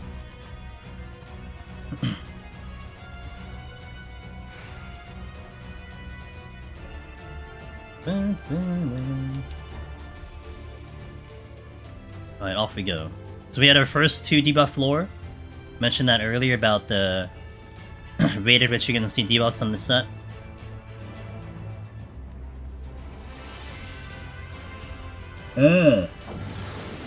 That one I was able to resolve a lot better, Bogey. I know a couple people were having a problem with that one. You would... I don't know about in here, though, in Deep Dungeon. I'm not sure. It was nice when you had call-outs, but, you know. Ross, I heard the news! Is that the true Omni, Ross? The actual Omni, Ross? It's just a matter of time, man. You know, last run, Omni Ross got to 97 with 30 minutes, and he's still timed out. But now he finally got the Omni clear. Omni Ross. Yeah, exactly. Omni Ross is now a 19 out of 19 Heaven on High gamer.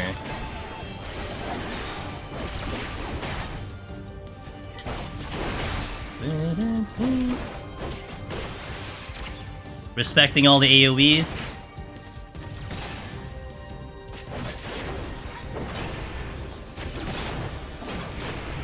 Oh, well, thanks for gifting Mr. Omni Ross. What's up?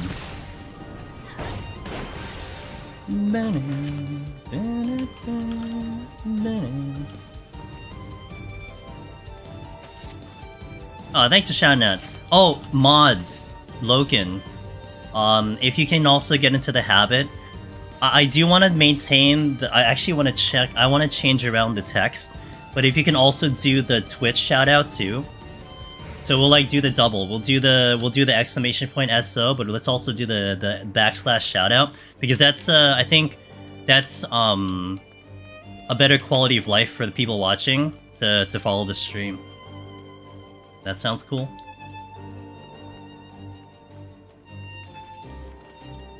Other way. Is that the backslash or is that a forward slash?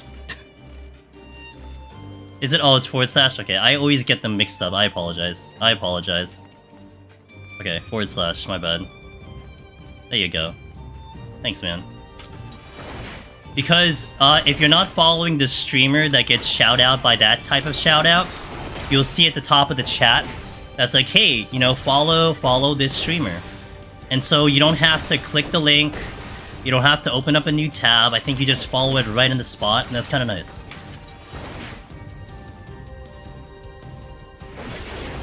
Yeah, it's a new feature. Although I was listening to Gegolian, who I think he's streaming right now. He was commenting about that feature, and he was saying how he wishes that it would show what the gamer was playing. You know, like, hey, Omniwas was playing this game. It just says shoutout was given to the streamer. And then his joke was like, it's using the API anyway.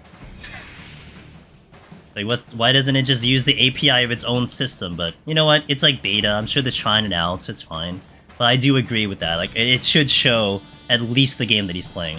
And honestly, if it did show the game that he or she is playing, I probably wouldn't use the other shoutout anymore. I probably will just use the Twitch shoutout. Yeah, I think it's great. It's very subtle, but very nice. I gotta pull this turret out because he's just gonna shoot from a ranged.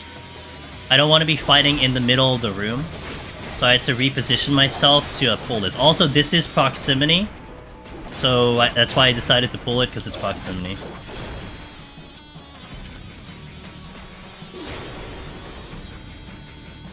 Yo guys, this is Crisis Core, and this coming Saturday, I'm going to have the opportunity to play an early demo of this game. I'm so excited. Not on stream though, I can't do it on stream. I have to actually go to a location to play the game. But I'll be able to record my gameplay, so I'll do a video on it.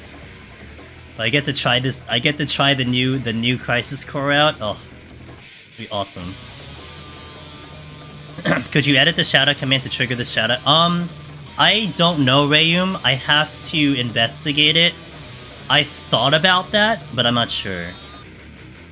Never played any of them. Crisis Core, I would say if you're a Final Fantasy VII fan, or if at least you have some respect for Final Fantasy VII, you gotta play Crisis Core. The story of Crisis Core is absolutely amazing. It will hit you in the feel so hard, you're not even going to, like, recover from it for a couple days. It's that strong of a story. And I gotta tell you, I've mentioned this before when we had conversations of Crisis Core. I walked into Crisis Core already playing Final Fantasy VII, because I mean 7 came out first and then Crisis Core later. I already knew walking into Crisis Core what's gonna happen to the main character. Like, if you played the original 7, you see who the main character is, it's like, oh, I know what's gonna happen to this story. Knowing what happens to this story still doesn't prepare you for how they tell you how the ending goes. Like, that's how well they tell the whole plot of everything. It's really good. But it looked really, like, the updates to it look fantastic. So it's more of a remaster. They said that the plots and the story have not changed, right? Not like 7 Remake. With 7 Remake, there is alterations to what's happening. This is like a remaster, but some of the changes in the game is that they did redo all the voice lines. So you have the newer voice actors doing the voices for the new Crisis Core coming in. So Aerith in Remake is the Aerith in Crisis Core. Zack in Remake is the Zack in Crisis Core. I'm gonna be interested to see how Sephiroth is, because I've had my complaints about the voice actor for Sephiroth, personally speaking. We'll see how that goes. Now, I'm also interested in wondering if Genesis and Angeal are also redone. It's on all platforms, Loken. PS4, PS5. I think it's on Switch, Steam, Xbox, everywhere. So what is Crisis Core exactly? So did you play, Daraban, did you play FF7?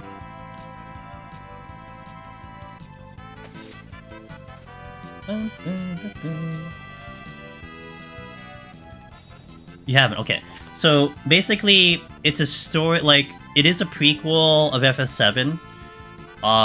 In essence, the main character of FF7, Cloud, kind of enters the story of FF7 with, like, this kind of amnesia type of thing where, like, he has this current status of what he is. Like, he's a elite soldier. He has, like, this big-ass sword that he carries around, but he doesn't know why he has it. He doesn't know what his history is after a period of time. And in essence, Crisis Core goes over that explanation of what happened prior to Cloud existing and doing his thing in Midgard and all that stuff.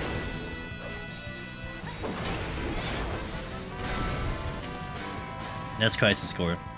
Mm-hmm.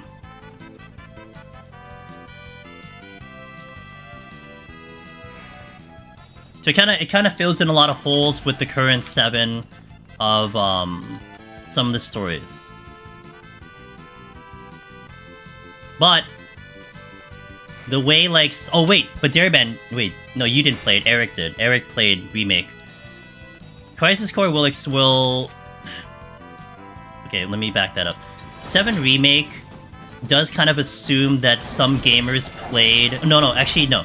7 Remake was designed in a way that it wants to introduce people into the series, but having played Crisis Core, there's a lot of things in Crisis Core that will explain a lot of things in Remake. If that makes sense.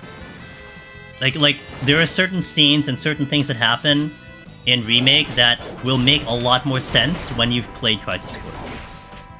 But it's not that important if you don't know what they are. Gotta talk it.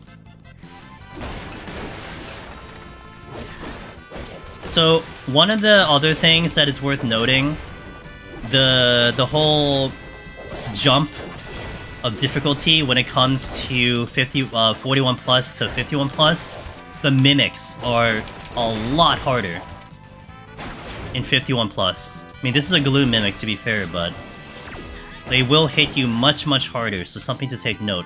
I mean, honestly, even on a melee, if you see me play this on a melee, I'll pop Empyrean Potions just to survive a Mimic this high. Like, that's how much respect I need to give it, because it is hitting really hard. Would you recommend playing Crisis Core before? No, I mean, you can play Remake now.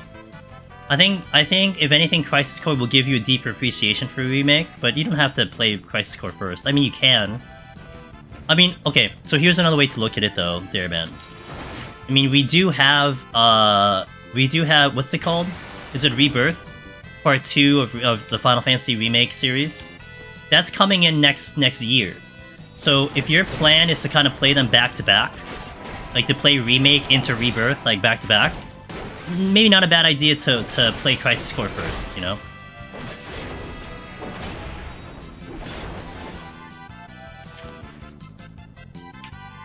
But I would say there's no real priority in terms of which one you play first. You'll enjoy it as equally. I watched a Let's Play of Crisis Core. Slot mechanic combat didn't pull me in. They did actually. Kesa, are you talking about the previous Crisis Core, or are you talking about the current one? Because the current one does make adjustments to the battle system, so it could be a little bit different. I'm a little shaky on how it was before, although I did put a lot of time into it. I mean, the slots still do exist, but they are more of just like randomized buffs. I don't think they... I don't know, we'll see what it is with the new one, but... Yeah, it's a little bit similar to how it is now. I mean, the menu is definitely similar to how it is now.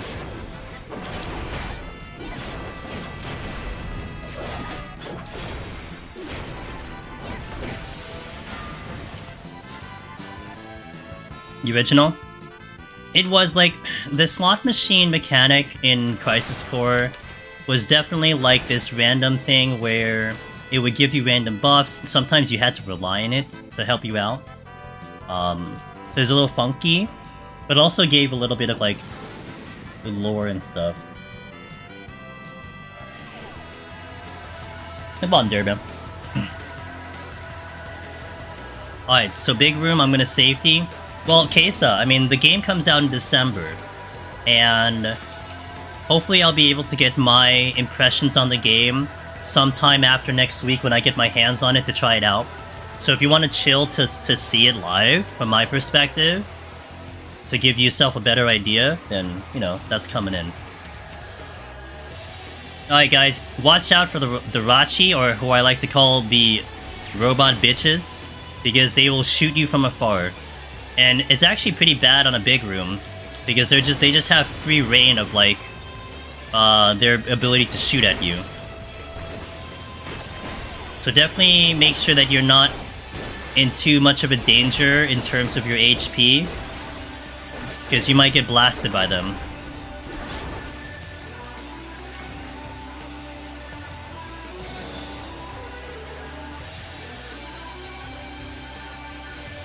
Nice! Okay, cool. You'll shoot at me too? Well... Well, they shot at me first, that's why I called them like that. If they didn't shoot at me like that first, then I wouldn't call them that, so... Oh, whoops, I used so much.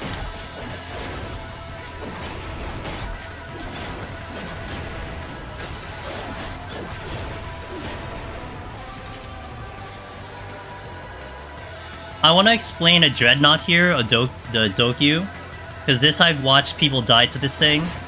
So these guys have like a back-to-back AoE, which is not common. So they'll do the conal first, but after the conal, move, because he's gonna drop a circle AoE right away, and it's pretty fast. There are giants earlier on the floor that do the same thing, and I will tell you that has probably killed way more people than it should. But it's fair, because you're not expecting back-to-back AoEs. So just respect those two enemies, the two patrols, and that will definitely help you prevent a death. And that can one-shot a tank. Let alone a melee and anything else, but that can one-shot a tank. Yo, what's up, Raxus?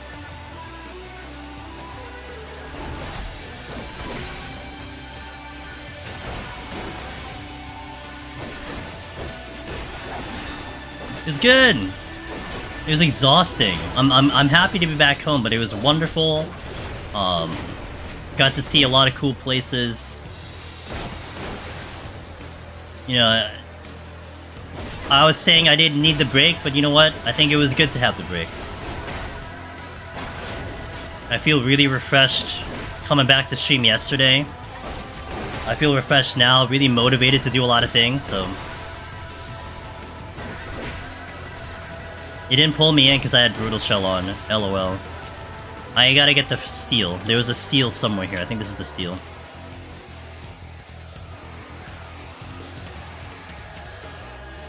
Oh no, it's up here.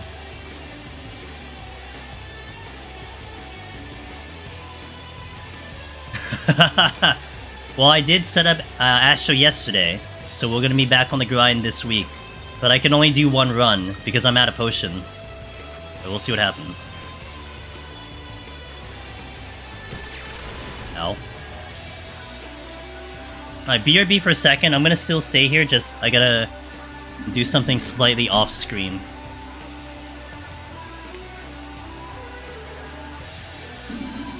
Okay.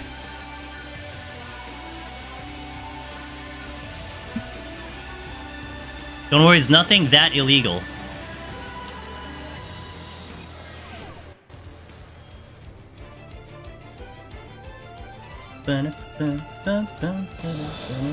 Yeah, that illegal, yeah.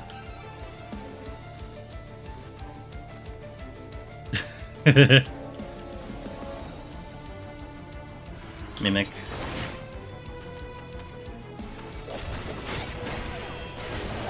Steel's gonna be good.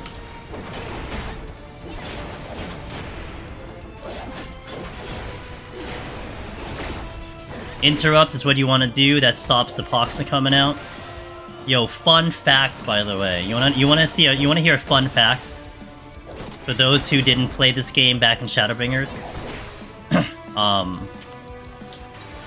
when Shadowbringers first released, like if you guys are familiar with how interrupt works and the mechanic of interrupt, you'll see like the line from the enemy damage that'll indicate if you can interrupt something or not. Well, when Shadowbringer first released, the pox that the mimics did, it didn't have that line. But there was one time I was doing my runs on Gunbreaker, and I just hit Interject kind of just by... I'm not sure if it was by accident, but I hit it during pox, and it stopped pox. And I'm like, oh. So then I tried to do it again, and yeah, it stopped pox. Like, it wasn't supposed to. Like in the game, mechanically in the game, it wasn't supposed to work, but it did. And we ran with it, like we used it. I thought that was fine, intentional, you know, whatever. And then eventually, they did a patch where they actually had in the notes in the bottom, it said, enemies that were unintentionally interrupted, that were not supposed to be, are now fixed. So after that patch, you couldn't interrupt mimics anymore. They fixed it. And that was like 6.05. And then in 6.1, I believe, they actually put it back in with intention. They actually have in those patches, I think it was either 6.1 or 6.15 or something, that Mimic, Malice, and Deep Dungeon can now be interrupted. Like, that was actually in the patch notes. So it's very interesting that it wasn't intentional. They consciously decided that it was bad, so they took it out. But then they consciously decided later that actually it was a good idea, let's leave it in. And ever since then, we've been able to interrupt mimics from that point forward. And that's never changed ever since that point. So that was really interesting. Did I say what I say? 6? Yeah, 5. Whatever Shadowbringer was. I don't... Yeah, whatever Shadowbringer was. The 5.1, 5.05, 5.1, I think. It would be in the patch notes. Oh, this Rachi seeked me out. Yeah, you're not gonna go back home.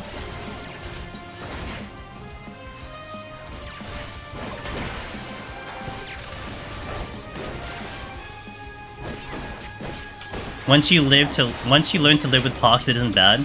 I mean, that was my existence in the early days of Deep Dungeon, when it wasn't even a thought. You're just taking pox no matter what job you're in. So yeah, I was like bred into the conditioning of taking pox to the face no matter what job you were in. So like, you guys are lucky that you're living in an era where you can take some jobs and never have to deal with pox. By the way, these walls are very useful. They are LOS, and they are solid objects, so you can avoid aggro by using the walls like that.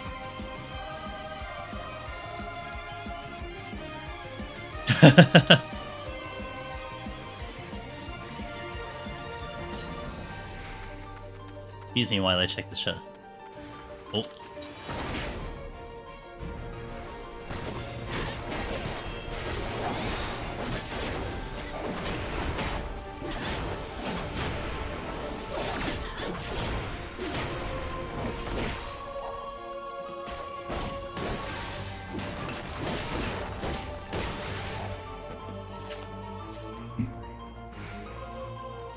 Pox is like an itch that moves when you itch it. Oh my god. Have you ever had those sensations where like you feel something on the body and like you're trying to pinpoint it? Like sometimes it's like body aches, like when I get body aches and I'm trying to pinpoint it and I can't find it because it's like a nerve or something. Oh my god, that ticks me off.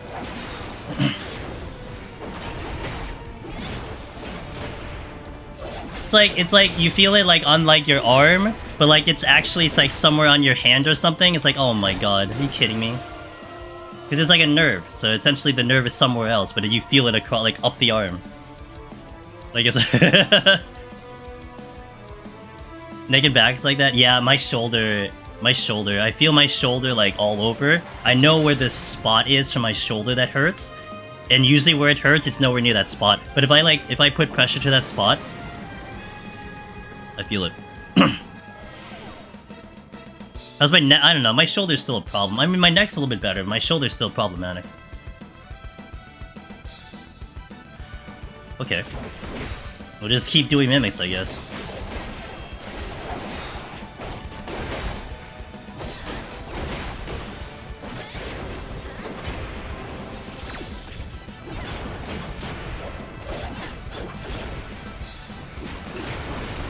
What the?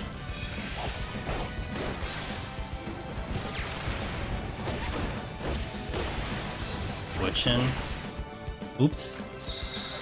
Not a good timing for that. Not a great timing to use the fortune there.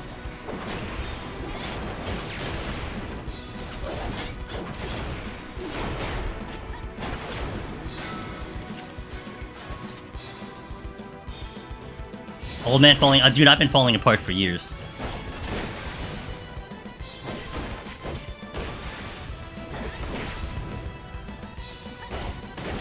Moving. I had back problems from 5+ years in gym. Shame because I saw at a younger age, didn't really get the correct information early. Yeah, and if you condition yourself to do like stuff like that, sometimes it's too late.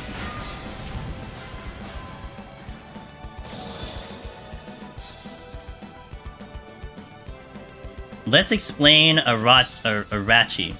So they have to see you to shoot you. Oh great, I'm gonna have a couple of them. So, let me actually come over here. So this guy right now...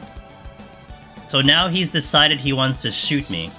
So he has to actually see me to shoot me. I can't really move because of this one. Okay. So, I'm actually gonna hide over here.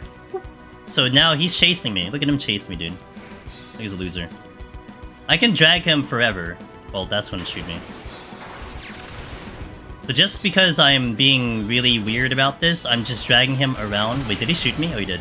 So he's, yeah, so he saw me, so he's running back. But he has to see me to shoot me. And then he's gonna very slowly run back to where he started. So that's a mechanic that you have to kind of worry about. Because sometimes you just see a whole bunch of enemies like in rooms that they shouldn't be in. And that's the reason, because that's just how that enemy works.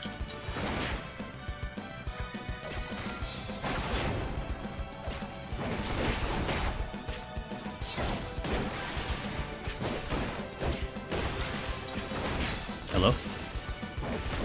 Oh, the stun.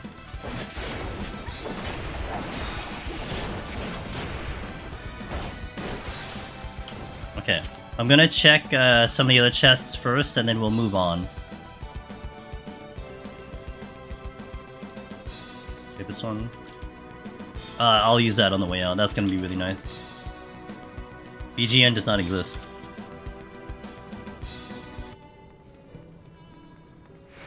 Anti-tower? Oh, it's called, down the... What is it called? Something staircase? Do tanks have time issues in POTD? I would say... Amongst anything else, that's your biggest concern, is time. Up the... Yeah, up the down... Yeah, up the down... Or, which one is it? Down the up or up the down? One of them. Tanks will have a problem with the time. Like, you're probably not dying. Like, something's not probably killing you. But there are ways that we do strategies, to help us out and to make time a little bit more in our favor. And you'll see a couple of those strategies that we do here in Heaven on High that can apply to Palace in a sense. That'll start happening in 71+. Look at this guy. He chased me all the way from this room. He has to run back, dude. Oh! And he shot me again. What a loser.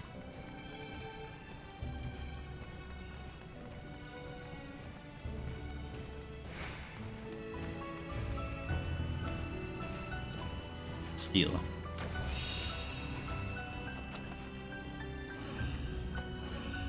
Alright, the 60 boss. 60 boss is interesting. I've seen a lot of variations of strategies for this boss.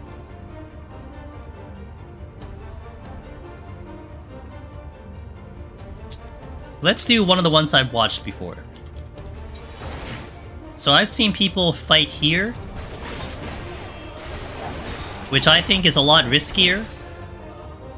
But we'll do a cycle on this position just so we can explain it. One of the reasons why this, in my opinion, is slightly riskier is because there's a lot more movement. Now, one could argue maybe that's actually better, because this fight is kind of boring, to be fair. Like, this fight is just a boring fight. So at least you have to, like, engage a little bit more. That's a fair thought. Now, there is an opening in the middle. So we want to bait the AoE first, and then we could go to one of the open spots. And that's why standing like here in the kind of like the middle ring, if you will, is not a bad idea. But then you kind of cause a problem there. So how I like to fight this is here. And again, you can fight this however you want to, whatever makes you happy. As long as you're not dying, who cares? So I like to do in the corner here, because we kind of make just like a triangle positioning.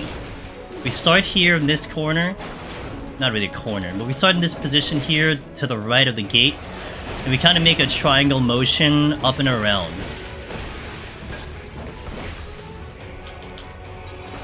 And also this helps because all the lines are going into the edge of the wall, as opposed to shooting into the middle of the room. We wait for the AoE to come out here, and we want the corner, because if we park it right at the gate, we might actually block that opening to go into the safe spot. So that's why we're going to be the right of the gate, not in the middle of the gate. I think one cycle I can show what happens when we park at dead center, just so you can see it. But that's the way I like to do it. Again, I've gathered at a couple people doing this fight, and I've seen a lot of variations for it, and it's interesting to see, and I always like to see the variations, because sometimes a gamer out there just happens to be doing something because they thought it was cool, and it actually is cool, you know what I'm saying? So that's why I like to watch a lot of people do it. But other times, that might be the one visual you see, and sometimes you just do a strategy because that's what you see, but you might not get the explanation as to why. So I'm gonna park this here, and this does make it a little bit tight here, but that's if I'm up against the wall. Like, if you're not up against the wall, then you're really gonna cause a lot of problems. So I think, let me see if I have sprint. Okay, I might have sprint by the time it comes back good. Is rude to goose someone? Gotcha. Oh, over again.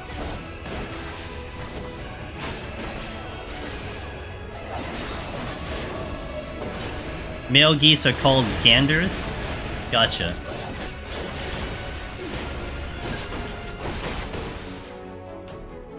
Alright, so let's do this mechanic wrong on purpose. So if we're standing in our safe spot already, watch the bait, okay?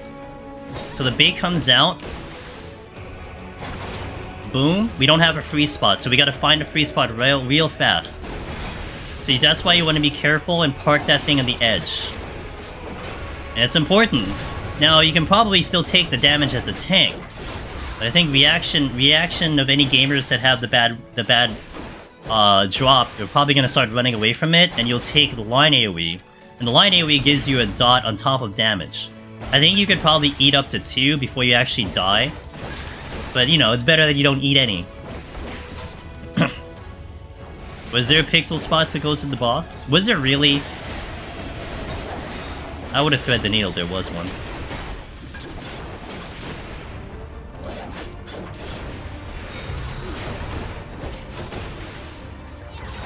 Maybe? Oh, maybe. I don't work with maybes. I need assurances.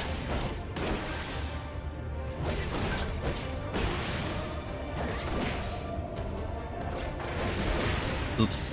I need my combo.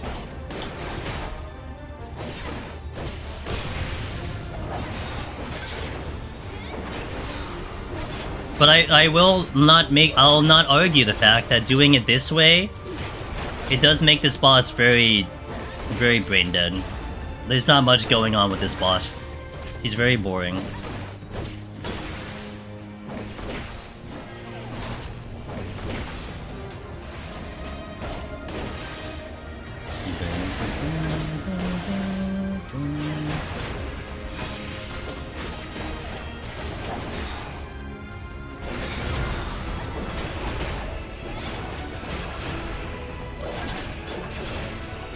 We're gonna do a 3-minute ad, guys, when we finish this boss, to keep the ads out of the stream during the middle of the run.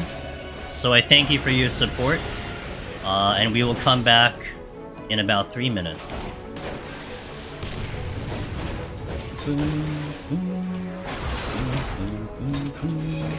Alright. 60 done. Nice and clean, palms are perfect. So I'll be right back with that 3-minute ad, so thank you guys.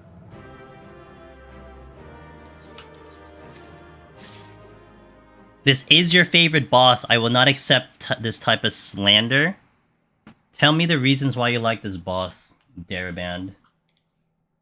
And I'll tell you why you're wrong. I'm kidding. BGM? Yup! Muted. Okay, how's my water? Oh. Yeah, my water's fine. Get ready for the water.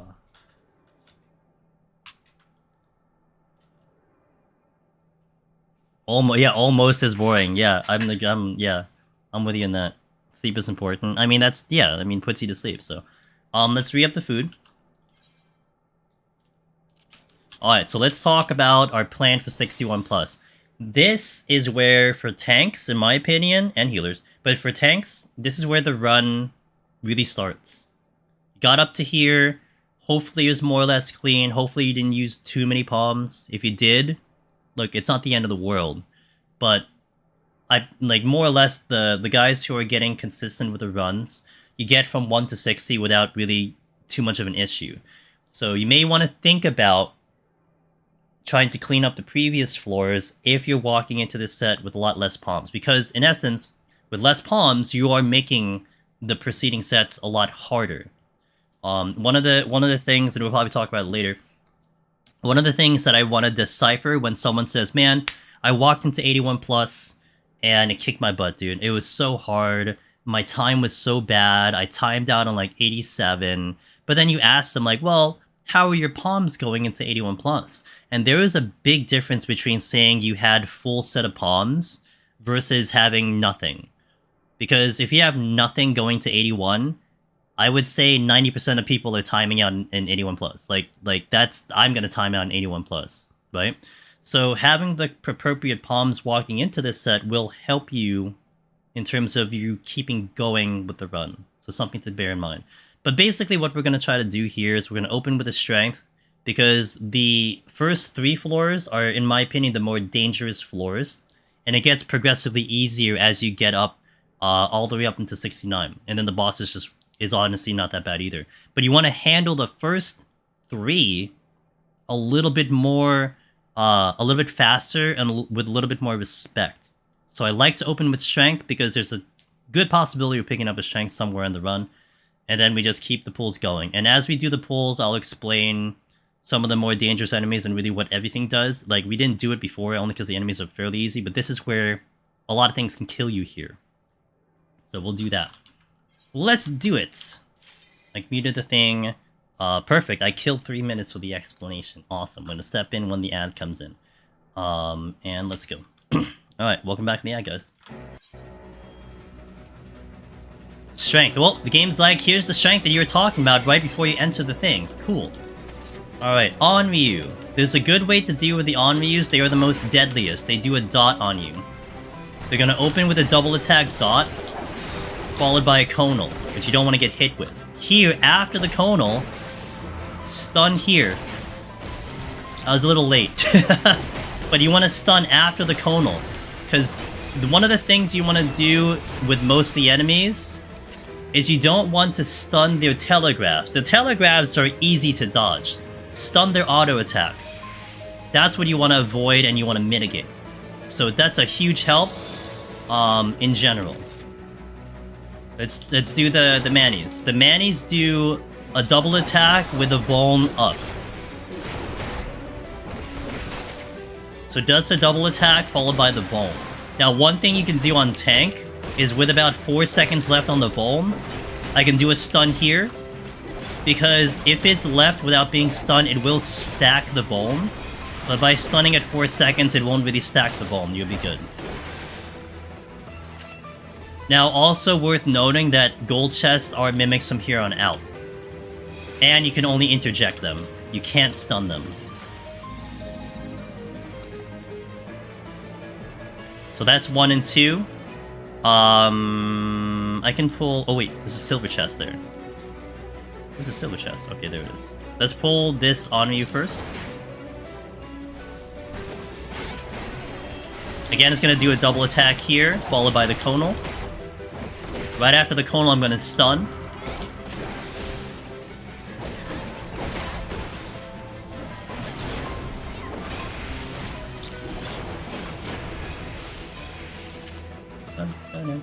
That's sight, so I'm going to pull it.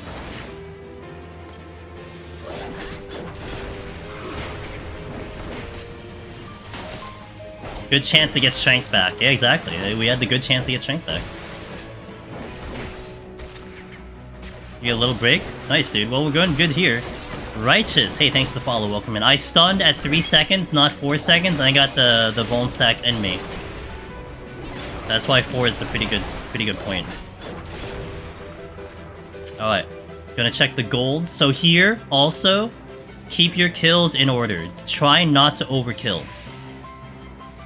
Wait, I didn't check the silver. God damn it. You don't want to kill more than the exit opens, because that means one way to just simplify this fact: if the exit opens and you have to kill something else, that is a pure waste of time. You do not benefit off of killing anything after the exit opens, and that's how you start losing time. Your average kill is about 5 to 7 to open the room. I would say 6 is really the good median there. So if you're keeping count of how many kills you need, then that's a good thing to measure. The Wakakusa are sound, and I want to check this chest first to see if it's a mimic. It's not. Now the Wakakusa, in my opinion, are actually the real worst ones to fight, because every time they melee, they do a poison 30-second stack that goes up to 8 stacks. And it's real bad, not so much of the initial fight itself, but more that, if you didn't clear the floor, you're now gonna have to deal with something else while the poison is on you. So having to deal with a 5-stack poison, and then dealing with this, which does double attack, it's a bad combo. So there's the Seedling, the Manny, and the Onryu.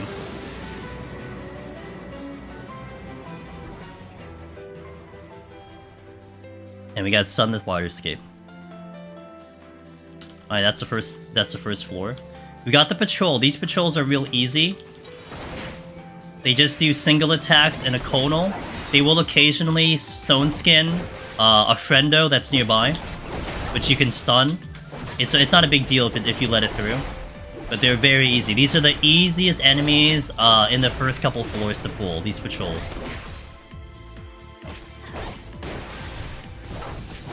One thing also that I will start to suggest is to maximize the use of your No Mercy. When No Mercy is available, make sure you use it. Because you don't want that thing to be sitting on cooldown, that's where your big damage is coming from. So try your best to keep it off cooldown, and you'll really do well with time. Gonna stun? I'm a little late.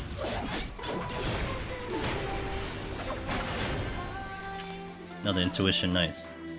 The crab, these are very easy to fight. They also just do single attacks with a shatter AoE, that's all they do. So these are very friendly to pull. You don't have to go too crazy with any defenses and whatever.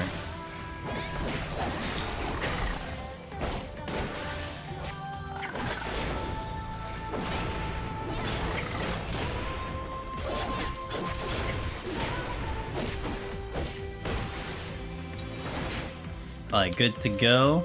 Probably gonna have to deal with this Onryu. Nope, just kidding. 3 more Onryu in front of me, nice, cool. I love that for me. I'm gonna try to see if I can get around these guys first. We're 3 kills in. Yeah, I wanna check this chest. I'm gonna pull the Onryu here.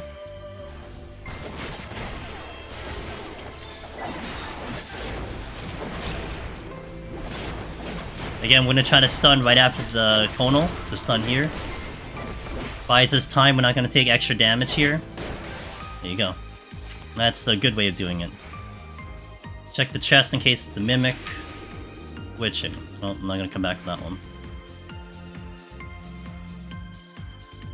Okay, these guys moved out of the way, so it's good. I can go towards the exit now.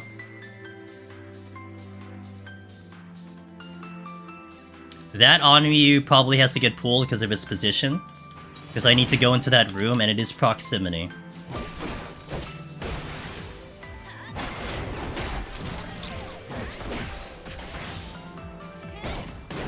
Stunning.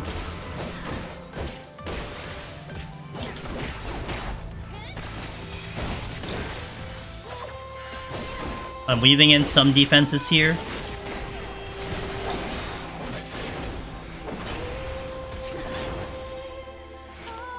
A little meaty, but I didn't have No Mercy on that pull, that's why. I'm gonna wait for my HP to cap out before I hit this chest. Nope. It is a Magicite. Let me check the final room first before we use it. Because if we get a Mimic, that'll cost me more time than just popping the Magicite right now. Oh, and we have Korgans. Oh, I forgot I altered. Oops. I mean, I wasn't gonna get here fast enough anyway. Actually, unless I get a Mimic, I probably don't have to come back for the Magicite anyway. Whoops. As a transformation, you can open bronze chests. A lot of people get like, you can do that? Yeah, you can do that. Not a big deal. Because it's an item that goes into your inventory, so that's why it works. So I'll leave the Magicite in there, I don't really need it. We'll just let it go. And we'll pick up the Affluence and move on.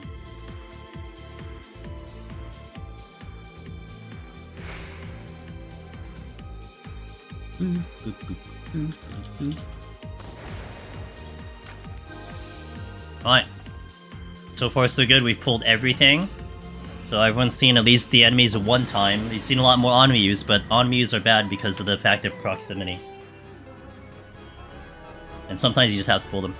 You're dealing with Onryus, by the way, until 65. You're gonna see them for a while. But they get less and less as you progress through and through. Like, 61, you'll see the most Onryu in my opinion. 62, they're a little bit less.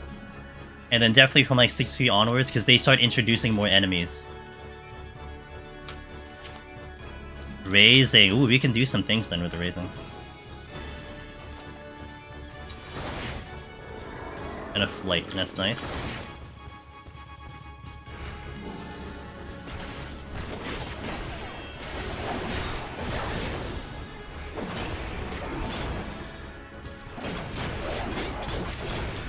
My strength is down, but we'll hold on to it for now. Time is looking real good. We're 50 minutes into the 3rd floor, so I don't have to go crazy. I do want that chest. Frailty's gonna be good. Using it now. Potchard!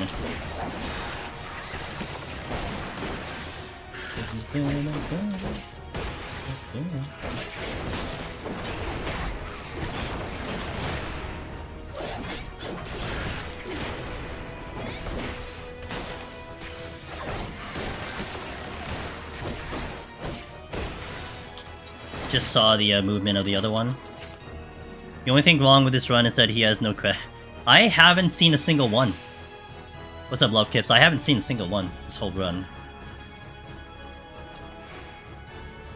It's just basically been Ifrit and Garuda's the entire time. Steel. Was Odin? I skipped one silver, I think, so that could have been Odin. I'm gonna pop the steel later. I actually don't need the steel right now. So we're just gonna deal with these enemies and pop it later. The reasoning for that is that, you know, things are, as we progress through the floors, I'd rather have it for the newer floors than this one. It doesn't really matter too much on this set, but it's good practice that if you can handle something already, like if you're already going through this floor without steel, just wait to use it, don't use it right away. Have I had any treasure rooms? Early on I did. I had one, I'm pretty sure I had one like 1 to 10, I think. Yeah, I did have one 1 to 10, like floor 7 or something. Ever since then, not sure. I'm gonna pop the steel for the Onryu here.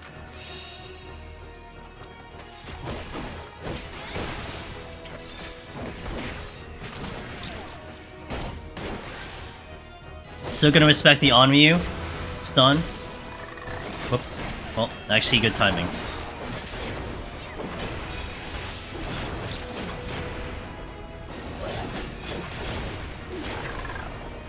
I need to kill it anyway.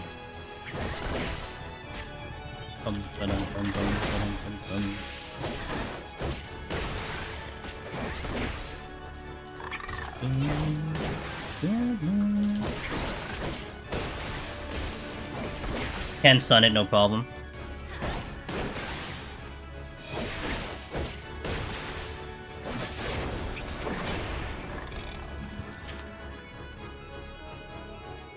Alright, the next one. Next one is Flighted and Altered? Yes. Flighted and Altered.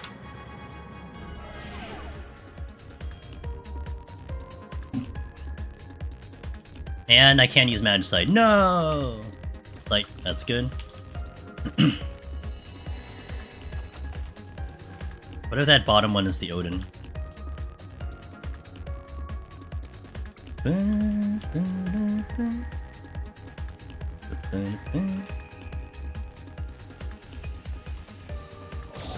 Nope. That is a luring trap.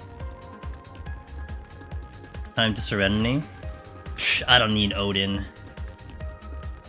Where's the exit? Oh, it's over there. I'm gonna have to pull this. Because the Onryu is proximity, by him being near the exit, I'm gonna have to deal with him at some point, so we're just gonna deal with him now. Odin needs me? Whoops. We got stun.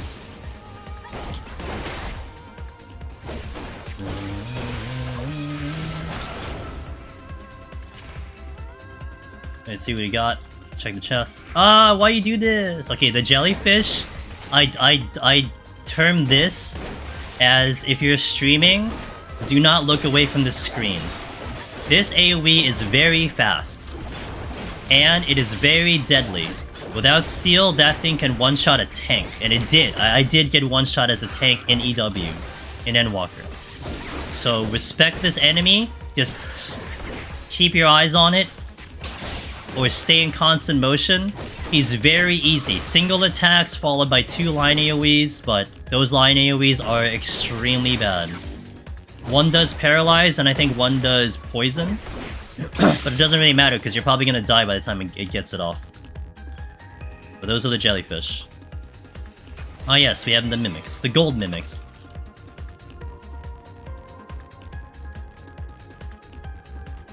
That warrior run. Yeah, the one that killed my perfect record on warrior. What's up, Biptech? You have a landmine. That's nice.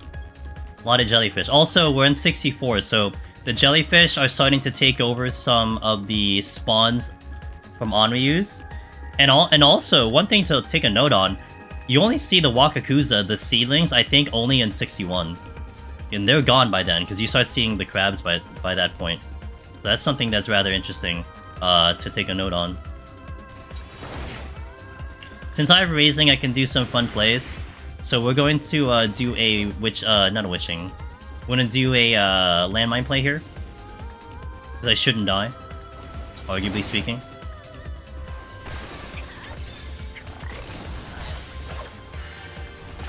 Easy. We're a tank and we have steel on, no problem.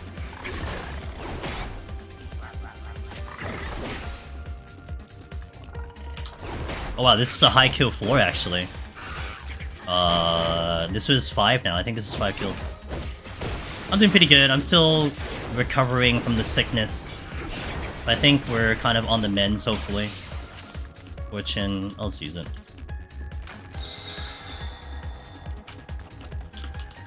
Definitely not as bad as when I had actual COVID, but I'm hoping I still don't have COVID, but I'm pretty sure I don't.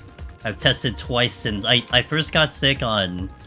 I first felt the first symptoms on Tuesday, so right now it's Sunday. I've tested twice since then, and I haven't been positive, so it's all been negative.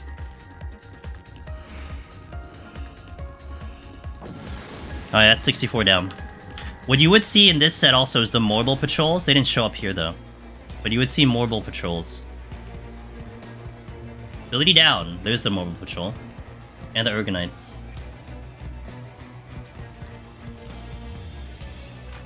Yeah. That was my problem on the vacation. I couldn't sleep well. I mean, I haven't slept well in how long, but I didn't sleep well, so I was definitely susceptible.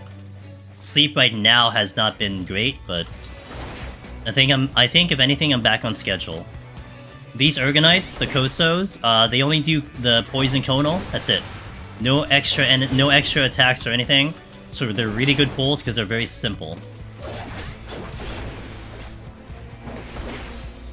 Like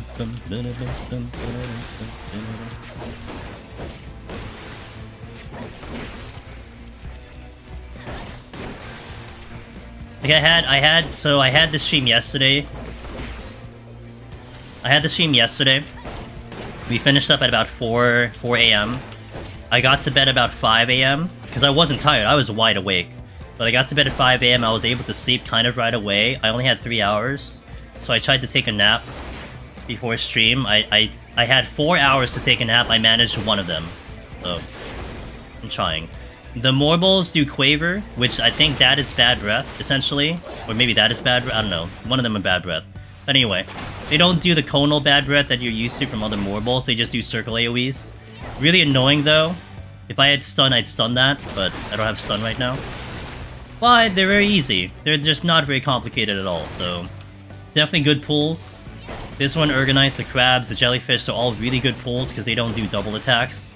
And that's why I was saying earlier that the enemies are getting easier as you progress further. Now, the enemies will get a little bit harder by like 67. But they're not as hard, in my opinion, as 61. 61 is really where the hardest enemy set are.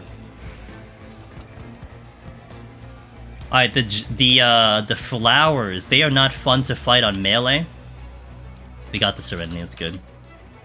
Yo, what's up, Aerospark? I'm pretty good. Recovering from the trip, from vacation, but I'm pretty good overall. Hope you're doing well. Do you normally have allergies? No, well, I have seasonal allergies in the spring, but no, it's definitely not allergies. Because on the trip, we were kind of part of a tour group, Kesa, and people in the tour group were getting sick also, so I probably picked up something they had. So these guys are bad because they have a consistent range attack. But if you're in melee range, they will not only do the consistent range attack, but they'll also start to melee you. So in essence, they're just double attacking you like every GCD. So that's why they're kind of bad. But they are sound, so you can get past them kind of no problem. So you don't really have to worry too much about them. Maybe I'm allergic to Morbles? Maybe. I'm pulling this Urgonite because he looked at the chest and I need to get that chest. That chest is a strength. And I want the strength. Thanks, Kisa. I hope so. I just hope it doesn't get worse. I've been getting like pieces of different symptoms on and off. So like I started with the nasal drip, and then I had body aches, and then I had the cough, and then I had chills and temperature wackiness, and then I had short of breath today. But they've all been like one at a time. They all haven't hit me all at once. I'm kind of hoping that I ran through all the symptoms and I'm good to go now. Like, we might feel something tomorrow, but I don't know. The usual doing random stuff in FF while the occasional POTD runs these days. Nice. Occasional POTD is a nice, nice and chill for sure. Gunbreaker? That's right. That's the exit. So I'm gonna go backwards because I gotta check the other room. So I will be very conditioned here to be checking all the rooms, because any power-up we get could be a big time save. And so we're gonna be doing that pretty much for the entire run. The only time you'll see me skip rooms is if I cannot get to the room clean without a pull, without like an aggro, and the exit's already open. That's when you'll see me kind of skip rooms. But unless that happens, we're gonna be checking rooms for power-ups. But just to keep it in track with our strategy, we are not gonna try to kill more than the exit. So we want to keep our kills very low. And here, this is an example of that. I could have pulled like the crab earlier. I could have pulled something earlier because I ran past a number of enemies just to open the exit. But what happens if I see a mimic in the last room? You know, if I have to spawn a mimic when the exit's already open, that's kind of bad. So we're doing this mimic now, and the exit isn't open, so we're in good shape for that one.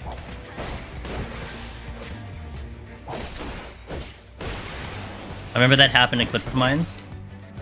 What did I say? What did I say? I literally forgot what I said 5 minutes ago. Okay, offward, onward. Did I say offward? Onward. Okay, he's facing left, so I'll go this way. That's a side enemy. Referring to what I typed before. Oh, okay. I zoned into 141 and 3 monsters aggroed me immediately when I... Yeah! Yeah, and it's specifically 141, Bivtech. It's... If anyone has had that happen, it's always 141. Isn't that weird? Would I recommend using any other palms? Oh, hold on. So I did... So Kurkur, I did implement a usage of flights on 61. So I'd open with a strength, and then I'd open with a flight. Because more than likely you might see a flight. But I've definitely taken that out of my current strategy. And so I just rely on the strength. And then we kind of see how the run goes for the rest of it. One big note, this is huge for time management. We're stepping into the 6th floor. And to kind of keep the time nice and easy to remember, if I step into the 6th floor, I look at my time. We have 37 minutes. If I'm over 30 minutes, that means we're good on pace. I don't have to use anything crazy. Like, we don't have to use flights. We don't have to use Petri. No, we'll just keep our pace. We should get to the boss with enough time. If I get into the 6th floor and I'm under 30 minutes, like we're at 29, etc., consider using something. Like, you have to concede that you will have to use something. That's a good marker there. So, with that in that respect, you know, see how the time manages as you go through the floor to see if you have to use something. But I don't use anything other than the strength to keep me going forward. Now, the trees, these are patrols. The Chiza, they will do a conal into a circle AoE, Not as threatening as the one you saw at 51+. It's a lot slower and a lot more manageable. But again, as the theme is, if you get hit with either of those AoEs, you're probably dying. So don't take them for granted. But they too are one of the easier enemies to deal with. Very simple mechanics, and they don't double attack, so they're very good to fight.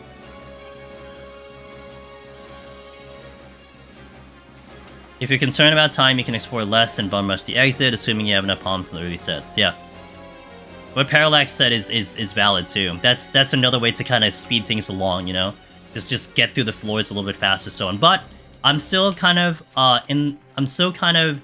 in that suggestion mode of saying, you know, check all the rooms, check the palms, just be efficient about it, because any power-up will be a plus. Now, my No Mercy is up, so I'm pulling right now. I probably had it up for a couple seconds, though, to be fair, because I was talking. But especially on a big room, when you see No Mercy up, pull. When it's down, explore. That's kind of the pace I like to go for.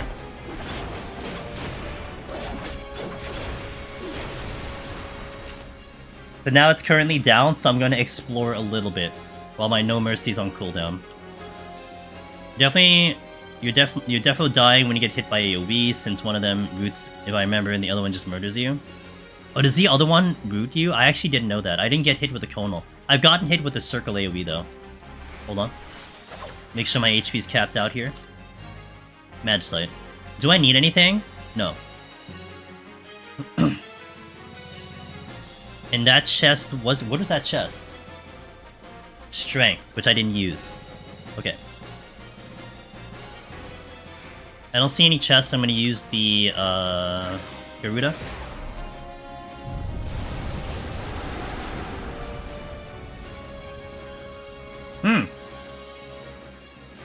Is that a drop? I think that's a drop, right? That was not there before. I don't have Fortune up.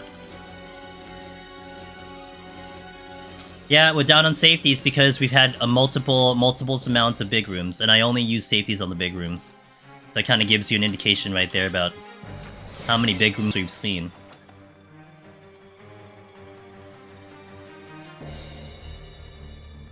Is that a drop? No, that's the strength that I didn't pick up, right? Yeah.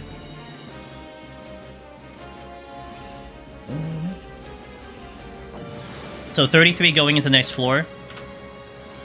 I couldn't see, like, the position looked weird to me, but...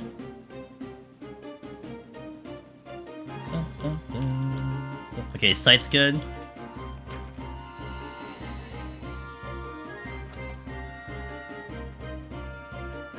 Alright, so what haven't we pulled yet?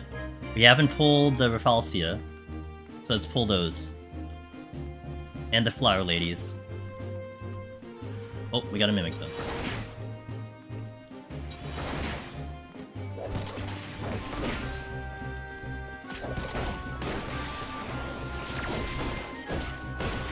$22 Mimics so far, huh?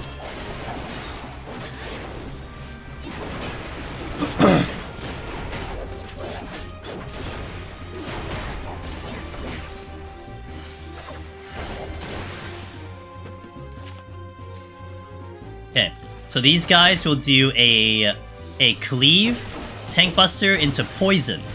Now the poison's interesting. When you see the cleave, do 3 GCDs, and then do stun.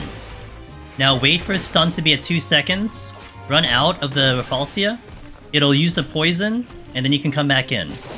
That's pretty consistent. You kind of want to wait a little bit, because of it. It's like a cooldown that it's using. And the poison is 30 seconds, so to avoid the poison is a really good idea. So that's kind of how you deal with the with those Rafflesia type enemies, to avoid that poison move. These guys, just stay close. You have a gaze that you do not want to get hit in, because it is a death if you take the gaze. You want to stay close for that donut. You know, do the move coming in. We can just stun it just to make it easy. If you get hit with it, you will get charmed, I believe, and then it'll do soul something, and that one-shots you because of the debuff. It's like a combo. So you do not want to get hit with that, period. But as a tank and you have stun, you can just stun it just to make your life easier, and then that's it. It is a 360 gaze. It is a 360 gaze, by the way. So you have to make sure that you're just not looking at it at all.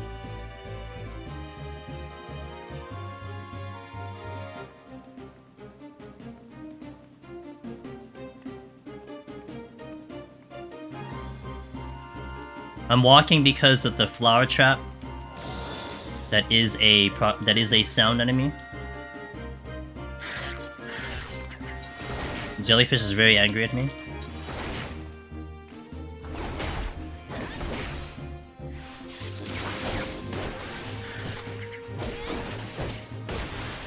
Kind of always be in motion with the jellyfish because of his quick attack.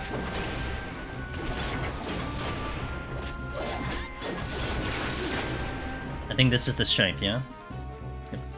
I believe we've pulled everything now on 61 plus. I think we've fought everything that exists here.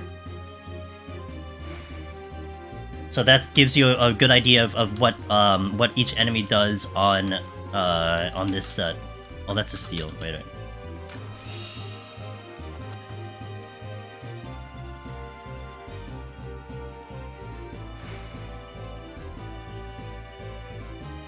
That's an auto trap. Frailty. I'll take it.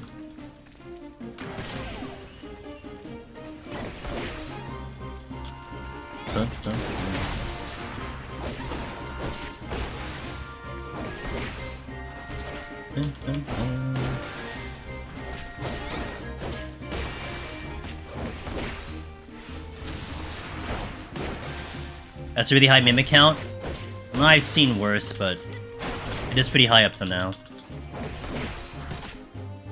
I mean, I do count alterations, to be fair, so...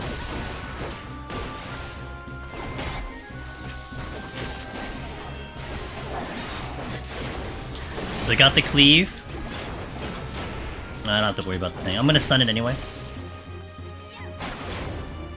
I gotta find something else to... Ooh, well... Ask and you shall receive.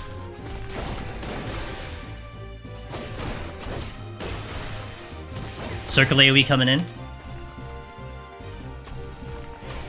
Oh, god damn it. Well, these are not bad at all. I can deal with 2 of them. It's just I probably only need 1.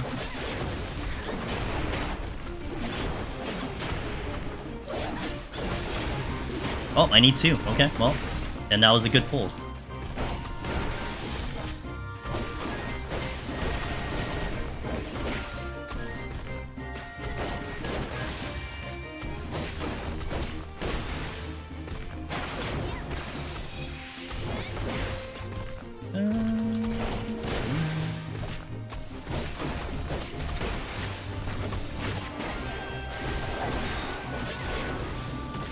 Alright. In 68 with 27 minutes. Really good on time. I need to do some runs for Heaven on High. Since I want to level Paladin, which is 64. No job quest after 30. Maybe I'll make a new... Oh, that's not... This is not looking too great because of the... I don't have safeties anymore. And I will always use a safety for this set. For the big room. Oh, that sucks. God damn it. Go figure. Got a lot of big rooms. Yeah, I don't need to pull yet because my No Mercy's not up. I will check these chests though. Ah, we haven't fought the Ochu yet, so I guess we can fight an Ochu. They're not special. They just do a gigantic AoE and then just single attack, so they're not crazy.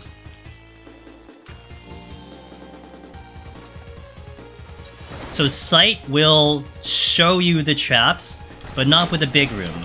The fake exits will still exist with the with a sight, but your backup strategy would be to conceal. You can conceal to get off the floor without stepping on a trap.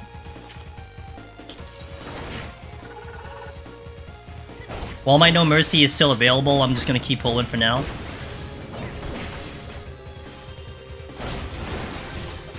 Four big rooms? Yikes.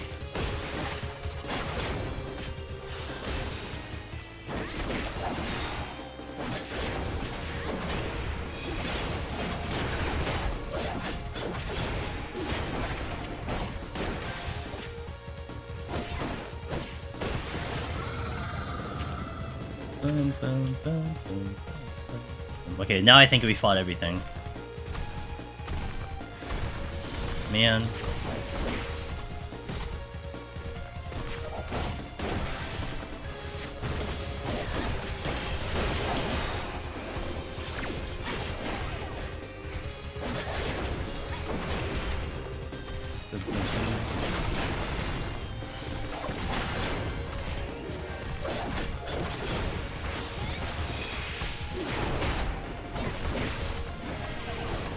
Okay, we're good.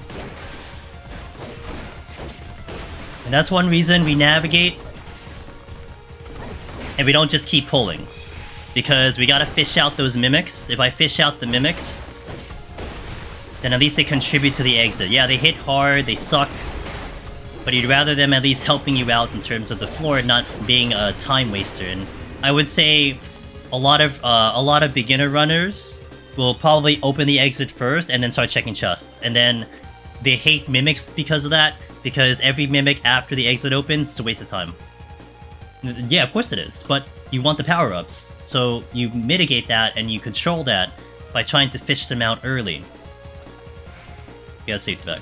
You're gonna try new? Absolutely. The more the question arrow should be how long would I be doing it for, and it really depends on the content. If the content's a lot of fun, you might see me do it for a while. If it's kind of a one and done, then I do it for a one and done and we go back to Deep Dungeon, you know? I'm hoping that I can stick with it, I hope it has some repeatability. But from my understanding, the solo portion of it is supposed to be the easy mode, whereas the challenging mode is more with the it's more with the 4-man group. I just want to challenge, man. I want to challenge.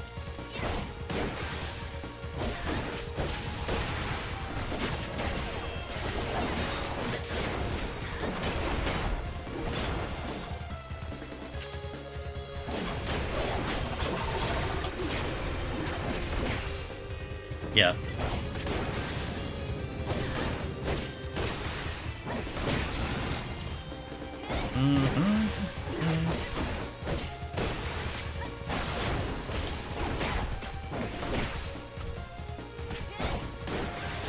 Alright, let's pick up the steel and the frailty. I believe this is the steel. Yeah. Wait, that was the frailty. Oh, the steel's down here. So now we're 23 minutes into going into 69 when the 69 is flighted, so that's a good time. We're not even worried about any time issues right now. And we only preemptively use the strength. Everything else we picked up and we've done on the way. I don't think I did get one Magicite, but I was already almost off the floor, and we haven't seen a Petrify. So, if anything, like, we just kept the pulls moving fast. Kept the damage rolling, kept the pulls moving.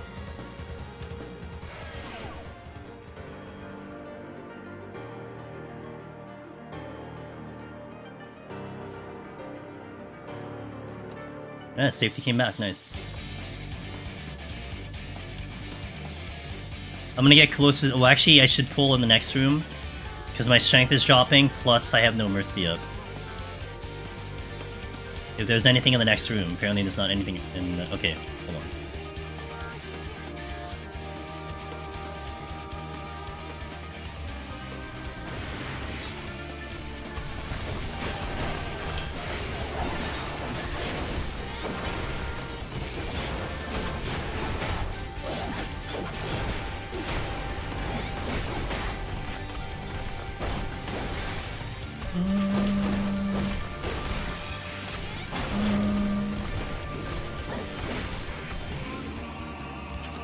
One down.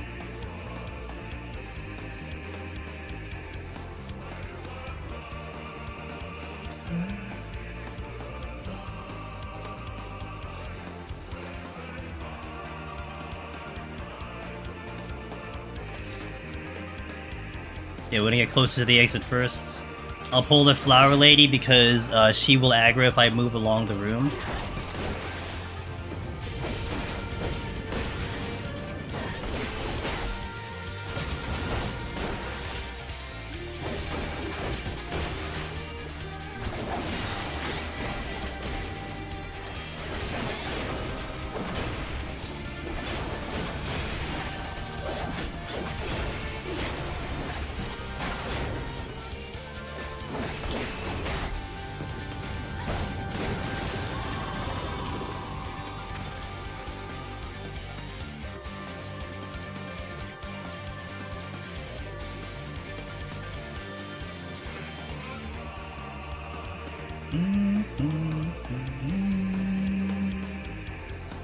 Oh, shooters.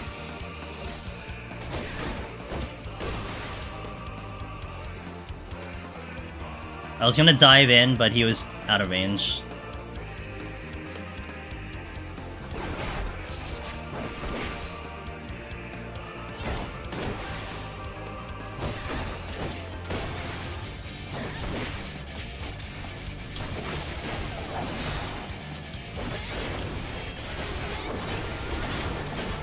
Stunning. Alright, so we did successfully fight everything on this floor. So you got to see what each of these enemies do on this set. So now we deal with Serbi. I will make this very important. Really note this down for this boss, especially on Gunbreaker. When you fight this boss on Gunbreaker, you have to watch your Brutal Shell. It can actually kill you if you're not paying attention. You have to pay attention in this fight. And I will show you why. Predator Claws is a front attack. You can just run to the side or behind it. Followed by Slabber, which is a big AoE. That is a lot of damage. Do not take that to the face. Followed by Inner Space, which is the puddle mechanic. Once it drops, just move out of it. You have a respectable amount of time. You don't have to be like really weird about it. Alright, so here goes this part. I'm actually not going to take Brutal Shell on purpose. The normal mechanic on this one is that Hound of Hell will stun you. So we can't move. And then he'll devour. Stun drops, and then we run out of the puddle. That's how it normally is for most runs on any job. So do note that that is the regular mechanic, and a lot of times if you're not paying attention, that's probably what's going to happen to you. Now, when you're conscious of it, you can kind of line things up such that you can have Brutal Shell for that part. But if you're just kind of mindlessly doing your rotation, I would say there's a very good chance you don't realize where your Brutal Shell is landing in your rotation, and that can cause a massive amount of problem. So on this cycle, I'll explain why. We got the Inner Space coming in. I'm gonna make sure that we have Brutal Shell lined up here.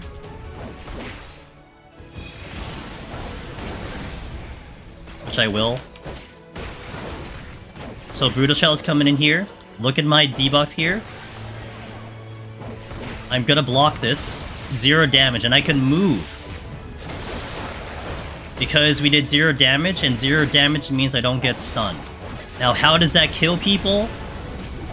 Well, the Devour mechanic is such that if you're tiny, Serbi doesn't eat you. That's just how it works. So, if you Brutal Shell the Hound of Hell, which means you get no stun, and then you run out of the puddle, you'll be big again, and then you get eaten. And that goes through invuln. So don't bother trying to invuln either, because that will go through invuln. And with Gunbreaker invuln, you're not going to survive even if you are able to mitigate the damage. So you have to make sure that you mind the Brutal Shell, or condition yourself not to move until Devour goes off. The amount of times this has killed a Gunbreaker is a lot. A lot of people have died to that mechanic. Because they kind of go a little bit on cruise control, and they don't realize what happened. You can move. Wait for Devour, and then hop out.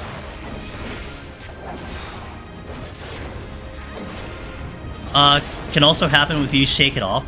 It can, but here's the thing. I think with any other shielding Tina, I think you're consciously putting it up.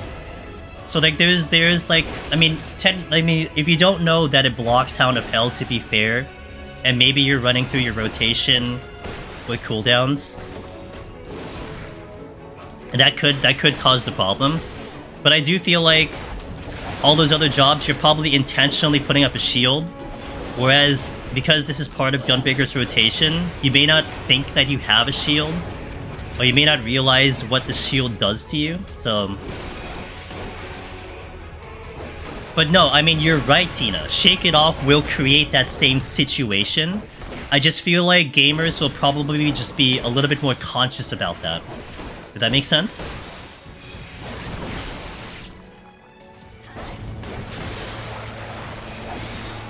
You know, it was funny. So when I was on vacation, I don't know if anyone saw this tweet that I did. There was a gamer. Actually, it was the I think it was the NA Korean rep for this game. The community rep.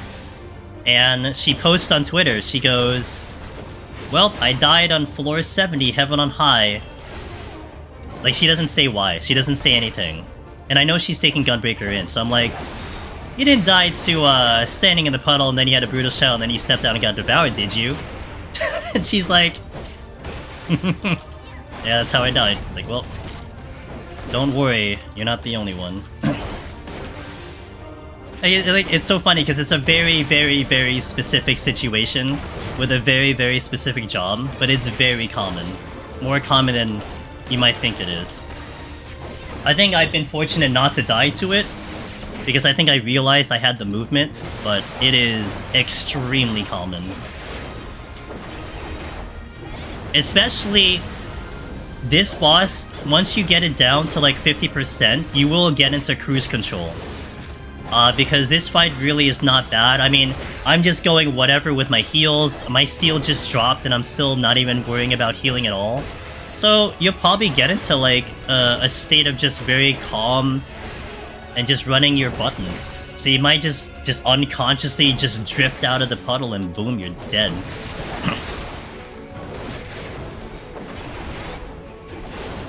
I died to my first time here. Ugh. Man, I hope I do justice then with this one. Like, make sure like no one dies to that, because god, it is just like it is definitely a common way to die on Gunbreaker. I've seen it on streams a lot.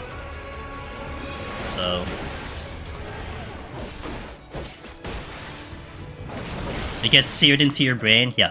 I see, like, dying to a silver chest, I feel like is one where that's one you have to experience to let that sear into your brain, like you said.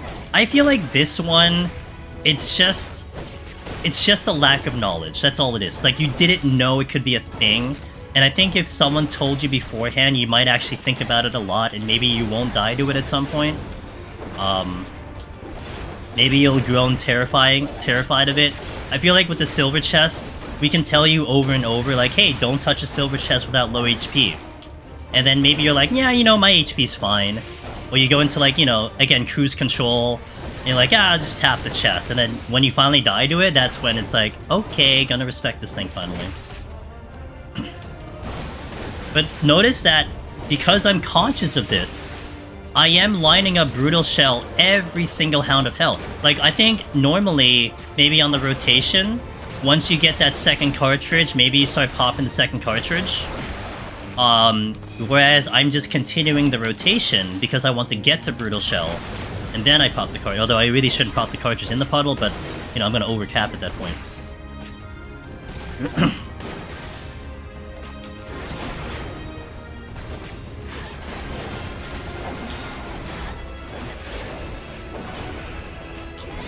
Out of the middle, the front rather.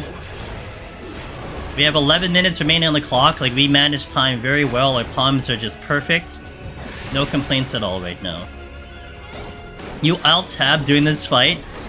You need to get up here without special nods. Heaven on High at all. Yeah, no, you're not wrong. I mean, that is one of the things that's good about Heaven on High. It is very kind of entry-level, very entry-level.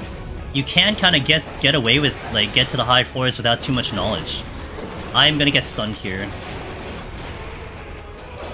And I like that. I mean, you know, the finer details will certainly help you.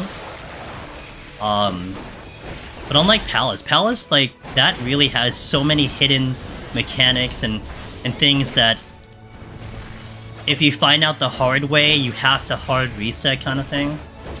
And not to mention the brutality of the amount of floors that exist in Palace. Heaven on High is definitely a good entry-level, deep dungeon. to get into the groove of how this whole functions, how to do the power-ups, how to deal with enemies and bosses and whatever, how to go with solo. It's funny, Silverch has disappeared from me when I tried to get game footage of it for video. Oh, okay. Gotcha.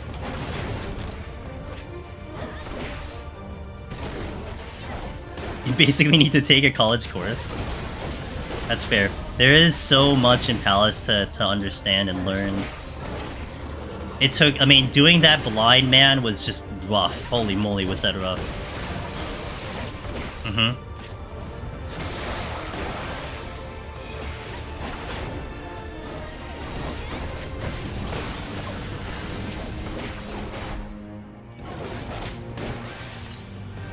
Oh, I saw a button.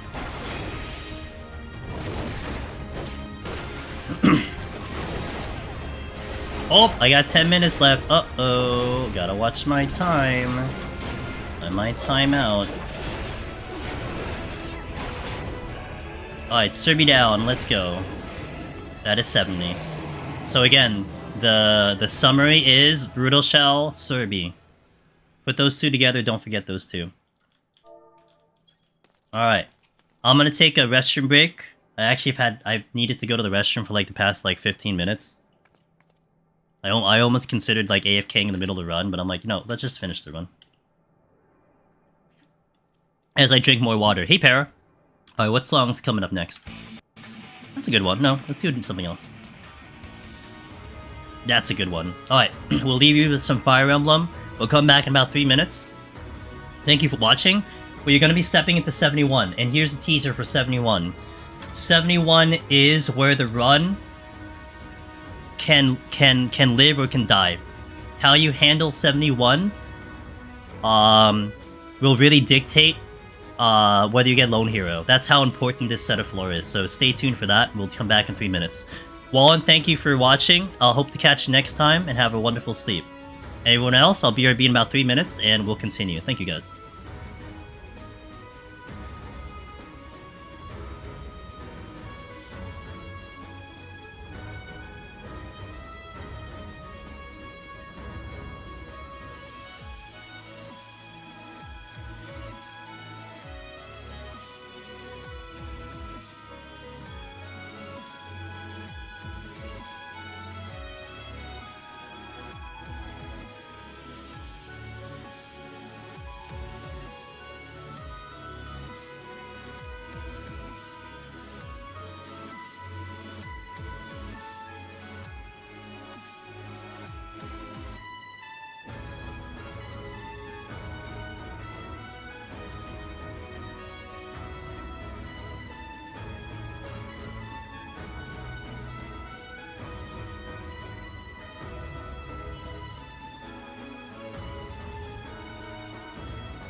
Alright, let me set up my water. And then we shall continue. Oh, I see ya, Ish. Thanks for being here, man.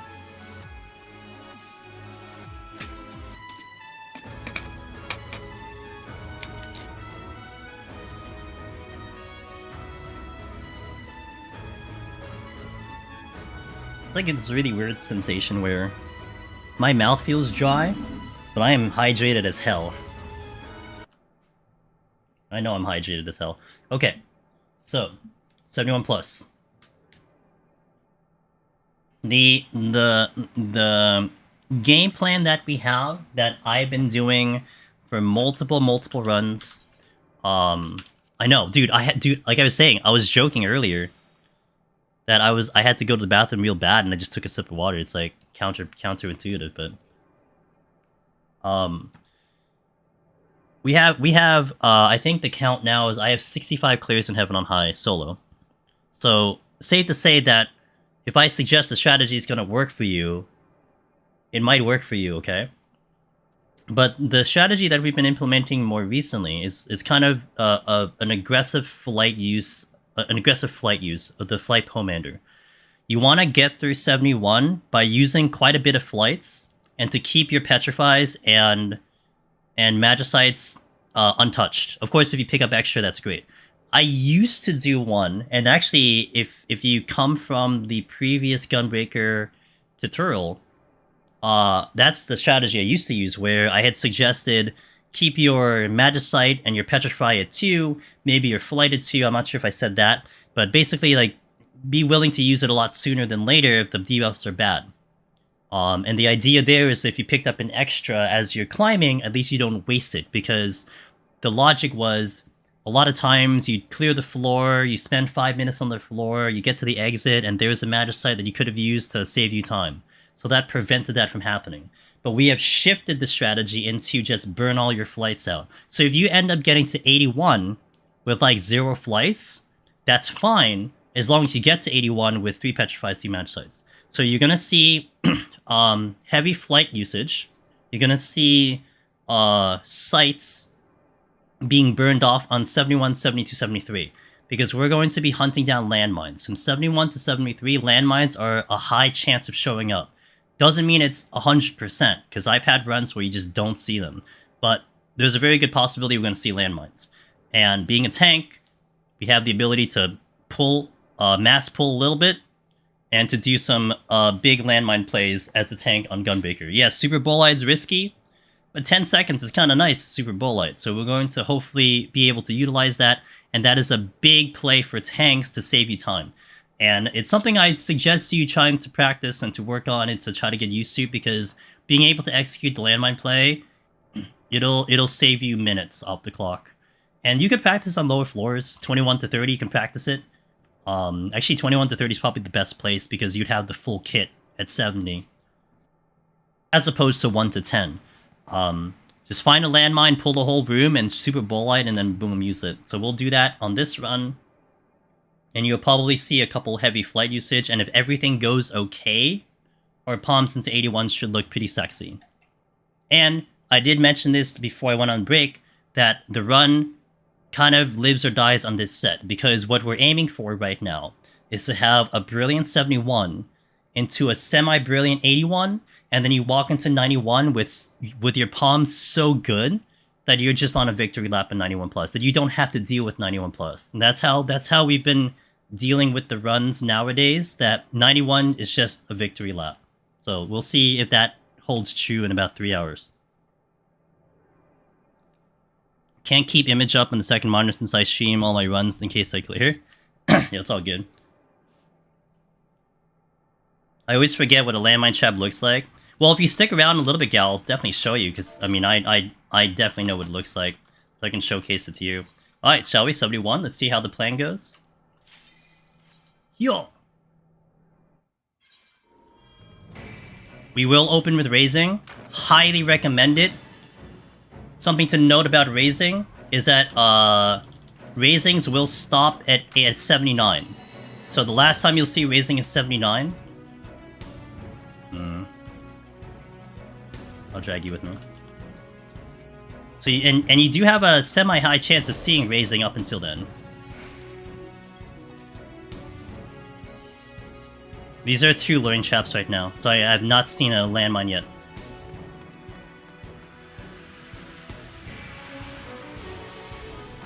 That's 3 luring traps. Oh, great. And now we see 2 tigers.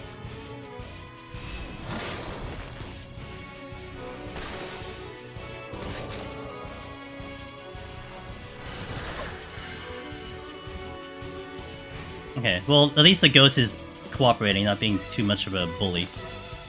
Another tiger. I think that's a landmine up there.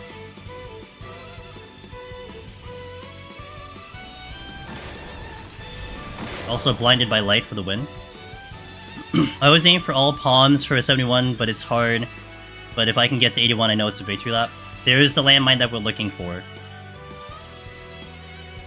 Oh, but we got a Petri. So we'll just petrify. So that was actually very beneficial for me, just to literally run around and just look at what the chests are. And we were hunting down a landmine anyway. So we'll just Petri here, and we'll get off the floor. And of course, see this is one of the things I was saying about the whole you know, you get it all the way at the end of the floor and all that stuff. That was literally what happened. But in this case, it was just beneficial because I was hunting down something else, and we got the benefit of it. All right, so next floor, nice and easy. That's the first. That's a good start. There are also huge benefit of checking all the chests. I think one of the biggest problems that people run into is they skip a lot of chests. They skip a lot of chests as they're climbing. Now this is a little annoying, so I think I'm going to Serenity this instead of using a debuff here. Also, I do have a free steal, so that's nice. That is a landmine, so we're gonna try to drag a couple things into it. I have a witching, a free witching, so that also makes it very easy. So the average kill count is about 6. You want to kind of have 6 to pull, and that would be ideal to have.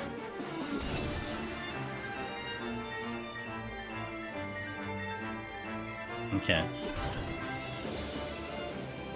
Gonna steal up.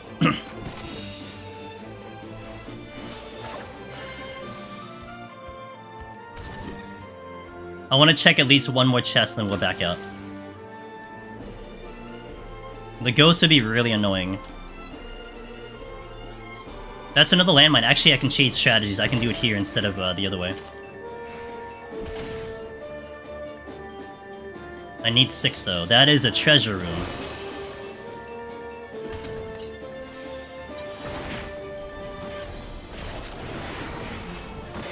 Alright, this is nice and complicated. I love complicated. I needed to bait out the tiger's AoE there. So he doesn't clip me when I'm running around.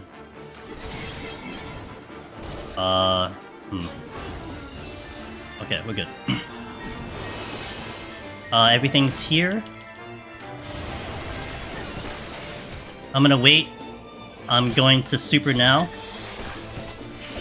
Pop my defenses and my heals. I need to go back and get the witching. This is also one reason I did a strength, because it will get a little tight with the kill count. Oh, that was not enough. Well, it'll get a little tight with the kill timing. If I don't strength, and if they pop out if they pop out of the witching and I didn't kill them, that is very bad. So I'm gonna run back to get the witching and the steel, but it kind of works out this way because the other room did have a landmine.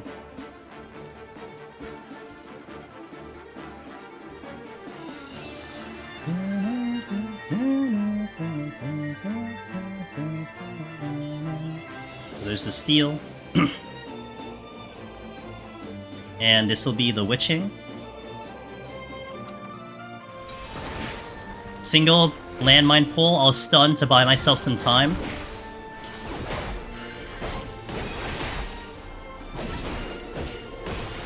Alright. Oh, we're not out. That's fun. I like the song. This is from Various Day Life. They actually had really good battle themes, but okay, so now what I'll do is we will try to fight things so you guys can see mechanics. So the first thing we'll pull is the Hyoga. It's gonna open with a gigantic conal. So you don't want to kite around with this thing. Let the conal go, which is what I did earlier.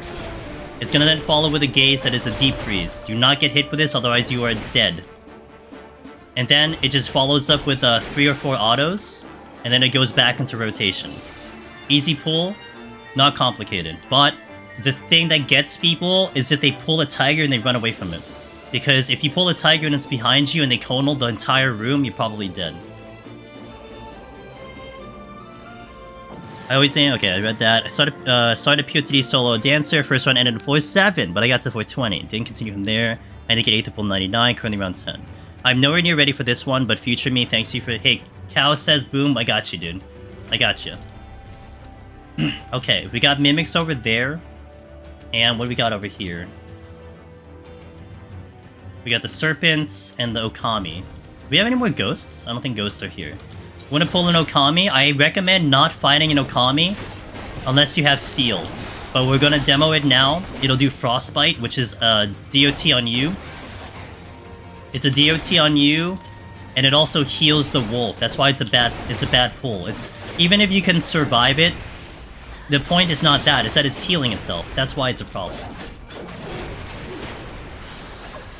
Keeping my back turned here.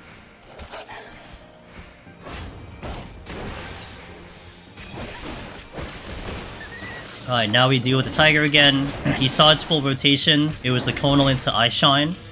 Couple autos, it'll do it all over again. So just be careful of it, let the conal go. And I gotta watch the Serpent. These Yukis are casting from afar. You gotta make sure that you stare at the ground if you're near any of them, because that will potentially kill you. I am certain it doesn't kill you on tank one-shot, but it doesn't help. What form am I thinking of flighting on? It depends on time. I'll definitely say that when I decide to use it. But it will kind of come down to what my time looks like. Now, I will say, I am intentionally doing this floor. I'm intentionally doing this floor without a sight, just so I can demonstrate some of the enemy pulls. Because we're gonna start losing some of them in a bit. The Yuki does the conal first. It'll do about 2 autos, and it'll do another conal into Ice Dispenser. These are one of the easier enemies to fight, because they are stuck doing telegraphs all day. Followed by Ice Dispenser. And you're clear of that fight, no problem. I'm gonna back out here to check other rooms. The other thing I didn't fight was the ghosts. I don't think the ghosts are here anymore. But the ghosts are basically just Scream, which you saw a lot, into Accursed Pox, which is not the same as the Accursed Pox that you given from the Mimics. But nonetheless, it does a massive amount of damage. Now be careful with the Mimics, you just saw it right there. If you fought enough Mimics, you would know that they should always start with Malice. The Mimics with an altered room and they're spawned in the middle, they seem to have a slightly higher chance of starting with Death Trap instead of Malice. And that, let me tell you, that's the biggest debate ever. Because you're conditioned, the first thing you see, Interject,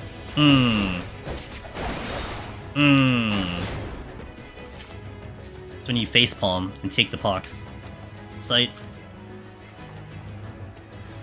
Oh! I do have Interject.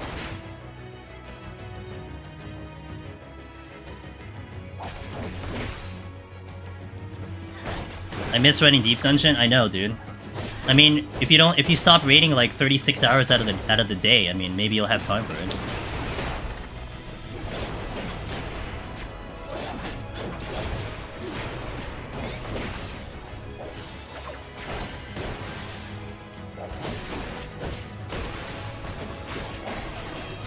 Watching my back just in case we have problems here. Gonna pop a potion.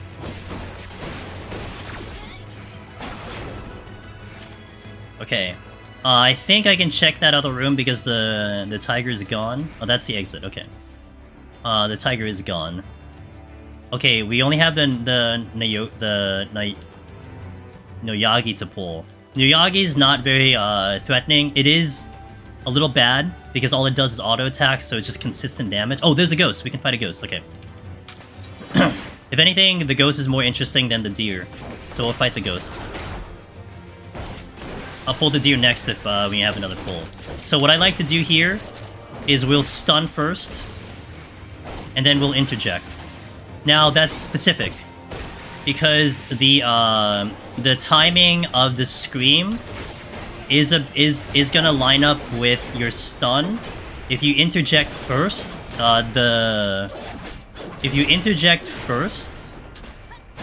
time it comes back with scream, your interject's not back up. Your stun might be back up, but stun just comes in time. So that's the ghost. This is the Noyagi. Again, it just does auto attack. Now, fun fact here. I think I can do this intentionally. Let me angle this way. If you're behind this deer, it will smash you with his back feet. It's a mechanic that it has. It's more deadly in a party, but I think. Let me see if I trigger it this way. Yep. So if for some reason you happen to be behind it after you stun it, it will do the kickback. It is a knockback, so it could knock you into a room and you could step on a trap that way. So you have to be careful. Like that's very like specific. Like you're probably not going to do that, but just for the sake of demo, that's exactly what happens. Blah. I appreciate that. Hope you're having a good time today.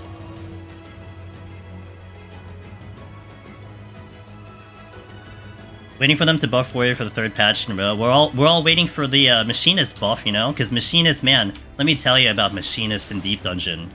It's like suffering. Like no one can clear on Machinist. Holy moly, it needs a big buff on Machinist.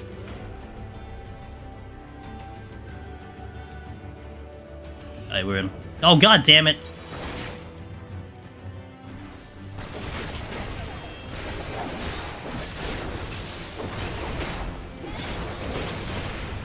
Delete Machinist. Rip.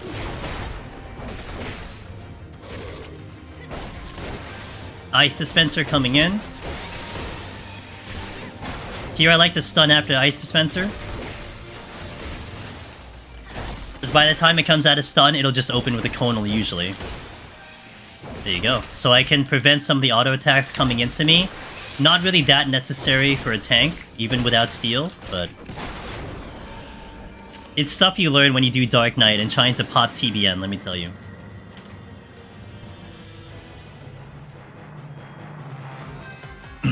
Red Mage always gets buffed, it doesn't matter what happens. He just keeps getting buffed no matter what. Serenity, I will fight through this floor normally. The Hyo's on. Oops. All they do is kind of stronger damage, no double attacks, into the conal. Ice Guillotine. That's it. That's all they do.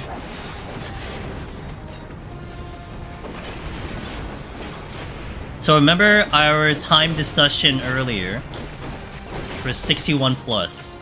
I want to walk into the 6th floor with more than 30 minutes, okay? And now that's important because what we're looking at here, someone asked earlier, when do I decide to use flights? Well, it might determine how much time I have at the end of this floor. Who dat? Yo, Sparkling Parfait. Thanks for the raid.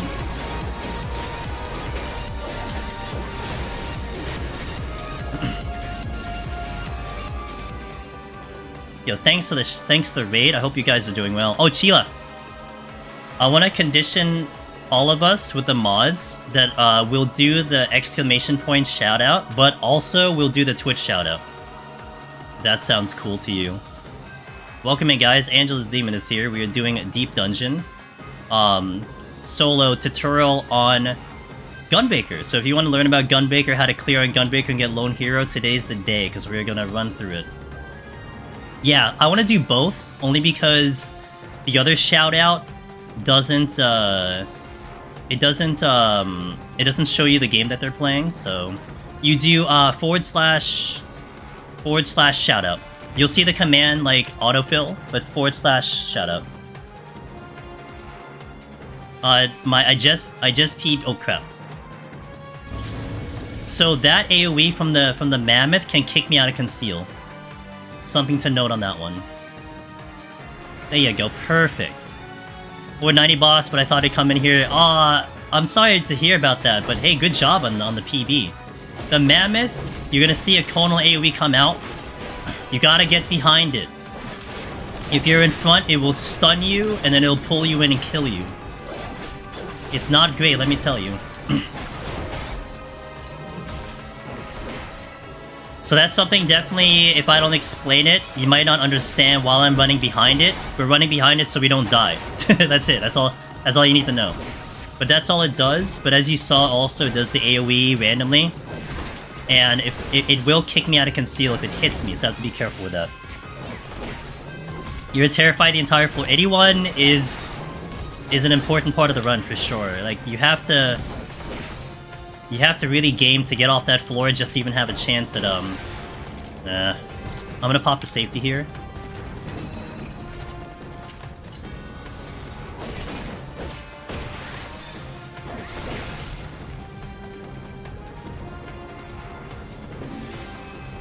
Oh my god. Patrols everywhere. Okay. Now we're good.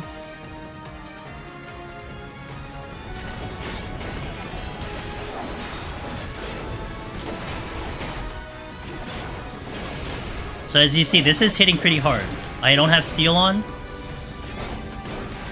And it is hitting pretty hard in general, which is, you know, is what it is. It's my first time on that floor set, so everything, so I was blown. I blew everything just to see the boss. Good play. Look, that's not very common for someone to even get to the boss for their first time. I would say 80% of people probably died at like chimeras in the first time they see 81 plus. Like that's no joke. Good stuff. Ah, look, a treasure room. Any of you I haven't pulled yet? Anyone? Say your name and I'll pull you. Let's pull this one. So we're gonna work the treasure room right now. Because we want to see if we can sneak any chests over there. Dies a chimera. The chimeras are brutal, man. They don't have chill.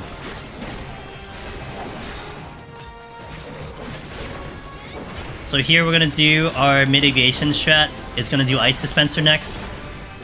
Oh, we did Ice Dispenser first. Okay. We're gonna stun here. After the telegraph. We don't need to stun the telegraph. I can dodge the telegraphs. I take one auto, probably into the conal here. Another Ice Dispenser. So we barely took damage that entire round right there, because he was stuck casting in telegraphs.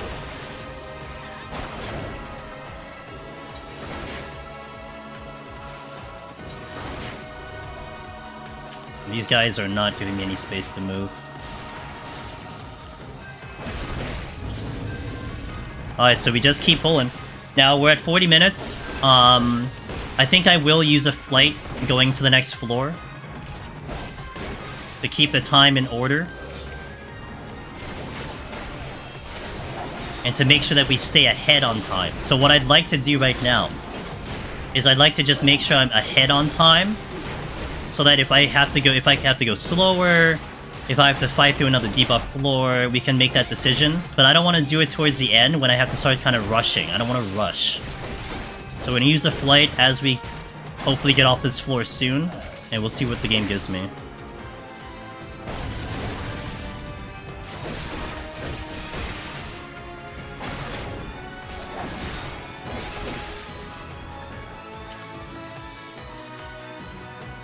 Gonna sneak the chest while these things are looking away right now.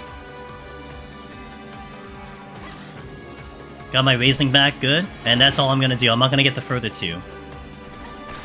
Crap. Alright, hold on. Here is actually safe. Right here, this is safe on the bridge from the patrol coming in. Watch my AoE.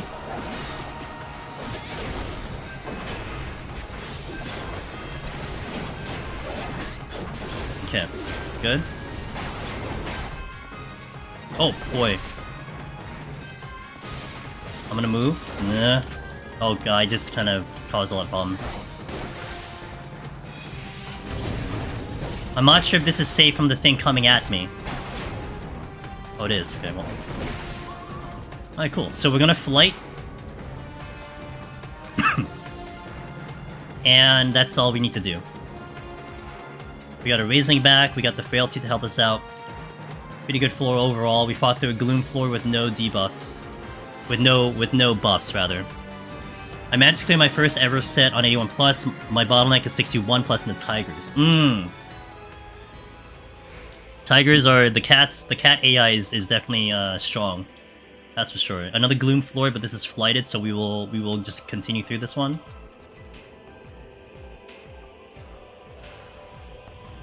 Alright, this Mimic is gonna be as hard as the one in 81+, so we need to take a little extra care with it. Gonna rotate some defenses, get our healing going. Make sure I don't get sniped by patrol.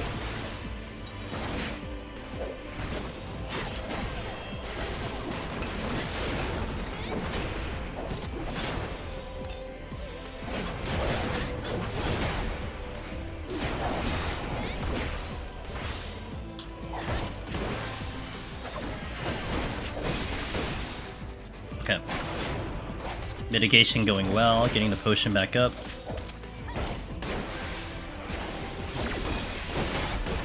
So definitely with Gunbreaker, I think one of the good prog points is being able to handle a difficult Mimic.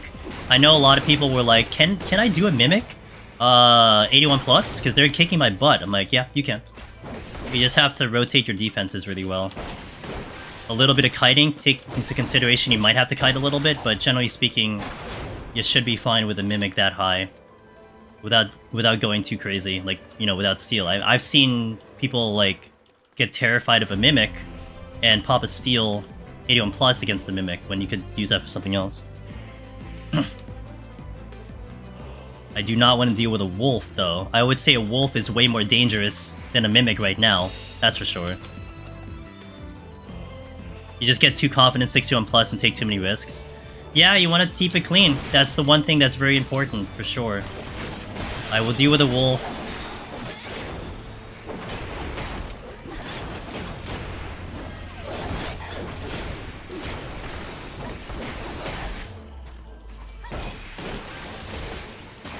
Are you kidding me? Come on. I stunned him and then he still got frostbite out. This is much better with steal on, even in Gloom, so that's helping. I am also rotating my defenses here. But as I mentioned, this fight is just not ideal because again, it's not a question of if you can kill it. You can kill it. It's just the frostbite, sanguine bite heals itself. So in essence, you're fighting something that has more HP than everything else because of the heals. We are out. Well, we were out. Then we got patrolled. There's a chest there.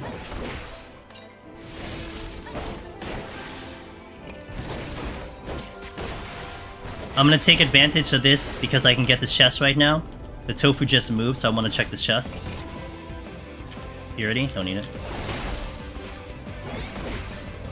Tofu, I think, should be good. I should not aggro here. It is sight. I'm dragging this patrol with me. I want to use a silver chest here. We want the enemy to be below 70% if we're going to try to do a silver chest play. No dice there.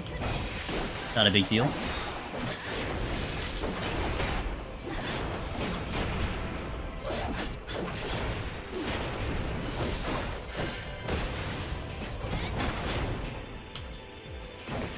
So again, looking at our time, we have 35 minutes. We are going to be about 4 minutes over 30.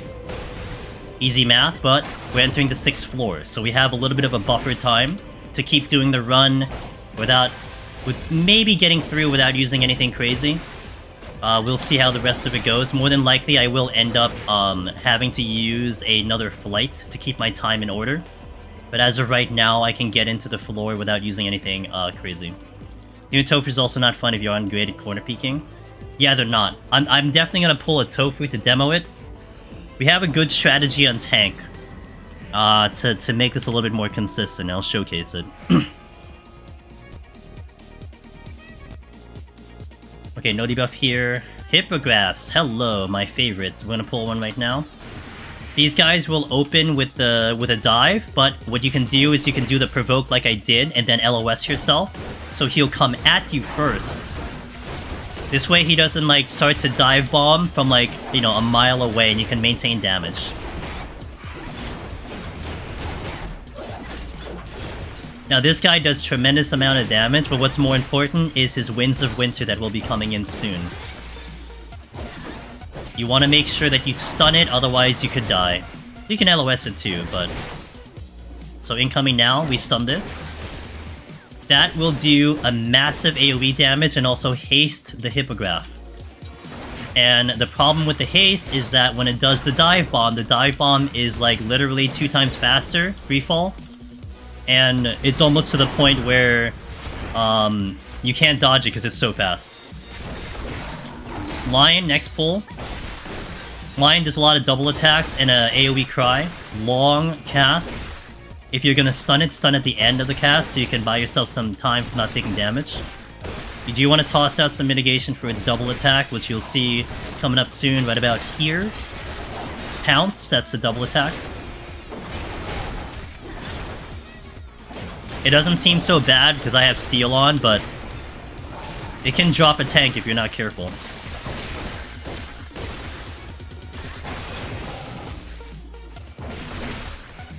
Stunning.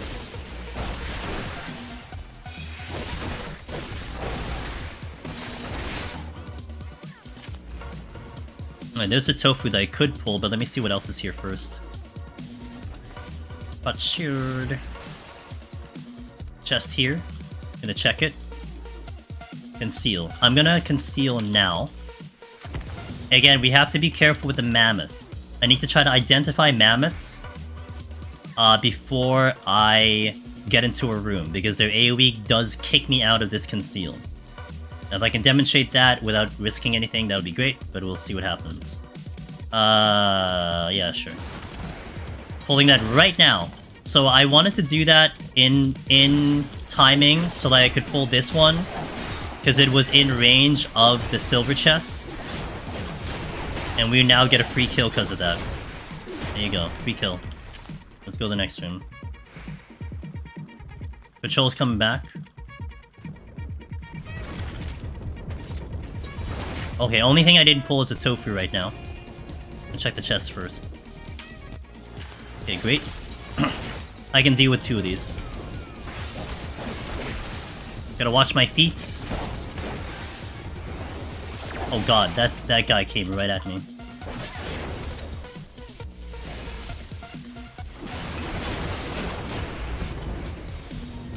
Nope. Nope, I'm kinda stuck right now.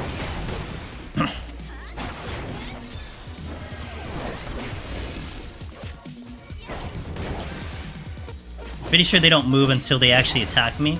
So once they see Ice Dispenser, then they will move.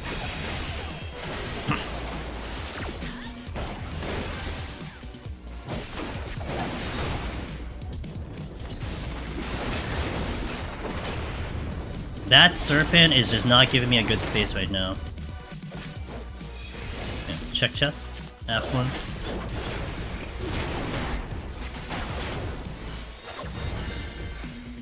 He's like blocking me permanently in this room.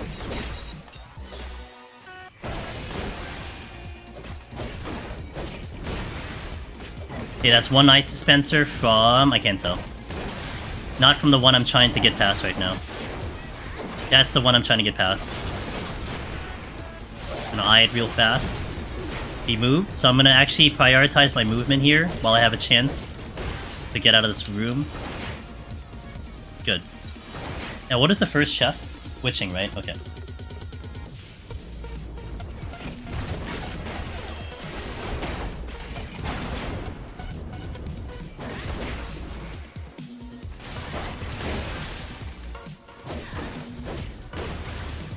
Okay, now we can pull a tofu, which I'll demo. a nice way to handle it on tanks. I'm gonna do LOSing, which you'll need, which you kind of want to have as a strategy for 91+, but we can do it with the tofu in an interesting way. So I'm gonna pull the tofu here. I'm gonna LOS so I can get him closer. I'm gonna interject.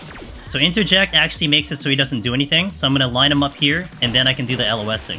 I kind of did that a little extra, because I already had him in position, but a good way to handle it and to put him in position so he can LOS is to interject, because he will go into melee range since he cannot cast magic, and then you can appropriately get him to the corner wall, almost like you do with a white mage.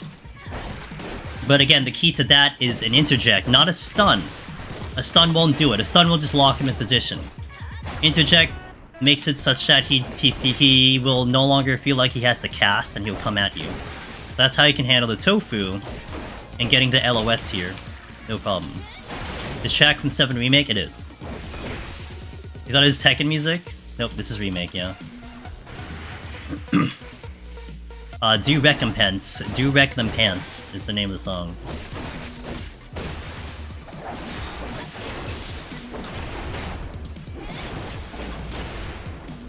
$28 minutes going into 77. I probably do end up using another flight. But we'll get to 77 first and then figure it out from there. I stun there to get the damage, because he might turn around and then start doing his conal, so he never really hits me. Yep, right there. That's consistent.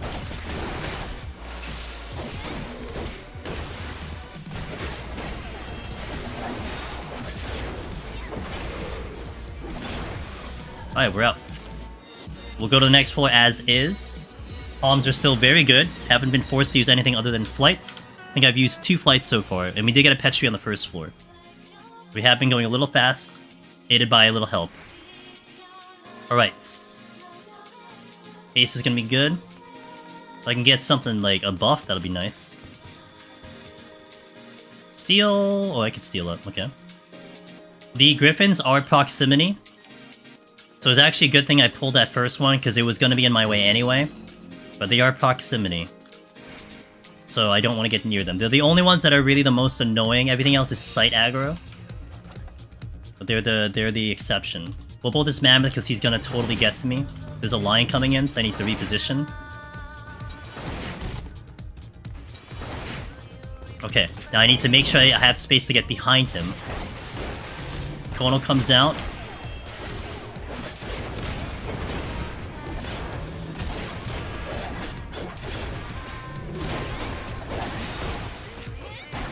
Watch that cat. That's pretty much all the Mammoth really does. It's just that Conal into the death kill combo. And then he'll just get back into it.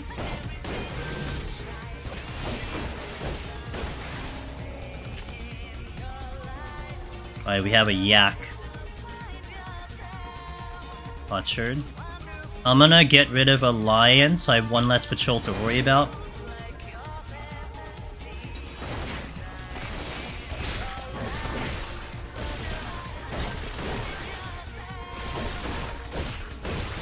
Gonna get double attacked a couple times here. Not a big deal. We do have steel on, so this is making my life a lot easier.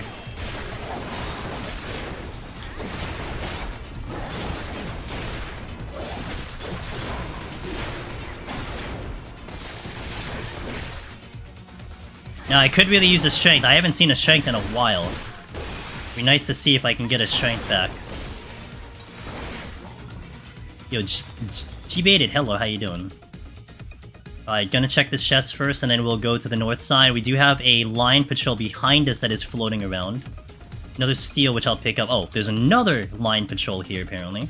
So there's 2 more that I have to worry about. There it is. I am gonna pull this, because it looks like it's coming my way.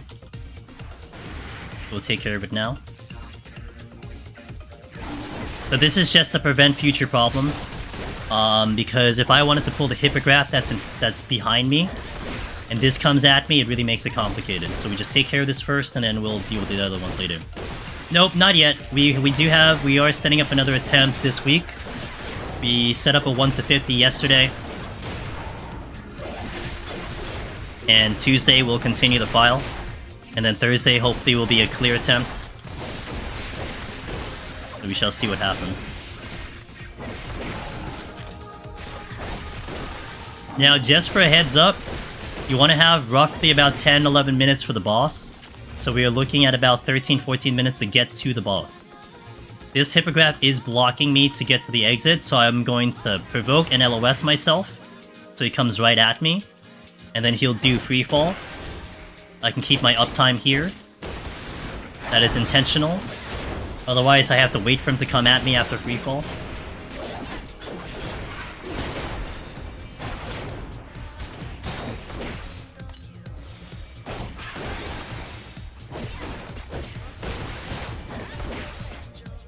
Free fall number 2. Gotta prepare my stun for Winds of Winter, coming in soon, right about now.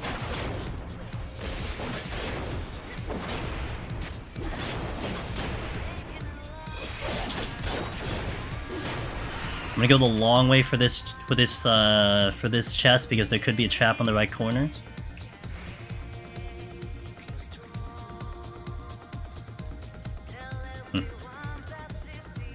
Nope. So we're gonna pull a yak, I think. I think we'll back up first. Let me check the chest and then we'll back up. Intuition. Alright, we'll back up first. Palms are interesting. I really haven't gotten that much palms. Again, we got an extra flight, I think. That's about it. We'll do a yak. A yak will basically just do auto attacks, but in 30 seconds, exactly 30 seconds, it's gonna do a pull-in with a big movement speed down, gravity, weights, and then followed by Horrendous Blast.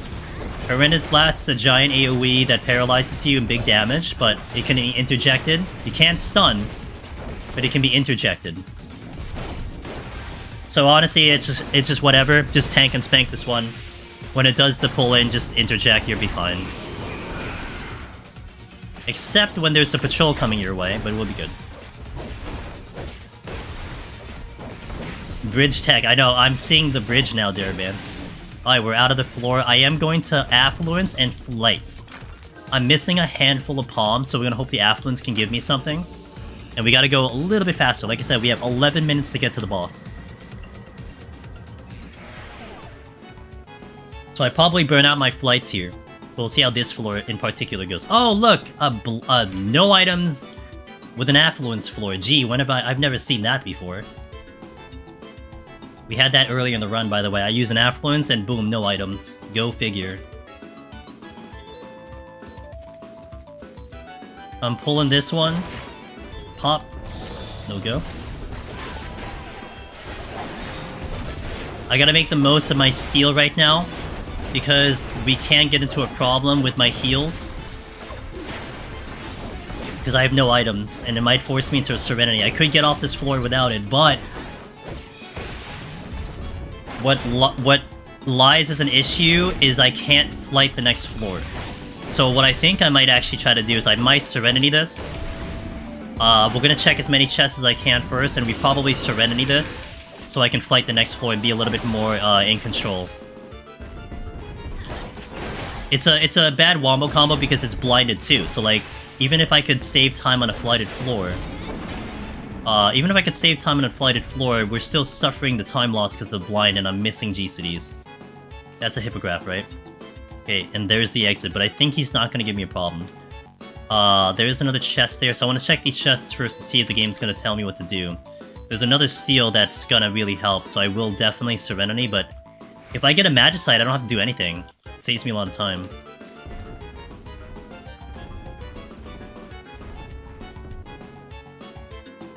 Strength finally came back. Nothing here. Alright, we're gonna Serenity. I'll deal with the patrol.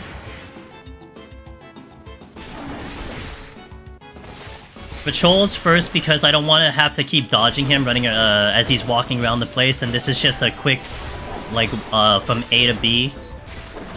So I have to deal with him back and forth, so we'll just take care of him right now.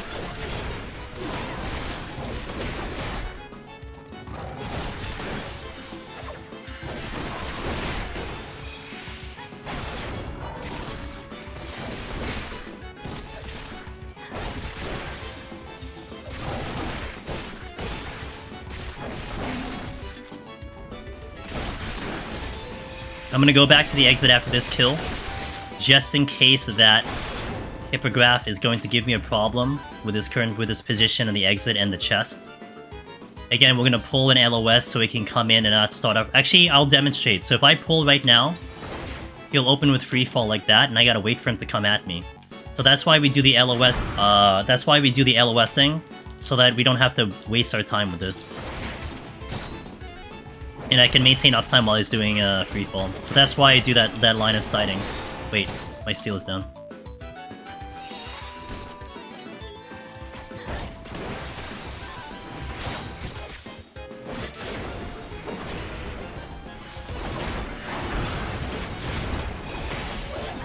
Grab the stun.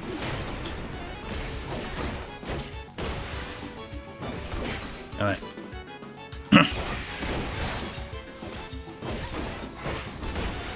I am definitely gonna flight the next floor. I might do another affluence.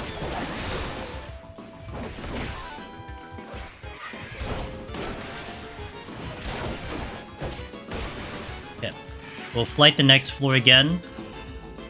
I'll pick up the steel, and then we will affluence. Should have time for picking up chest and killing the floor.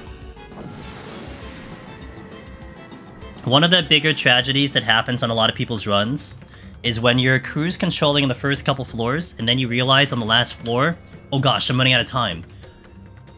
You create this combo, you create this snowball effect of bad things happening, in the sense that you get onto the 9th floor, the 8th floor, you're like, oh, my time is bad, and you start just getting to the exit and skipping chests. And chests are exactly what you need to clear. You need chests to clear. So if you're skipping chests, well, that's not helping you at all. So giving yourself time to get onto the 9th floor, to check chests, to deal with mimics, get the power-ups, that's huge. That's a big difference than skipping them altogether, if that makes sense. You definitely don't want to put yourself in the position of that, where you kind of have to panic move and just start using things because you're running out of time. And that's where probably will help you out too. I think that's probably the second common thing that I see a lot of people do. Is that they're like, oh yeah, we're fine on the first, 7 floors. Then they're like, oh my gosh, I have 15 minutes left on like 77. And then you Magicite, Petrify, skip all the chests. Yeah, you don't want to skip chests. We bought ourselves enough time to kill the floor pretty leisurely, and to be able to deal with any type of mimics that might show up. The steel is in the exit room. The steel is in the spawn room. We'll use that on the way to the boss. I will skip that bronze chest if that's all that's here. Okay, we're out of here. I'm gonna get close to the exit first before we do any other pull. Actually, yeah. Because I don't know what's in the exit room. It could be a treasure room, and I'd rather not blow a kill now if I need to clear up that treasure room. I didn't fight a Yeti. This is actually the one thing we haven't fought yet, so I need to fight this so you guys can see what a Yeti does. Oh, we got a Petri. I will fight this. I will fight this on purpose, just so you can see what it does. This will do a front conal. Actually, yeah, it'll do a front conal first. Frozen Mist, that will give you deep freeze. You get hit with it, you're dead. Now, it actually will alternate between a giant AoE that you need to stop, interject, or stun, or do the conal again. Why it does one or the other, I'm not sure, but just pay attention to which one. So it does that one first. I'm gonna stun. You can line of sight it, you can interject it, you can stun it. After this, it'll do the conal. Pretty easy pull. Like, this is a really good pull to do because it does a lot of telegraphs. Anything that does a lot of telegraphs is ideal for pulling.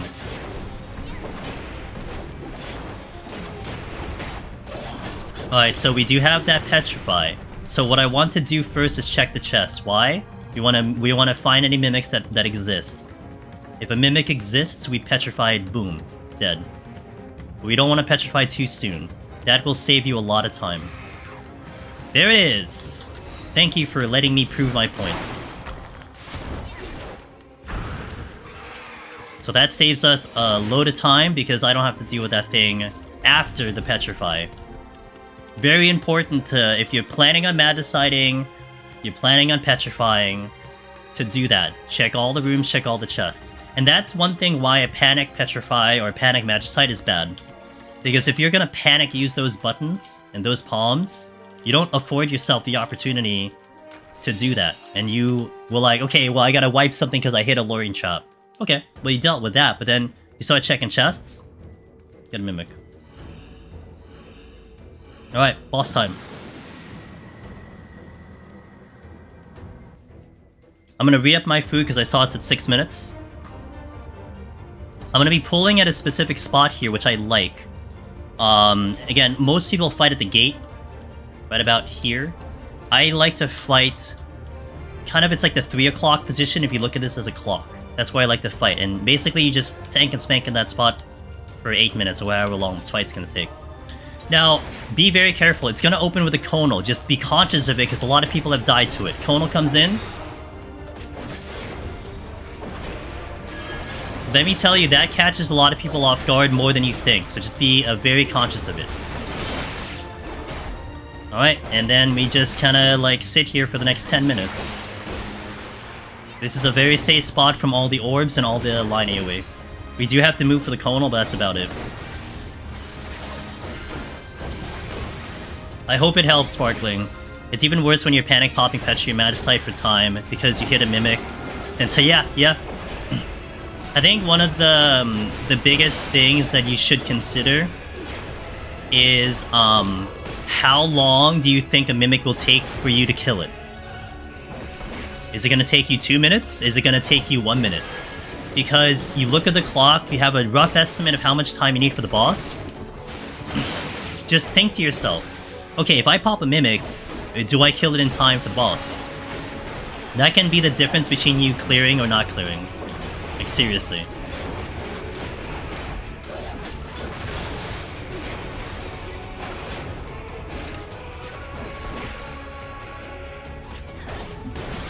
I'm gonna try to, like, pretty much not use as much potions as possible here.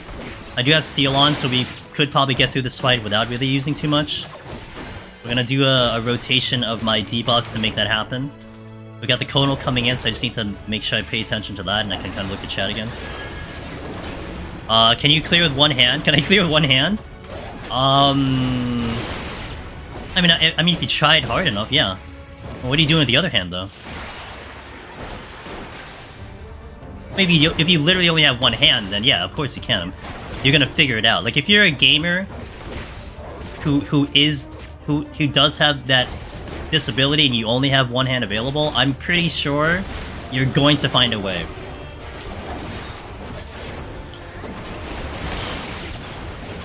It's a risky question. I know. But sometimes, you know, it's a good question to ask. I mean, what are you doing with the other hand? Now, if you're asking me if I can clear with one hand, I mean, I guess. I could figure it out if, like, people really wanted me to do it, but... Clear on 2 characters at the same time. See, that's interesting, because... I guess it depends, right? Because Man, that's gonna be, like, interesting. You'd have to go at blazing speeds, that's for sure. To make that happen. But man, imagine having 2 characters dealing with 2 jellyfish at the same time. Yeah, I've seen that. I've seen videos of that. But I mean, you're full manning one character when you're trying to do other things with the other ones. I mean, I can understand that, but 2 separate characters trying to clear on them, seriously? Oh, you know what I've seen? Exiled? Are you a fan of GDQ? You know what I saw, which was absolutely mind-blowing to me? They had a 1-controller, 2-game playthrough of Punch-Out. And it was NES Punch-Out, and it was Super NES Punch-Out. And they rigged the controller where it read input, like the controller would do inputs for both games at the same time. And the guy was blindfolded, I think. So he played both games simultaneously with the 1 controller and beat both games. So I mean, you know, if you tried hard enough, you're going to do it.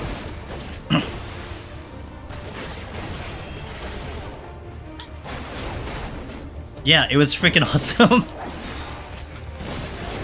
Yeah, they are insane, dude. With the limits they push is insane, yeah.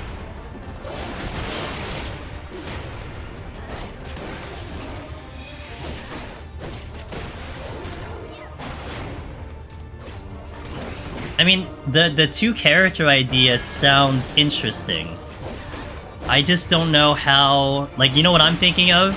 How do I stream that? Like, how do I actually set up my system so that I could actually make that a reality? But I also need a second character, which I don't have, and I'm not willing to pay for and level. So, there's that.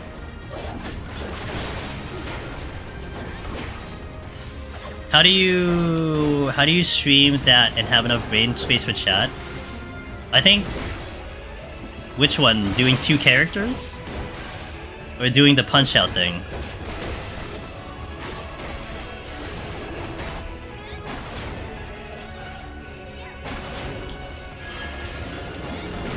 Two characters? I don't think you're looking at chat, dude. But I'm pretty sure, like, at that point, Super Spells, I'm pretty sure the viewers are like, dude, don't talk to us. Just play the game. I think that's when, like, it's just pure commentary at that point.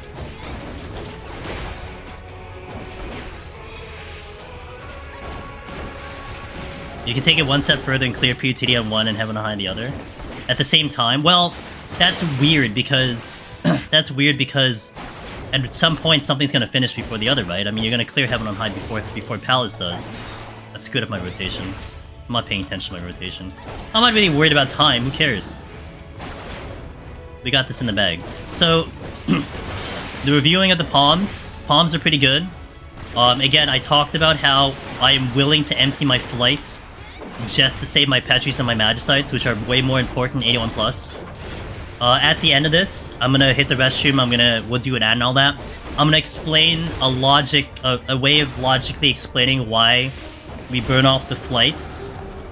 And this is the way I kind of justify it. And again, a lot of the strategies we implement, you're more than welcome to disagree with it. Like, if you're like, you know what, I don't really like that strategy, fine.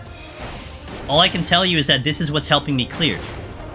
You know, I'm not saying it's the go-to strategy, I'm not saying it's what you have to do to clear. What I'm saying is that, you know, of the amount of clears that I have, and the amount of times I've done this, I've produced consistency.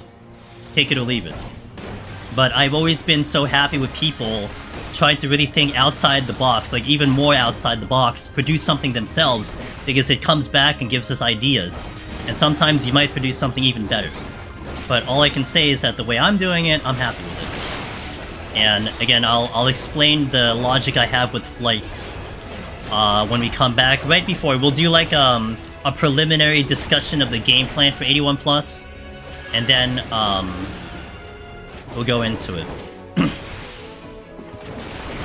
The last 3 sets. Oh, that'd be insane there, man. That'd be tough.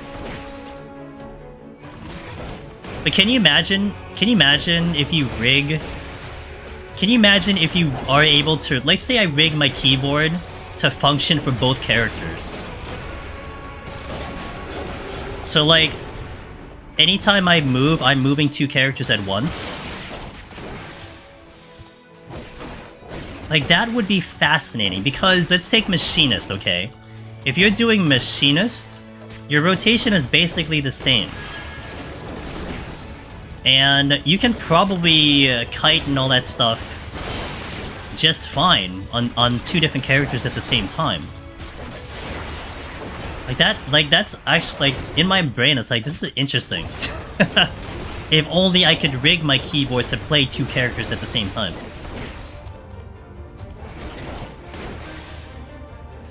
It's almost like playing in, like, 2 dimensions at the same time, right? I've seen games that did that, that's done, like, that idea of either paranormal, like a dimensional feel. Like you're in one version of one stage, and then you're in another version of the other stage, and like you would move between them to get through where like from point A to point B. You'd have to flip between the dimensions, and that's kind of how I'm envisioning like a double character playthrough.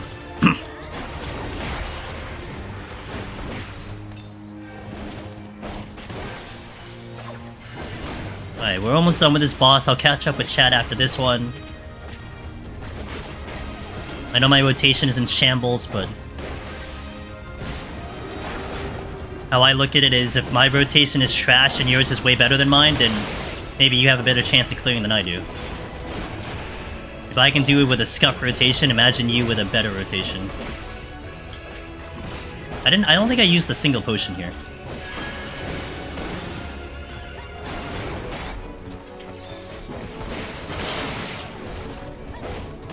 Alright.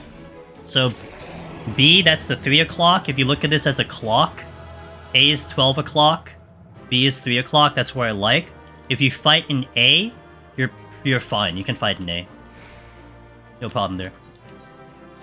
Okay, let me catch up and chat a little bit, and then we will, I'll hit the restroom, I'll take a break, and then we'll do 81. It is cool because I specifically dump altars and flights. Really? Interesting. I prefer my altars later on Omniros than earlier. And look, by the way, Omniros, shout out to our man Omni. He's part of the host part of Team Solo. He just got Omni in Heaven on High, all 19 complete. So he knows he has a strategy. He's obviously had success. So if he says that works for him, then I'm not going to really argue with that at all because he has enough clears. But yeah, that's what it is. That's why it's interesting. You know, that's why I like to encourage that like here, this is what I do, but don't think of it as the way to do it because there are other ways to pull this off. It just goes to show that yeah, exactly. I mean, heck, I was clearing with a totally different strategy before, you know. This is just a newer version of what we've developed and what I've seen and just an alteration of it. But obviously what I did before was fine. Like this wasn't a problem with that one. This is just better. Wait, Behemoth might actually be impossible. Well, think about, I mean, I don't know. It's an interesting thought. I'm thinking about it in realistic terms there, Ben. The first and foremost thing I need to figure out is how to bind my keyboard to play on 2 characters at the same time. I don't know how to do that. I'm not skilled enough with tech to do that. Like, I know tech, but I don't know about that one. Eloise and White Mage 91 while doing random stuff in 91 Plus would be interesting to see. Yeah. I mean, you know what would be a fascinating thing, cynically? You pull a Fly Trap in 91 Plus and you pull a White Mage. You can do the same movement, right? Because you're fighting something from afar. You strafing left and right doesn't matter against a Fly Trap. The only problem would be, I guess, making sure you don't accidentally, like, target something on Heaven on High, or Palace of the Dead when you're still fighting in Heaven on High. There's a game that did that, and I literally can't remember what it's called, and it's gonna bother me. I remember it was, there was a horror game. I don't want to say it's literally called Paranormal, but there was, like, a horror game, mystery type of thing, where it was a lady, and she was shifting between dimensions. Like, she had, like, the the regular world and, like, the underworld kind of thing. And it was the same stage. You were just flipping between the dimensions to get clues and stuff. To progress the story. Okay, what song's playing up? Ooh. There's a retro game that did that too? Okay. Alright, let me hit the restroom. Take a small break. We'll get into 81. We'll talk about the game plan when we come back. So thank you for watching, guys. Thank you for... I hope this thing is helping you out. And we'll go into 81 plus, so BRB.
Alrighty.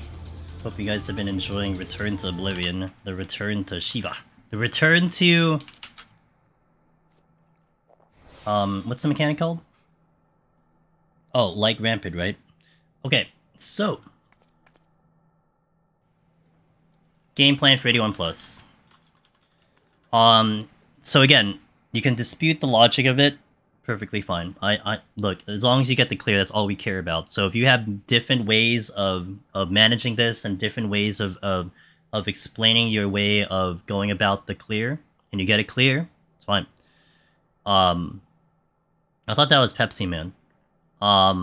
So how I look at it, between 71 to 99, if you had to use a flight between those 30 floors, I think of it as 71 to 80 is a better place to use flights, because if you have to fight through something, then those enemies are easier.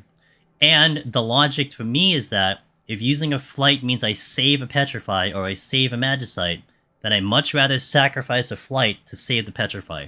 Now, if you're just using a flight and you're still not saving the Petrify, then it kind of doesn't matter. But that's where I think of it as, and that's why I go flight aggressive on 71 to 80. And even if I empty it out, really not concerned about that, because here in 81, I'm probably going to be doing more Petris and more Magicites, and you're going to see those come out. The debuffs are bad, so I'm going to value Serenities very high right now. I do not want to go below 2 Serenities on this set. If I get into like a double debuff or a triple debuff that I know will eat away at time, you're going to see me do either Petri or Magicite right away. If we get a big room, more than likely I'm going to Fortune Magicite for a potential chest game. And I'm going to want to use that earlier, because I'd rather sit at 2, just in case we pick one up as we're climbing through the floors. So if we see an early bad floor, 82, 83, probably going to nuke it out, and then move on with our lives. So that's the current game plan of what we're doing. Hopefully we pick up something along the way, because you never know. And we will also try to pull everything on this set, so you guys can have a preview of what everything does. So that includes the Shinzei, that includes the Enko, that includes the Ryujin. Because I've been trying to pull one of everything. So we'll try to do that on this set as well. That is our current game plan. So let's see how it goes. I hated accuracy, it's just sad. It's a good thing they have blind in Deep Dungeon to remind you about accuracy.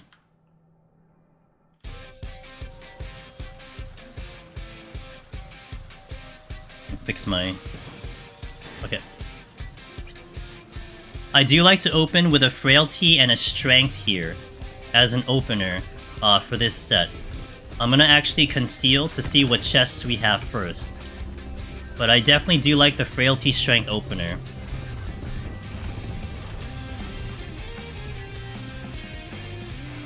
You could melt to avoid blind. Imagine. What's up, Midcard, by the way? Okay, so the apes can kick me out of conceal, so I need to be careful. Okay, great, I'm seeing all these bronze chests.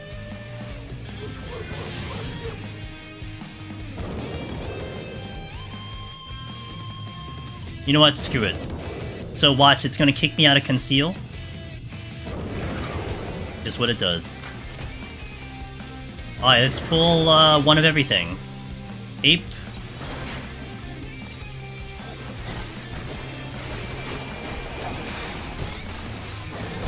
Gonna rotate my defenses here.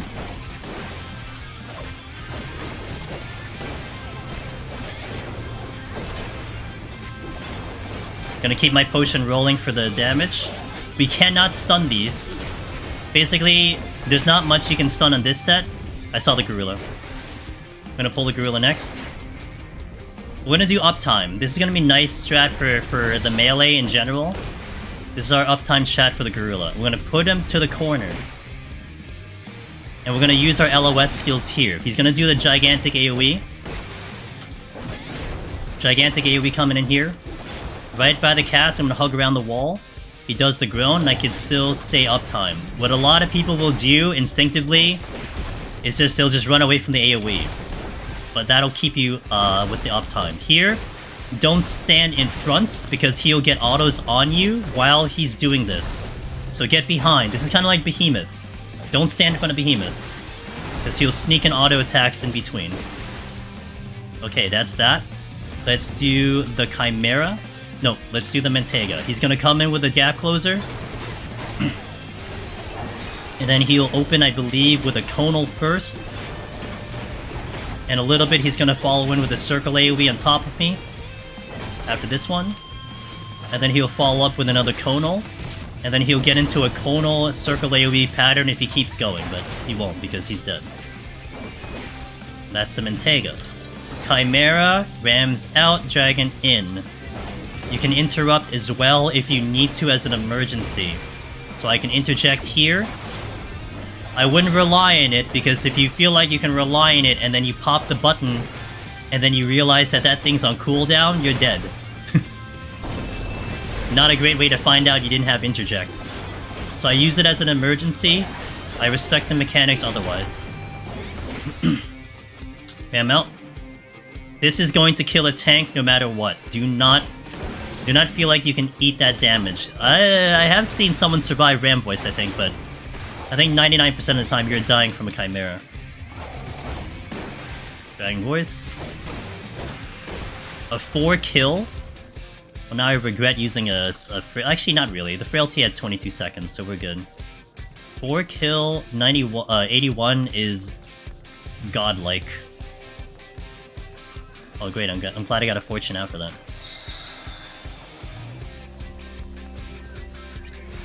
Oh, come on. This is gonna be risky because I could step on a trap. Alright, we're good. And I think also double attacks at the start as well. Basically, yeah. Basically how you look at that, I'm gonna leave because I can't get to that room. It does the gap closer, and then it still has the auto attack. So the auto attack is a separate attack altogether. So yeah, if you're actually running away from it, it'll only get the gap closer in. It won't get the auto attack in. If you stand in place, you'll get hit with the auto attack. No, Rizash. Worse. They flip what each do. So instead of having to run out of Ram's voice, you have to run into Ram's voice.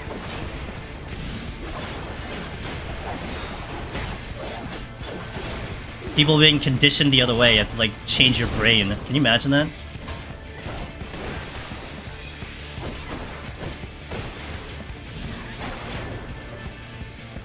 It's just cool. I know.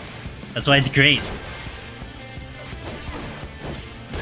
Like you know how in the relic version of the Chimera, the heads light up when it does Rams or Dragon? Like that'll be how it'll flip between one or the other. Ow. Ow. Oh, I'm not in a good position. I'm not in a good position. I can still LOS though. Can I? I'm a little unsure about this. Okay, we're good. His nose was sticking out. That's why I was a little unsure. I'm gonna stand to the side so I don't get autos.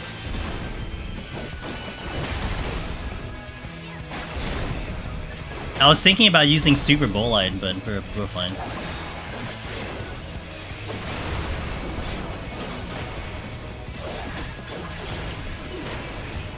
Okay.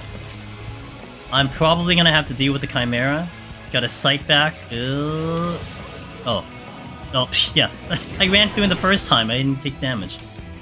Alright, paying attention to this. I cannot look away on this fight. Dragon Voice in. Yeah, I think it's the center, but I always feel like I have to respect the full ring. I think it is always the center of the thing.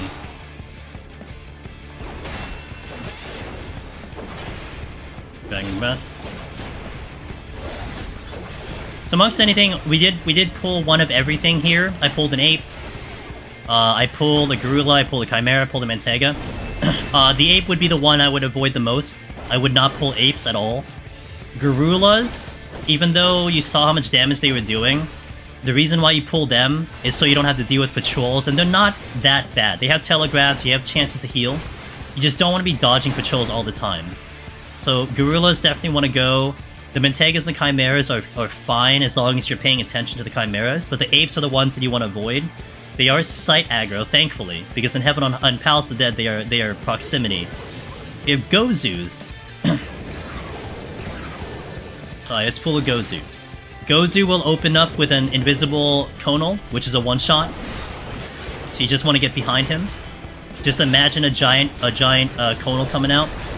He's gonna follow in with a Gaze Hex. If you've done Hunt, it's very similar to that one. It'll turn you to a pig, and then he'll eat you.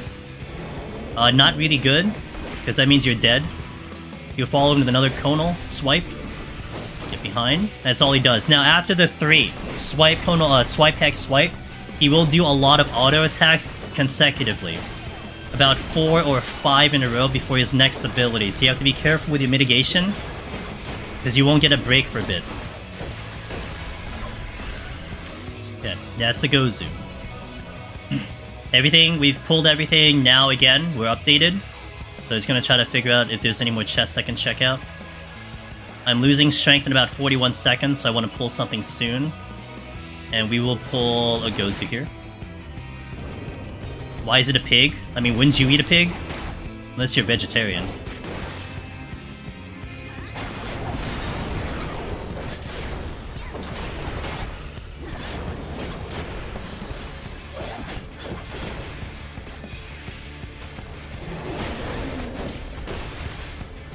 Mikar.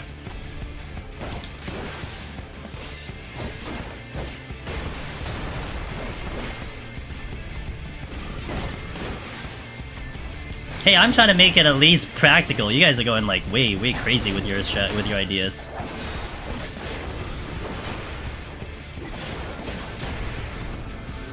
I'm gonna so my strength is back capped. I'm gonna consider using a strength on the next floor, but not yet, because I don't want to. What I don't want to do, basically, is I don't want to run around with strength just like losing time. So like I could pop a strength now, but if I open the exit, then I have to run to the exit. I have to make sure I get to the exit without aggroing. I get into the exit. I get into the next floor. That's a lot of time wasted. So instead, I want to get to the next floor first, and then pop the strength and keep strength at 2. Which is a pretty good strategy for tanks in general. Because like I said, strengths are very common, and you're trying to get the most out of your palms. So keeping strength at 2 is not a bad idea, and you're going to be fighting a lot of things anyway. So you may as well try to speed those up and get the 30% or whatever it is for strength.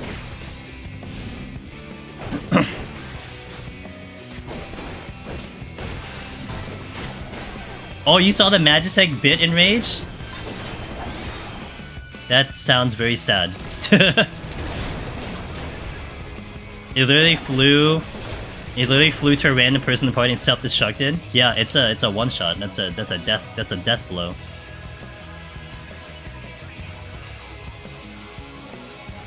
Okay, the exit is here, down south. I'm gonna check this room real fast. I see a bronze chest. I'm out of here. I'm not gonna stay. I highly doubt there's another chest in there. So we're 82. Time is really not going to be that bad. It looks like it's slow, but remember, we're kind of planning to use some Petrifies and Magicites. So we'll make up some time.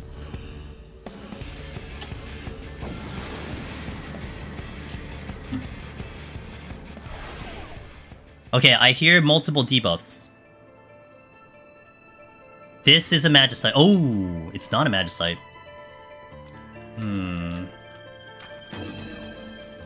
Interesting. Not worth the Serenity, that's for sure. Oh, and I don't want to use the Serenity, that's for sure. We probably petrify this, but I want to see if I can line up as many kills as possible. Actually, no. You know why? Because I don't have abilities. So we're gonna check chests first, and we'll see what the game gives me. If I get a Magicite out of this one, though, we make a very tough decision.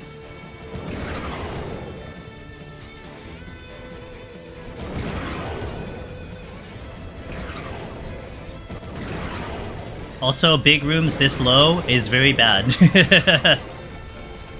because the apes have free reign and they're just doing all their chest pumping all at the same time. Make sure I don't aggro.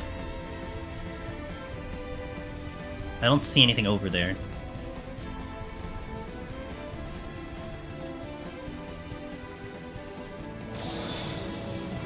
That's fine. I'm going to go all the way to the strength. I'm gonna pop the strength, pop the petrify, and move myself towards the exit. No fortune, because... No, I can fortune, actually. That's fortune. Or fortune to keep it at 2. Something that some people don't realize is that if you sprint in combat, you get 10-second sprints. If you sprint out of combat, you get a 20-second sprint. So I'm gonna pop the Petri first. Where is it? Petrification first. We kill the elephants, and then we sprint. So now we have a 20-second sprint. That's important, because that sprint could be the difference between you getting enough kills or not.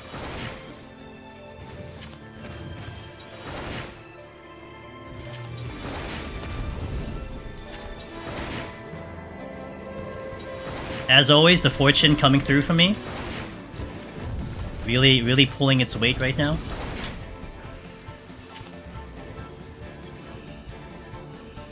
Alright, let's go.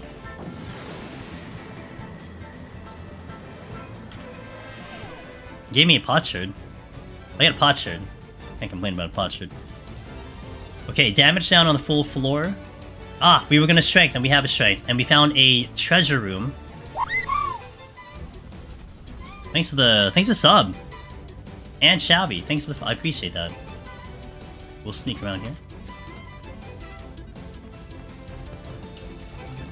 Alright, we'll find you.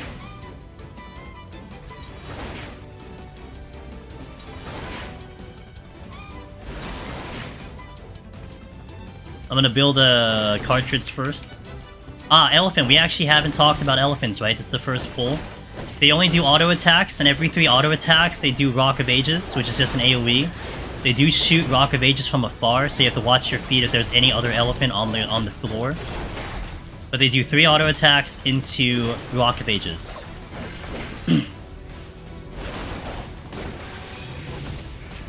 Pretty simple, pretty good fight for a tank. These are pretty nasty on a melee though, because their attacks are fairly strong. But for a tank, they're not bad without steel. We're pulling a Shinzei because I want to demonstrate a Shinzei and why they suck and why you don't pull them. They're gonna start up with a concussion dot, the double attack. So that's a 15-second concussion followed by a move. Oh, that's a conal. They're gonna follow in Thunder 2, which is a dot plus a damage. We can interject the first one. But the combination of concussion plus the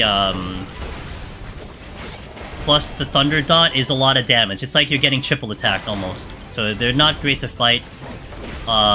Here, like, it's not too bad if you are rotating defenses, and if you dodge, that's really nice too. Kinda nice. You'll see this attack a little bit come out.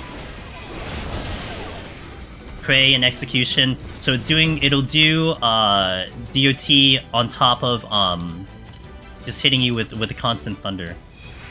Trying to see if I can make my way through this room. There's a Ryujin in here, so I'll pull the Ryujin so you can see Ryujin. Ryujin is just a really bad ape. They do straight punch tank buster, but what you can do after they do fire water, you hide behind them. They'll do elbow drop. You get back behind them, so you're baiting an attack. It prevents them from doing another attack. It's essentially damage mitigation in a way. And you do that every fire water. You can't stun them, which will help because this thing is hitting me really hard.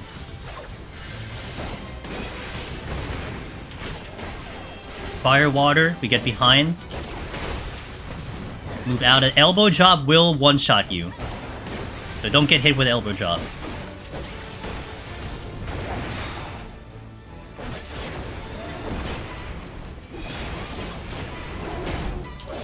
And that's why you don't pull Ryujins.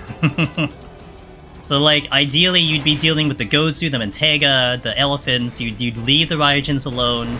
You leave the Shinzeis alone.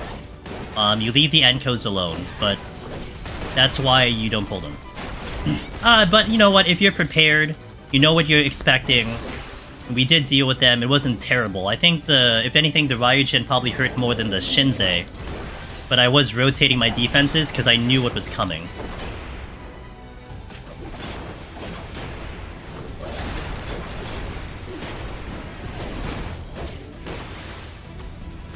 Is that a patrol? No, what the hell was that? What did I see? Nothing, okay. I'm seeing things, I'm going crazy again. Tends to be a habit of mine. Tonal?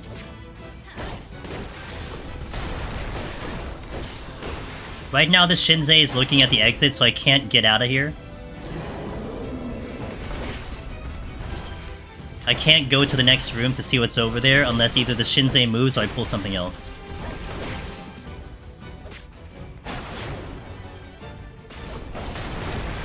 Oh crap, I'm out. Oh no, I'm out! So let's go examine this area then to see if the exit's this way, and then otherwise I'll probably conceal. That was a quick floor, that's like 4 kills I think again. All of these are sight, everything is sight. The only thing that's going to be proximity is the Koki, which will show up later, and the Chimera, but we're... Technically I think the Chimera could show up this late, but those are the only ones that are proximity, everything else will be sight. Elephant could move, but I'm gonna go. I'm gonna alter 85. I kinda like altering 85, I've been doing that a little bit just to keep alterations at 2 instead of 3. I do hear multiple debuffs. Ooh, item down. Let's see what the altered room is first, and then we'll make our play. It is Corrigan's. I don't have steel on. It's 3.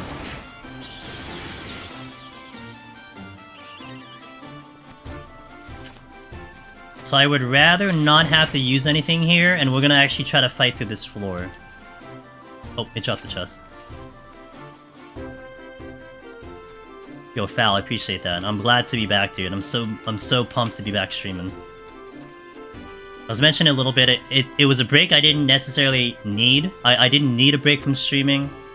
I was, you know, in a good pace and everything, but it was nice to get one. Alright, Cyclops will pull the Hito Sumi. These we can do a similar uptime strat like we did with the Garula. So we'll position it this way. Glower is in front, so make sure that you are not in front. That will one-shot you. It's gonna do a circle AoE coming up next. We can maintain uptime as long as we can, and then we dive back. Good. Come back in. There's our uptime. So instead of just running away from it, we can just stay like that as long as we can. Helps you kill him faster, you know? Thanks for the follow, Zorak. I appreciate that.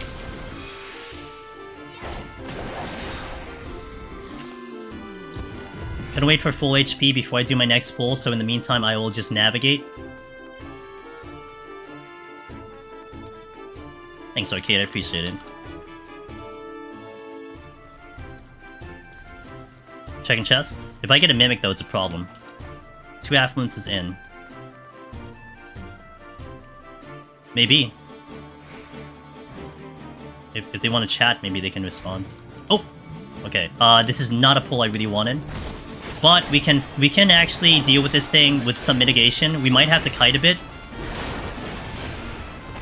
Gonna double mitigate here.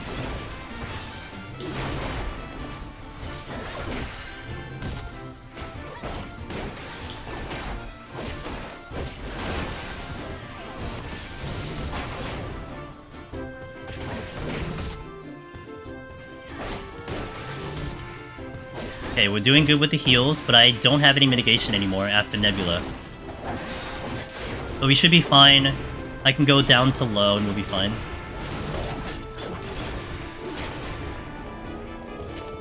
I do want to check that last room.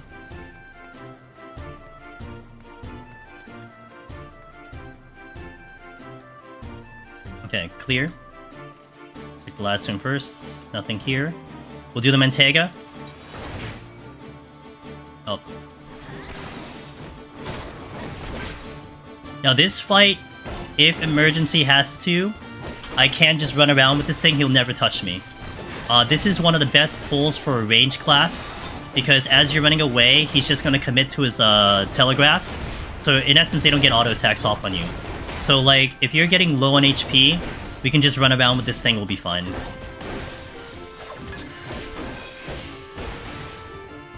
So as such, I'll just demonstrate real fast.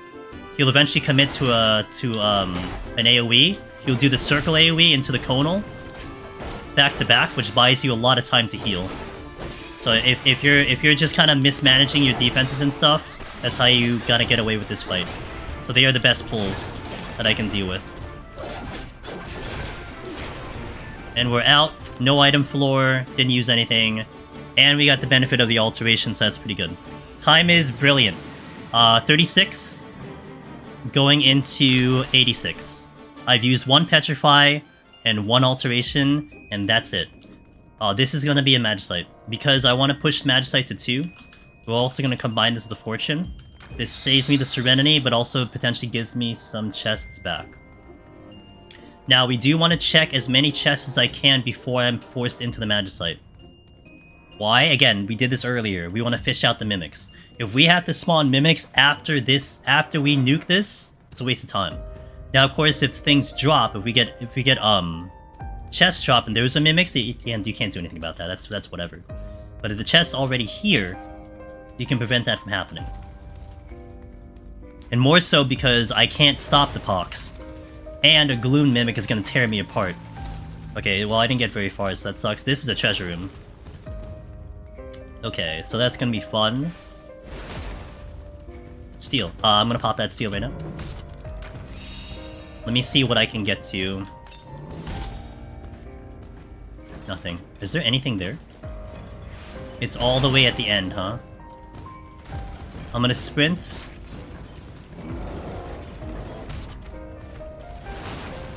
Magicite. As the Magicite's going out, I pop the chests. Okay, good. So that was a Mimic. It would die because I would get it as it's popping out. I'm gonna sight here because there's way too much crap in the middle of the room. And we'll check all the chests here. Look at this Fortune. This Fortune was good. Frailty came back. Fortune came back. Mimic. I have 2 Witchings.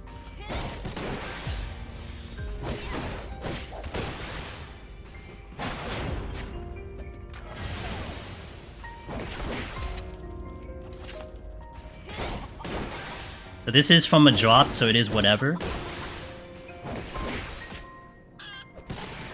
We're up to 31 Mimics? Damn.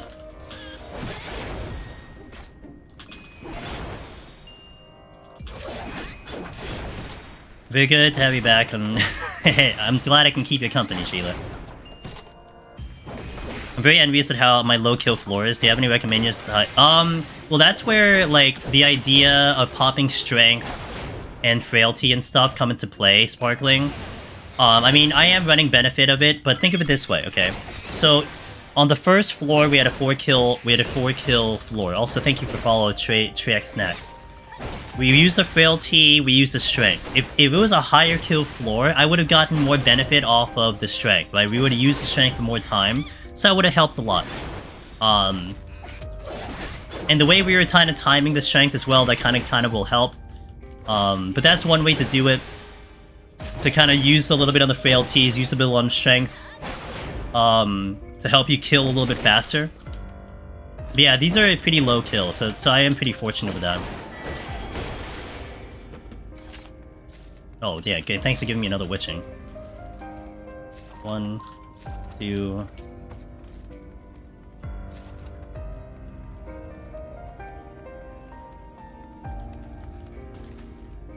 Morning Trap. Got Steel I popped. Okay, let's go down south, see what's up there. Yeah, you might have to use more of the floor wipes. You might have to use a Petrify, but you want to use the Petrify on the next floor to catch up, not on the current floor that you're fighting. But like Heaven on High is really radical with the RNG, so you could get really good on the debuffs, but then have high kills.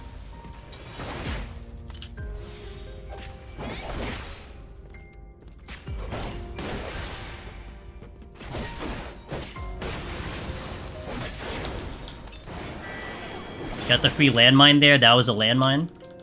So I used that to get the quick kill here. But we are kind of in danger because this thing's gonna hit really hard.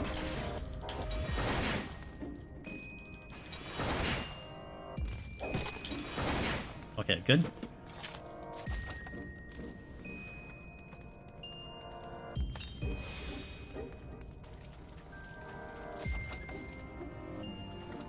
Got a flight back, so that's good. Okay, more or less pretty good. I'm gonna keep Affluence at 2 here. Time is looking pretty good.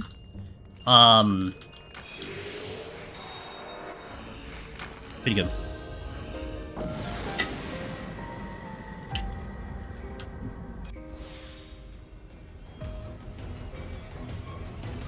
When is it the last time I died to Silver Chest? It's been a while. We want to fight through this floor because of haste. Ben! He's a 6! Mr. Necromancer Ben writes over there. Arrived home to an Angelus on every monitor. The long dark has lifted and our blue-clad friend hath truly returned. Welcome back and good luck on the remainder of the run.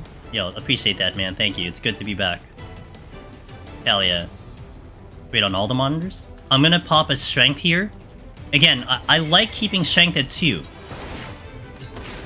Especially when the idea here is that we can fight through to the boss. And I have haste on, so that's gonna be really nice. Manticore does the gap closer, followed by Ripper Claw, which is a front attack. You just get behind it. Followed by Fireball, which you could interrupt, but honestly, I just let it go. It also gets an attack bonus when it does the first pull, so just mind that with the damage. But that is Manticore right there.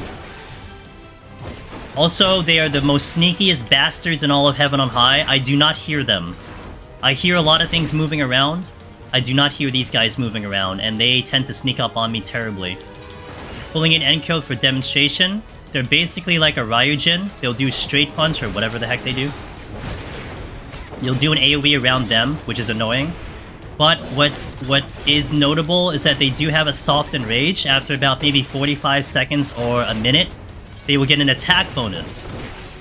And yeah, don't do an attack bonus when you have basically tank busters. So you want to make sure that you kill this thing fast enough. If for some reason you pull it, we can stun it, so it could buy you some time. But this is another one that you prefer not to pull as an Enko. You don't want to fight these things. Just skip them, they are side aggro, pull something else. This is the exit, fantastic. I love treasure room exits, they're my favorite.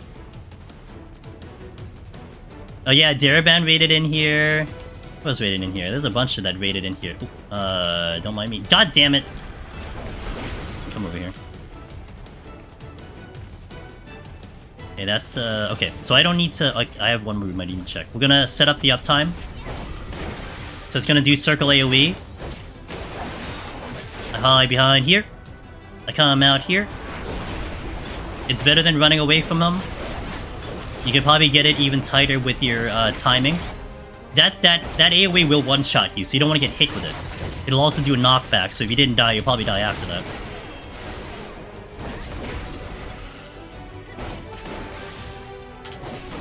Perfect. Hey Dar, thanks for the 10. Angelus mimic Rongo animate. Angelus mimic Rongo animate. Angelus mimic Rongo animate. Angelus mimic Rongo animate. Angelus mimic Rongo animate. Angelus mimic bongo animate, dude. We're gonna try to sneak this chest behind these guys. Nice, perfect. I am stuck. Okay, hold on. Oh! Okay, well, that's fun.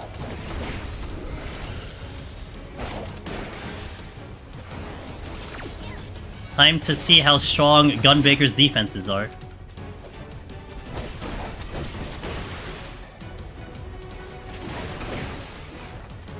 Thankfully, the Cyclops spends half the time doing AoEs than anything.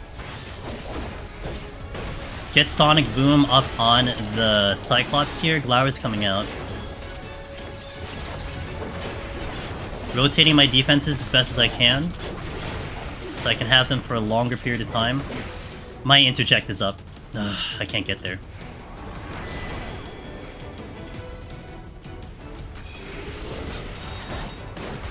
Unfortunate. Okay, that's good. Oh, I gotta set up the uptime.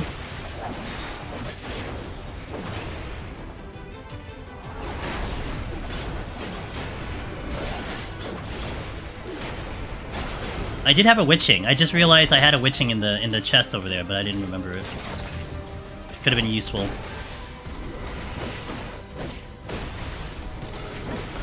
I used Super Bowl Light once this entire run. Not in a good position.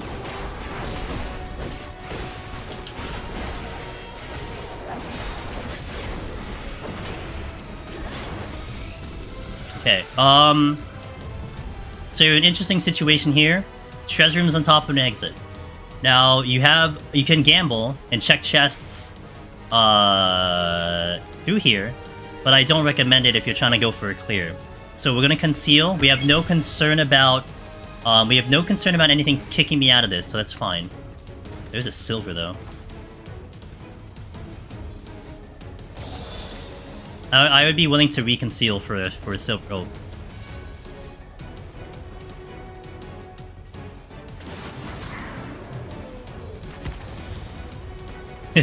Don't mind me. Okay, let's go. That was worth it.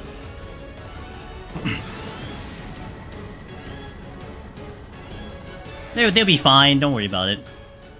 Did I check the chest drop? Did I check the... I think I did. It was an intuition, I think. Okay, this is... So this is tough. This is a tough decision. So, I could Magicite this to save the Serenity, but we have too much time. We have 26 minutes. If I Serenity, we go down to 1. So... I don't have Steel on, so there's a lot of things that can really drop me, especially with the blind combo. So fighting might be out of the question. And if I fight, I probably take too long, so I end up having to use something anyway. So this is a tough decision. Right now, what I'm just going to do is we're going to check as many chests as I can to see if the game kind of tells me what to do. Sometimes what I like to do in this situation is to see what the power-ups are. You know, we get a Steal. If we get a Steal, I guess we're fighting. We get a Petrify, I guess we'll just do the Serenity. If we pick up a Magicite, I Magicite, you know? Kind of that kind of thought process. So we need to see kind of what I'll get from this room and then make the decision after that. Conceal came back. Yeah, this is a tricky one. Right now, what I'm leaning towards is a Serenity. I think I'd rather keep the floor wipe because we have so much time right now. We've flown through. Well, okay, good. That's fine. Nothing to be concerned with. We've flown through the floors, and we don't want to get to the boss with too much time. That's for sure. I swear, the Manticores, they always jump scare me in here. There's so many of them. Oh my god. Yo, what's up, Perpetual?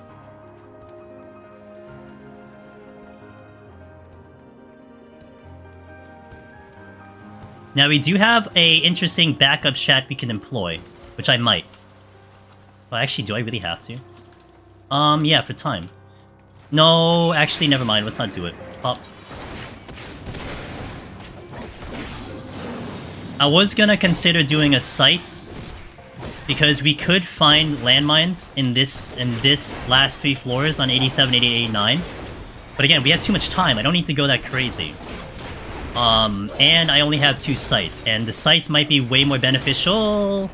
They might be way more beneficial in 91 plus than they are here. So we'll just do this normally.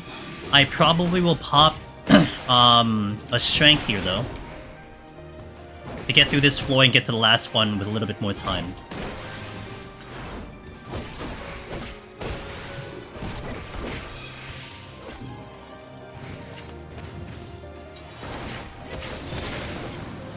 And a strength.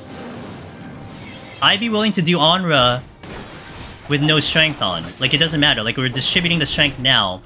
Whether we use it on Onra or we use it here kind of doesn't matter. As long as I'm getting the most use out of the strength, that's what I'm looking to do. Rotate my defenses against his Manticore, because last time he almost dropped me.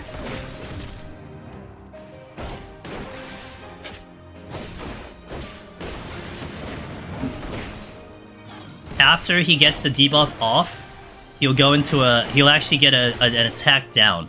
So it is beneficial for you to just like buy yourself time 30 seconds until he gets an attack down. And boom. Alright, let's pull a Koki, because you haven't seen a Koki yet. A Koki will open with a Donut AoE, so just stay close. This is, by the way, one of the easier fights, because they do a lot of AoEs and single attack, no double attack. Anytime anything does a lot of telegrabs, you like it. He does a conal like that, tight conal, He's then gonna do an AoE, which can be LOS with a certain timing. It does a vuln up, so I'm gonna LOS here. If you get hit with that, you will get a vuln up. However, if you have Steel on, you could line up a Brutal Shell, and you could block it, I think, with a Brutal Shell. So bear that in mind. But I don't have Steel on, so it probably cuts through Brutal Shell. He's gonna do the second AoE a lot faster than the first one. We dodge that one. And we kill the Kogi. Alright, let's proceed towards the exit. We are, like, in Narnia right now. So we gotta make our way to the exit. Let's pull the... This one, this does poison, so we're gonna look for the poison cast and dodge it like that. He's gonna do an AoE here. I'm gonna hug the wall because he will do a knockback. A pull-in, rather. If he sees me. There's the poison again. There's the pull-in, which he didn't see me. Moldy Skin. That one, you have to get behind. It's very similar to the Mammoth. If you're to the side, you'll die. AoE, I mean the poison. LOS it. It's a quick one. This is not easy to dodge that poison. Once you see the cast, you gotta go.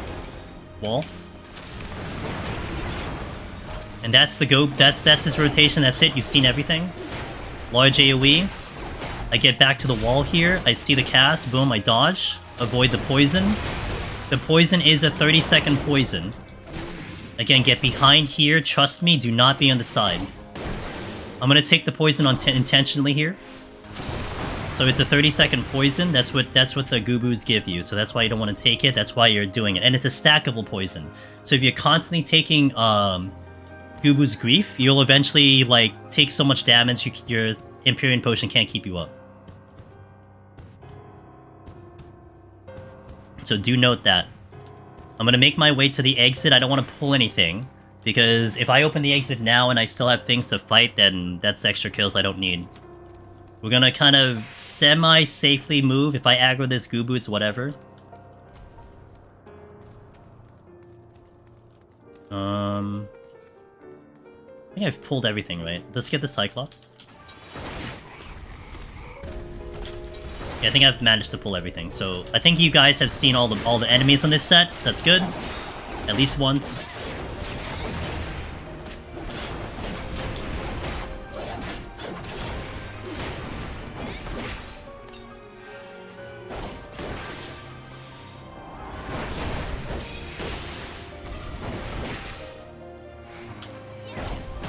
Gotta be wary of any patrols. I think I know where they all are now, mostly. There's nothing behind me, that's for sure.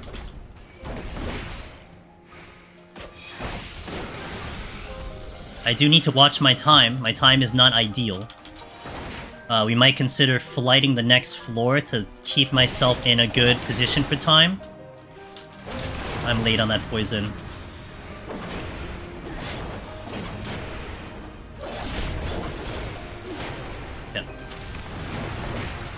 I'm new to the game.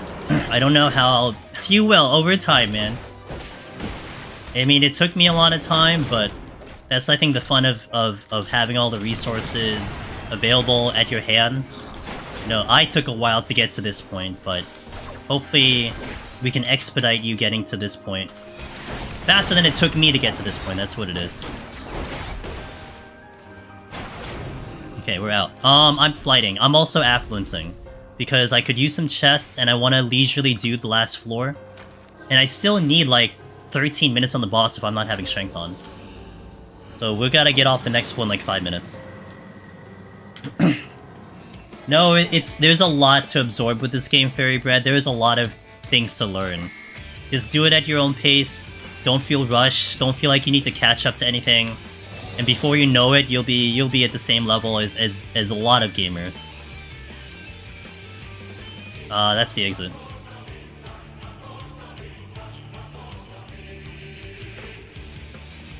Anyone hungry? Taco? There's a Koki here. I do want to pull soon because my No Mercy is available. And my Shank is wearing out. I'll leave.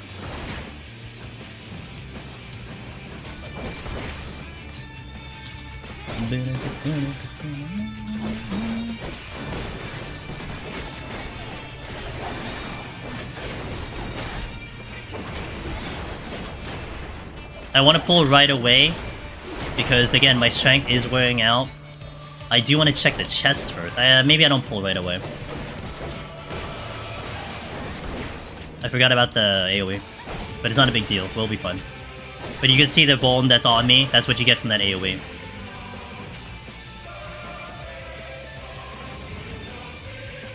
Affluence came back. Let's go! Ow. Oh my god. Stop! Okay, wait. Ow. Yeah, that's why the Manticores kind of suck. Just saying. Look at this damage. Ah, that's not good. It keeps critting me. Yeah. Under control. Back to full HP, no problem.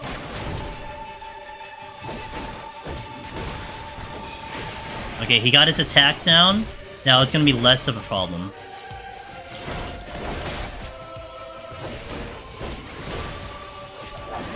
Yes, it is. Yes, it is, Fairy Bread. Let me tell you, I've seen that in lots of people.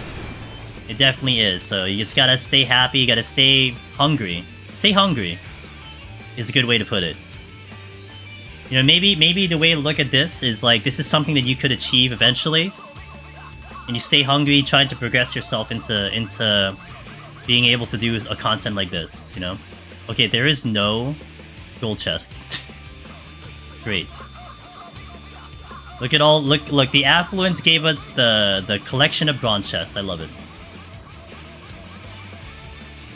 But, what's important? The palms are really good. We have 2 Petris, 2 Magicites. That's pretty respectable. 3 steals, really good.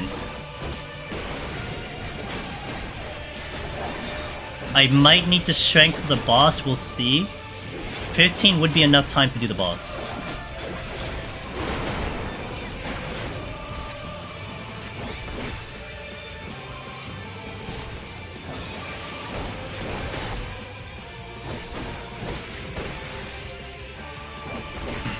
The Sorrow Reward classes were so sad.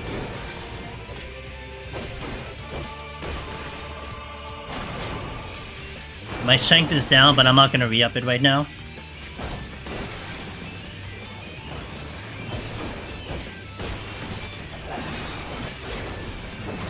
Okay, good. I'm gonna check... I'm gonna bring in the in-game music here. I'm gonna check the... If I can get to the last room, I'll check it. Otherwise, I'm just gonna go. I can... I think I can do it safely. Okay. Silver. I want to check that silver. I'm gonna wait for these guys. This guy can turn around, and I think this guy just moved. So he might move soon. We should still have a decent amount of time for the boss. I could frailty. If anything, I'll frailty the boss. So I think that's all I need. I think 14 is more than enough. It'll be like 13 and a half. I think 13 and a half on the boss will be more than enough. While I'm waiting, I'm gonna eat some food. Damn. I haven't seen a Petri or Magicite on this set. Right? I don't think I saw a single one. So, the palms were not fantastic. Like, we didn't get too good. I mean, if anything, the good RNG was that we had the low kills. That helped. But no Petri, no Magicite, 1 flight. The debuffs were a little bad. Like, the debuffs overall were not great. So this was a pretty tough floor to get through, and we still have a pretty good palm. But as I mentioned before in the beginning of the 71 set, 71 dictates how the run goes. Because we had a really good 71, it carries us into 81, which now carries us into 91. Oh, does it? That doesn't surprise me. Good it out? Okay. I'll keep that in mind. I gotta make more food. Man, I'll use up the food I have now. It's not really gonna be that big of a difference. I forgot to put markers down. You know what? It's not a big deal. So, the beginning part of this fight is not hard. It really isn't. He just does a very simple rotation. What you're looking for is 84%. 84% is what you're looking for.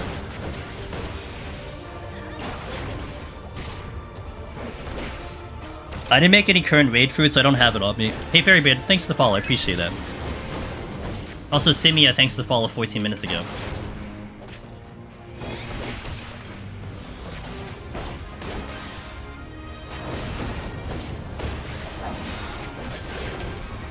So we're just gonna whittle this guy down. Here, if you look at the arena as a clock, okay? Imagine the arena as a clock, because I didn't put markers down. We're gonna be focusing on the 3 o'clock, the 1, 2 o'clock, and the 12 o'clock-ish. That's what we're gonna be focusing on. The northeast corner is where most of this fight's gonna happen. And I'll run it down, like, we'll do it like 1 or 2 times to explain what we do. Funny Horror, thanks for follow up, man. Okay,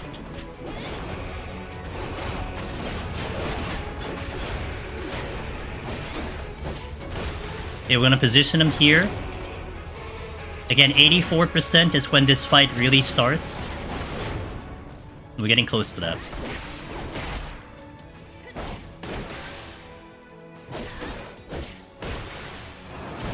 He's gonna open with Ancient Quagga, which will do 50% of your max HP. You can shield it a bit. We'll get behind as we bait the first one. I'm gonna wait for an auto attack, and then I move to the next white pillar here. Do not greet it. If you stay too long, you might get hit with those orbs. I'm gonna hug the corner into this pillar over here right before the gate. And then we'll wait for the AoE and then dodge it. That's kind of the main position that we'll be doing for this fight. And then it'll be rinse and repeat. Pretty much over the course of the time of doing this fight, we've recognized the pattern of this boss fight. It is pattern. It's not RNG. It is a pattern fight. And we've discovered that in certain parts of the field, they are free from damage from those orbs. So we take advantage of that and create this strategy to be able to keep our uptime, which is important for melee, of course. So auto attack, move, maintain the range attack. We don't lose our combo doing range attack, so we can spam that pretty well.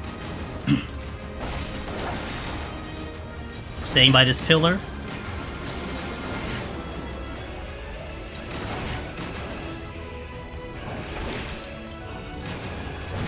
Oh, I shouldn't have done that. Oops. Should have waited.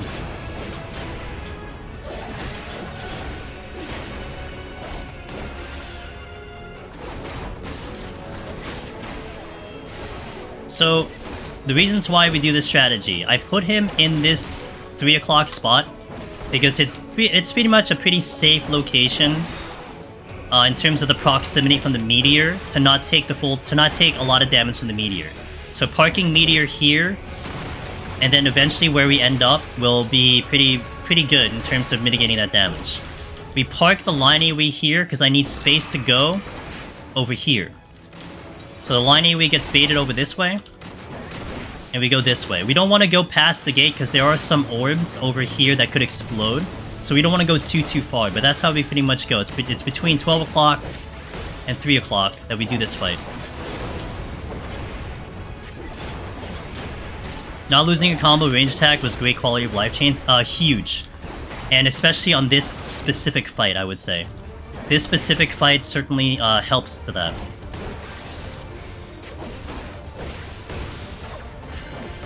Yeah, paladin spells, yeah. Dragoon was... I felt like Dragoon is one of the bigger beneficiaries of that update.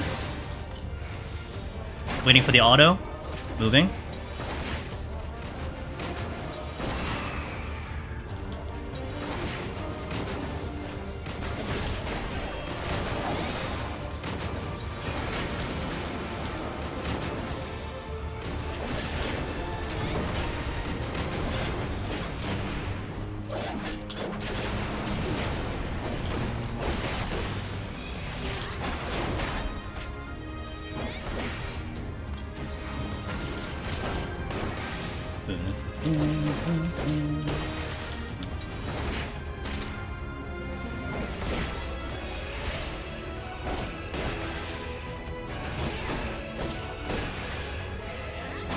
We're gonna try to do something for the sake of demonstration, and I hope I don't mess this up.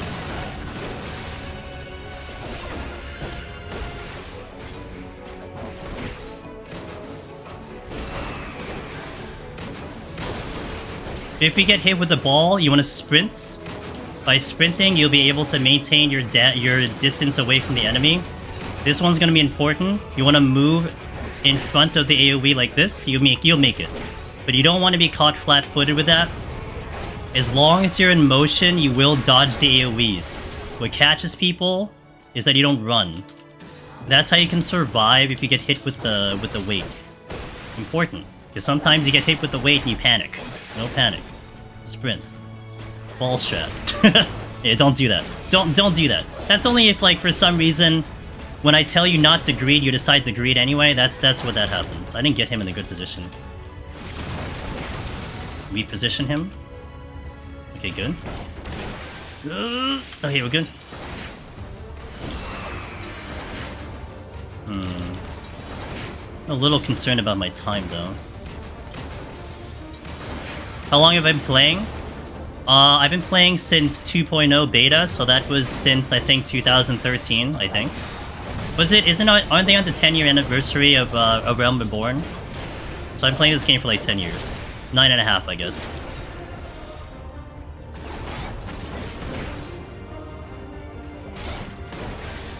I guess one thing we could also mention is how to manage the time of the boss. We haven't been threatened by time of the boss.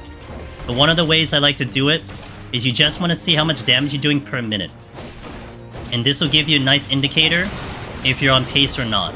Now, I've been eyeing my time and the amount of HP this guy has, and it looks like I am going maybe, I think, 9% a minute, maybe?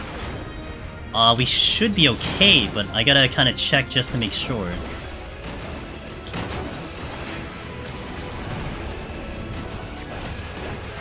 So I'm gonna try to check at 5-minute mark to see what we're looking at. Because we were at like 60% in like 9 minutes, and now we're at 42% at 5. I'm a little concerned about that time. Zoshi! Hey, thanks for the prime, I really appreciate that. Does Black Mage just have to face tank and chug pots? Yep. Pretty much, yeah.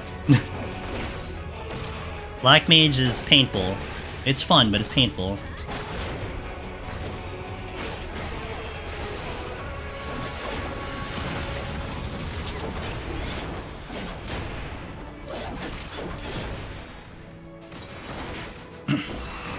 Alright, we are at 37 at 5 minutes. I'll check what it is now. 37 at 5, 37 at 5. This gives me enough of a buffer, by the way. If I need to frailty, I will have time to decide on that. That's why I need to figure out how much time we're doing. So 37...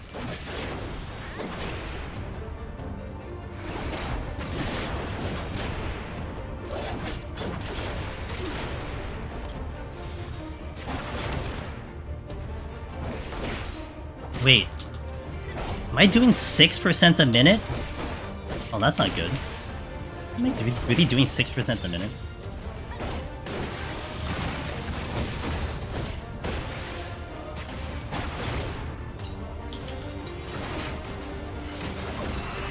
I'm doing worse than that. I am doing 6% a minute. What the hell? I need to go faster.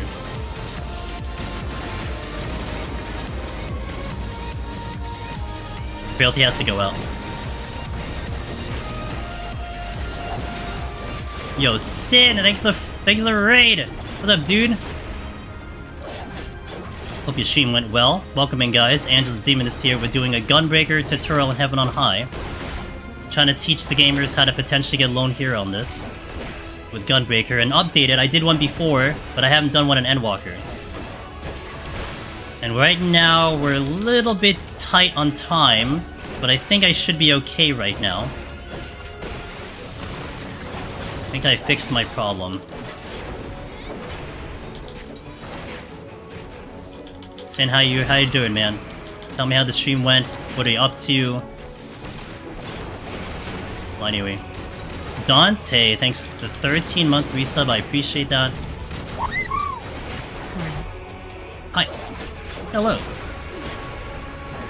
3 minutes with 20%. We should be okay, I hope.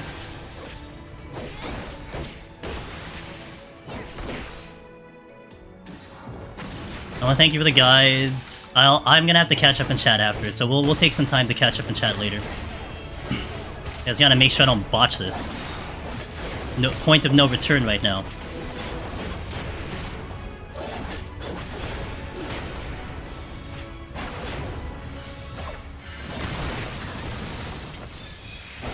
Oh, we should be fine. I'm 14 now. We should be really good. I think the frailty had to happen.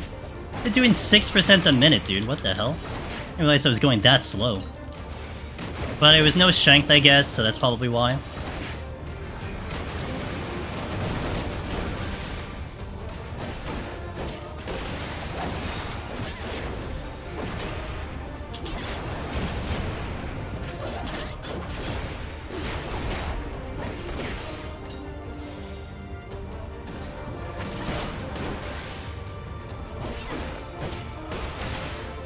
Yeah, we got this. No problem. Now, a kind of a quick eyeball indicator about frailty is frailty. I would feel like buys you about a minute. So if you have over a minute and you use the frailty, then that means it was unnecessary. But it looks like we're gonna just get there, so I think it was a good play to use that frailty because I might have just made it or something. But even then, the math didn't look like I was gonna hit the timer anyway.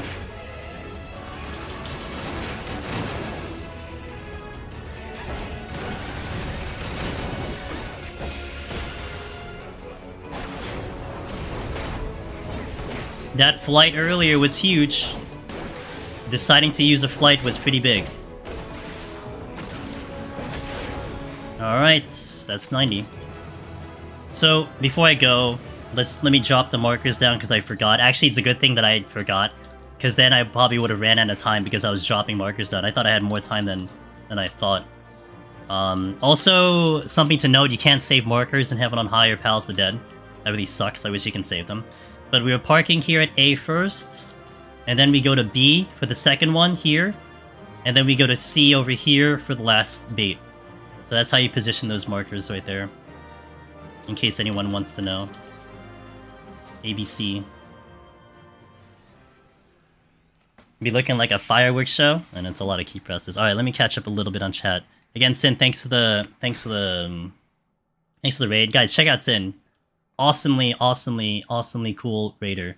Ended up learning how to play Paladin a little poorly. It's all good. You know what? We all gotta start somewhere with the learning process, so it's all good. Let me get up here. Should I make a macro that spits out the HP values after 60 seconds?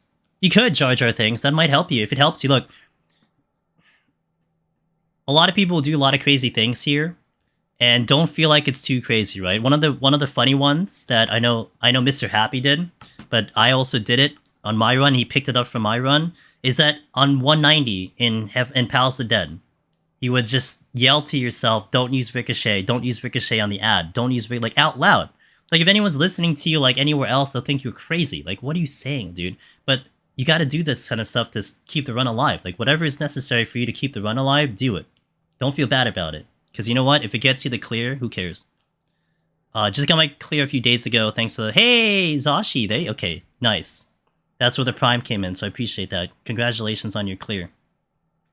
We got this shout out for the double shout out. I appreciate that. Thank you, Chila. Did I miss one here? Oh, Funny Horror, hello. Okay. I hope you're still here. Thank you for the guides. Real treasure trove of useful information. Starting POTD. Climbed the 100 floors solo for the first time yesterday. Now I'm collecting Sustaining Potion and reviewing the runs on Machinist and Red Mage. Do you think both these jobs will be okay? Oh yeah, Machinist is certainly a favorite. Red Mage is really good for prog, but I'm not gonna lie, there are a lot of people who don't start with Red Mage anymore. It used to be the go-to job, but Red Mage has kind of lost its shine.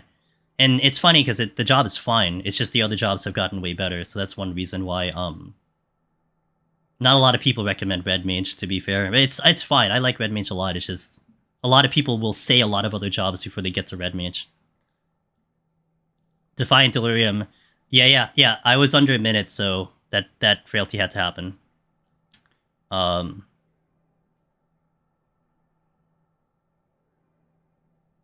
Frailty dropped at 1%. My inner is that what happened? I didn't even realize that. That's perfect. Red Mage still. I know. I love Red Mage. I will. You don't have to twist my arm to go back to Red Mage though. So, oh dude, Reaper in Palace is so much fun. That is another job I would love to go into. Get back into. I cleared twice on that job. Really good. Okay, all caught up. Sonika, thanks for the follow. Appreciate it. Okay, so let me take a restroom break. We'll do a quick ad break, and then when I come back, once the ads are finished, we'll go over the game plan of 91 plus. Hopefully, we get the clear. We'll see what happens. The palms are pretty good. They're pretty good. I'm not complaining. It should be a clear if everything goes okay. Down to 1 Serenity though, but we'll see. But yeah, give me a break. Let's see what music we got playing. My raid song works. Alright, so enjoy some high five. I'll play a 3-minute ad and then we'll come back and then we'll go for 91 plus. So BRB guys, thank you for watching. Thank you for the raids. Thank you for the follows. Hope the explanations are clear and concise to help you guys try to get Lone Hero. That's the point of this. And we'll continue to 91 plus. Hee hee, enjoy the trigger.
Baron, thanks for that follow. Alright. I got 20 seconds on the ad. We'll chill a little bit. Let me repop food while I'm waiting for that. Nom nom nom. How do I eat through my mask, I wonder? It is a wonder.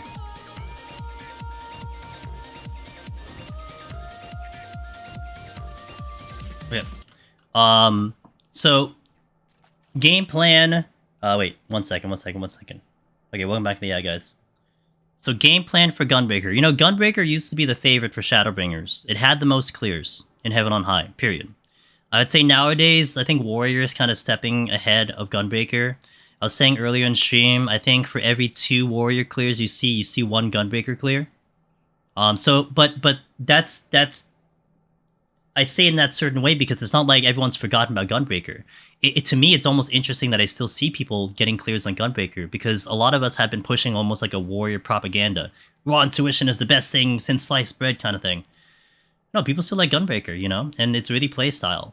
So this job is still fully capable. It hasn't lost anything, and in fact, like, it's better than it was before. So it is fully capable, and really, on these type of floors, it's good because the longer the fights are, the more Gunbreaker tends to shine. Because of that sustained damage. As long as you're maintaining rotation, which, look, I'm not really great at the rotation. You'll see me just like drifting my buffs everywhere, but that's not the point. So Gunbreaker will do the job. Now, our palms are looking like 2 Magicite, 2 Petris. My concern is the 1 Serenity, because in 99, guaranteed triple enchantment. And I specifically say enchantment because you could get a positive one. It's not all negative, but it is a triple guaranteed. So we have to try to keep the Serenity in my inventory as long as possible. Now, 91 is the free floor. There's no debuffs on the first floor, so we fight through that without using anything as best as I can. After that, we probably try to mix in the Magicites and Petrifies if we see a really bad debuff floor. If we get like a damage down, we'll try to fight. If we get like HP down, stuff like that, we'll try to fight. But if we get a blind, might nuke it. If we get an ability down, we'll nuke it because I don't have defenses. If we get gloom, probably nuke it, but we can only do that so many times. So we'll see what the game gives us, and this might be good. And I'm gonna try to pull everything like I did up till now. We've pulled every single enemy in terms of the higher floors, so you gotta look at what they do, and we'll try to do that here. And that includes all the really bad ones. So shall we do it? 91 plus? Okay, let's finish this out. No more ads. Let's go. Raising. Never forget raising. Open with raising every time. Okay, Gozu. Gozu. Now, I do like to eliminate the Gozu first if I see a lot of them. The reason why is because they are just annoying to have to dodge. So we're gonna pull it now. They'll come in with a gap poser. They're gonna do a lot of double attacks, which is one reason you saw me do at least a steal. I do like to open Frailty on 91 to help me out with the damage and to get rid of them fast. That's a first. That's like the regular Gozu. He does the tonal there. Now he will do an AoE, just like the Cyclops. So we're gonna do the uptime here. I'm assuming it doesn't kill me. Perfect. And again, one of the purposes why I decide to Frailty and Steel and Strength is to get rid of these guys as fast as possible. Can I fight that without... Oh, hold on. Can I fight that without Steel and Strength? Yeah, it'll be a longer fight, but we can do it.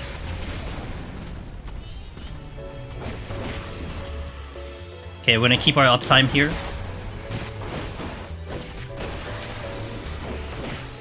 Getting behind for the swipe.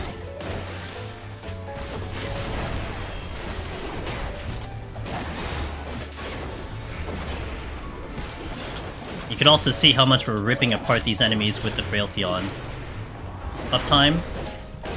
That's a big range, but we can just LOS it, so it's real nice.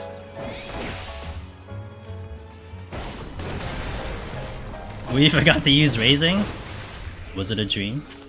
Alright, so we've gotten the Gozus out of the way. We'll do a monk right now. A monk will open with haste, and then it'll do footwork, which is an evade. Oh, footwork is the haste. It'll follow in with Featherfoot, which is evasion, and I like to time it so I stun that. It'll then follow up with a DOT, and that's the one that's deadly, because the DOT in combination to the triple threat, it really does a lot of damage. It's like getting hit. It's like getting hit 3 times in a row. And the one that's dangerous about the combo, it's more the dot than the triple threat. Good morning and welcome back. Hey, Gordon. Appreciate that. Thanks. I appreciate that. Okay. Now, while the Frailty is still on, I'm gonna pull a warrior so you can see what a warrior does. Warrior is one that we tell you not to pull, and there's a good reason for it. He'll open with Butcher Block, which is basically a tank buster. He'll do a triple onslaught, which is also a knockback. You can mitigate that with arm's length or up against the wall. He'll then use basically fail cleave, which is called something else. So we're gonna mitigate. Popping into fail cleave. Raging Rush. And then he'll repeat the combination.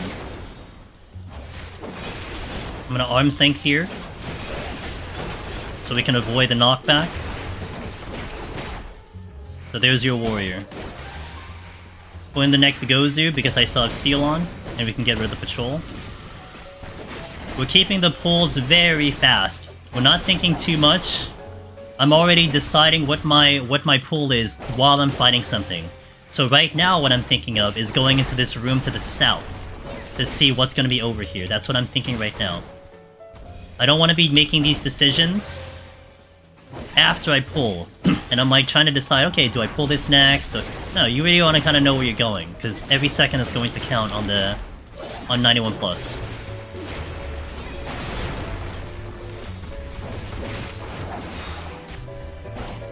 I already know where the exit is, so we know where the exit is.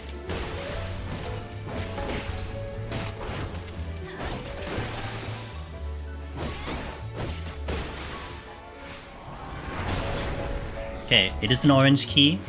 Nothing here, so I'm gonna run away from this. Thanks for the 2 months, Gordon. Warrior has a funny hat. It's the onion ring hat. Onion hat? Yeah. A lot of white mages, but it's fine. A lot of bronze chests, that's not fine. We're gonna pull the Mifune.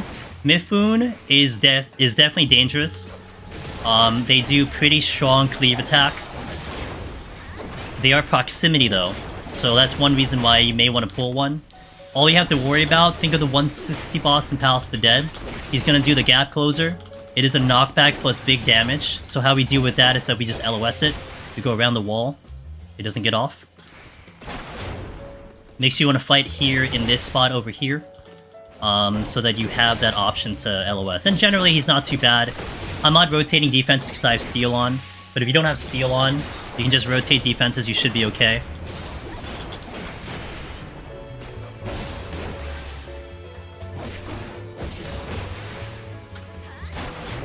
Okay, that's a Mifune.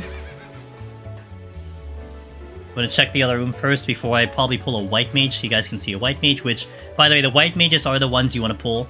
We have a very nice strategy for them, which we basically just call line of sighting LOSing. Because all the white mages do is cast stone.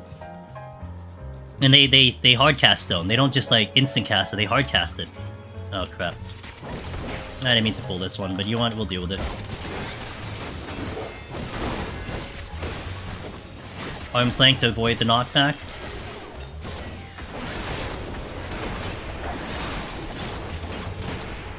Gonna wait a bit, a couple GCDs. Okay, Rampart, Nebula, Reprisal, incoming Raging Rush. And a crit too, nice, awesome crit.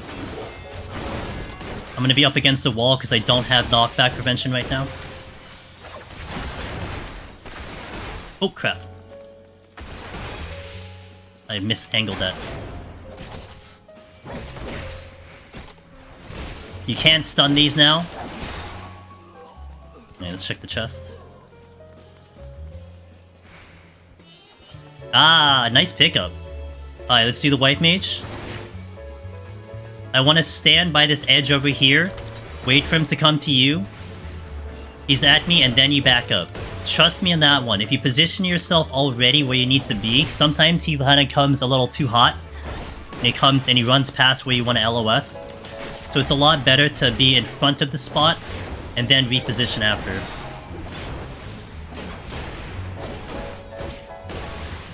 So like you park yourself here, let him come to you, and then start LOSing. Here you're trying to time the LOSing. As the cast comes out, or as you see the animation, you go in the wall and out. So visually, it kind of looks like there. That's kind of how it looks like. Oh, that's too close. Whoops. So like here, as he's casting, I'm shooting that LOS. Boom. So he doesn't see me, so the cast is not complete, and that's why it works. And that's what we call LOSing. We didn't do it there. In essence, you can deal with the white mages in such a way where you just don't take damage. And they're free. So they are definitely good when you want to fight something without strength and steel. Like, you don't want to fight these with steel because you're just wasting the steel. You could have fought something else with steel. So you would fight those without the steel. And then if you need to steel, pull the white, pull the warriors, the Mifune, the monks, so on and so forth. But they are the ones you want to go for. Now, my going strategy that I've always done is I'll do with an Affluence and an Alteration for 92-93. And then we kind of judge it what happens. I do want to get rid of this Petrify because it's at 3. Because if we pick up another Petrify, then we overcap. I heard a debuff. Maybe 2. This is gonna totally be a nuked floor. Although, it might depend on what the... Ooh, it's Corrigan's though. I don't think that's gonna be enough though. 4! Okay, I might fight... Is it 4? Did I say 4? It's 3. Why did I say 4? I thought I saw 4. Let's see what the game gives me. I might still nuke this for the sake... Oh. For the sake of... Like, this could still be 7 more kills.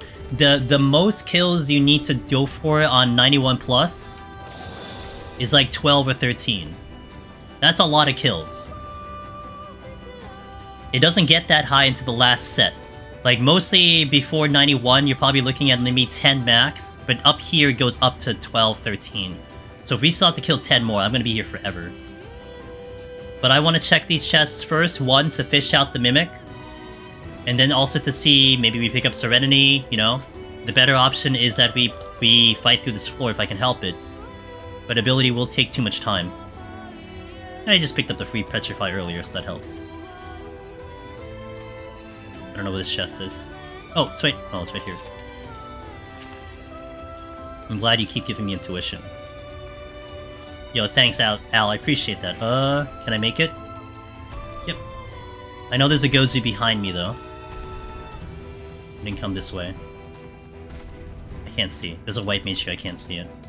Again, we're checking these chests. If we get a Mimic, we pop the Petrify. There's the Mimic.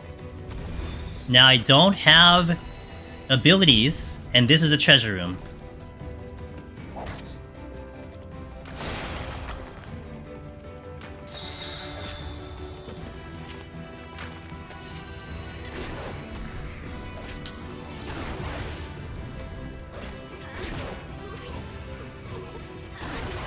So I did a emergency, wait, things aren't dead. Yeah.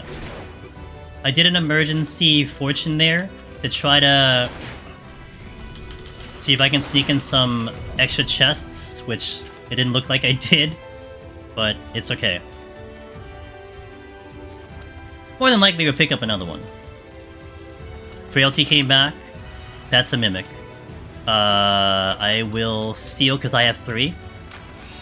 I'm gonna have to chill though. So this will hurt without steel, and considering I don't have cooldowns. We don't have cooldowns, so this will really hurt without steel. And again, I have 3, and we don't really need steel that much on tank. But this is the necessary evil that you have when it comes to, you know, getting the extra chests, and if we didn't check it prior to, and I couldn't really check it prior to the Petrify, to be fair. I can't do anything about this Pox, but I'll have to sit on the Pox for a bit, because I want to exit this floor first before I use the Purity. We were able to get off of 1 floor so far without using the Serenity, so that's good. Can't wait for the new dude, I can't wait either. We're getting closer and closer. We are so close to it.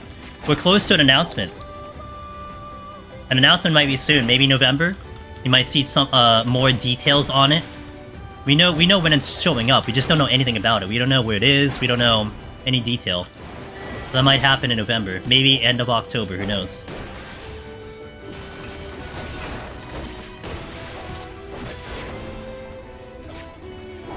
Emil's song for this is really good. This Mimic took forever, by the way. Can't wait to see another Mimic. Fortune came back, Purity came in, Affluence came in. Awesome. I'm gonna set up another Affluence alteration.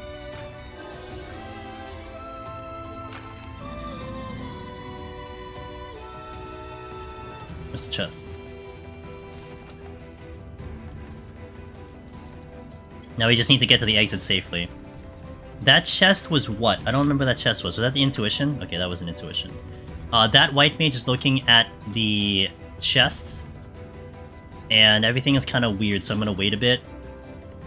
I can get behind this one. Everyone move. That warrior. I think I'm safe. Gozu coming in. Just playing some Metal Gear Solid, you know, no problem. This was the Corrigan room. There's a landmine here. That's rare.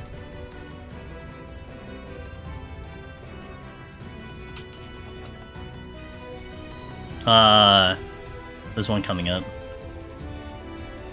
I'll use the Purity now, because there's no more chest to check. So right now, let's say we nuke everything from here on out. 93 is nuked, 94 is nuked, 95, 96 is nuked. Which means I have 97, 98, 99. We gotta deal with 3 floors without anything. If we deal with 3 floors with nothing, we're in the clear. You have to kind of think of it in that way. We don't want to just burn the floor wipes all of a sudden. We need to have good reasons to do so. But if I'm able to get through 3 floors without having to do that, we're good. I think there's the 14 hour, but I don't think the 14 hour is talking about 6.3. I think whatever live letter is coming in is going to talk about 6.25 and some other stuff. Blind. Blind? I did... I might fight through blind. Yeah, I think I'm gonna fight through blind. It's just blind. Oh, hi. They're just chilling over there.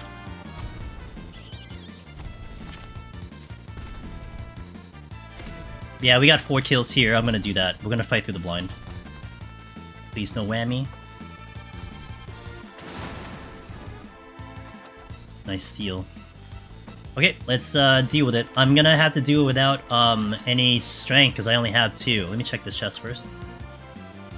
Let's try to hunt down white mages, because that'll be less complicated. Ooh. That makes it easier. I only have 2 more floors to go through, and if I get through this one, then I only have 1 more floor to get through. So that helps a lot.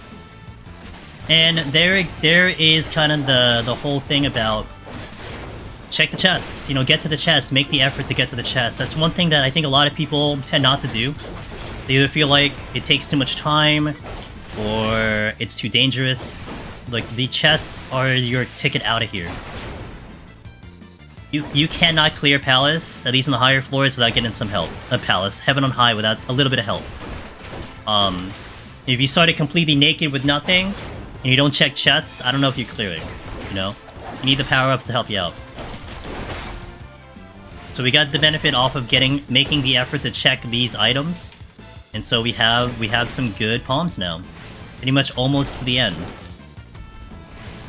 And I mean, one way to also think of it is because we walked in with 4, that really helped us out. I mean, if I had nothing, those 2 Petris would at least keep us alive, but we still wouldn't be thinking about a clear. But I walked in with 4 wipes, and boom, we might actually look like we have a pretty comfy clear right now. And we got a 5 kill. So it's a good thing I decided to fight through the blind. That was a very low kill. The lowest kill you can have is 4. So 5 is very, very good, considering the most you can have is 12 or 13, like I said earlier. This chest is lost to me unless I conceal, because the Mifune is blocking it. Oh, that's a treasure room. Oh, and that's the exit. Okay. Let's check the... Let's just go. I'm gonna Affluence again. We'll go. My palms are really good, so we'll just get out of here. We'll check bronzes, but not golds. Because if they're a mimic, I lose the conceal and we're out of here. We're dead. I'm trying to see if this works. That was too late. Try to see if I can open the chest as I'm teleporting. That's like a tricky timing on that one. And I haven't seen if it works yet. Another blinded floor except it's full. This one I probably nuke. The reason for that is because I only have to fight through one more floor. So I would prefer not to fight through this one, if anything. Intuition. 10-8. So that's, Saturday? Well, that would be 10-7 for NA, but 10-8 for JP, yeah. Again, here we are trying to find as many chests as we can, pull out any mimics that might show up. That's it, done. Well, I still have to try to fight things, so we'll do that eventually. But this doesn't help that I'm fighting through blind. I really want to fight through stuff. So, 94... I can get to 95. I can get to 95 before I have to pull things. I'm gonna wait for this centaur to move. Cheers. Checking chests. Now, on a... Uh-oh. On a file that you walked in with absolutely nothing, I mean, this definitely would give you a chance, you know? You'd have a... oh, I didn't kill him. You would definitely have a chance to clear, if you had absolutely nothing. So it's kind of a nice thing to think about. And that's, again, the benefit of just checking chests. The strength. But yeah, we will... So now, look, this is kind of a victory lap, and we talked about this earlier in 71, that if you did a really good 71, really good 81, the strategy now is that 91 becomes a victory lap, and it is now a victory lap. But, as I promised, I would fight through everything, so we will fight through everything. We're gonna get to 95 and see what I can fight through, and give you guys a look at all the enemies, of what they do, etc. I didn't want to do it in blind. I had to fight a Jackie. Ooh, we are gonna fight a Jackie. Alright, we're gonna fight a Jackie. Jackie, the only thing dangerous is its purple AoE. Also, its regular damage is pretty bad. Definitely on the higher end, a more difficult thing. Here you can just stun this. If you get hit with that, it'll drop you down to 1 HP. You can LOS it, you can interject it, you can stun it. But you definitely don't want to get hit with it. So this is no steal right now. Yeah, even the... oh, we see it. I hope we do see it.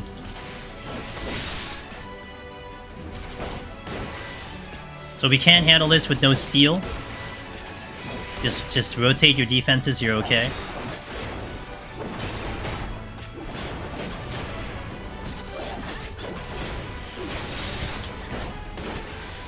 Chill, my friend. I did say we were okay, right? That's what I said?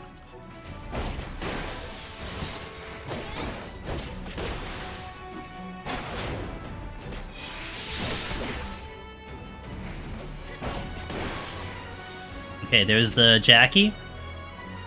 We'll get to the next floor and we'll start pulling some of the other ones. We got centaurs, we got the giant patrols which didn't show up yet. Gonna wait.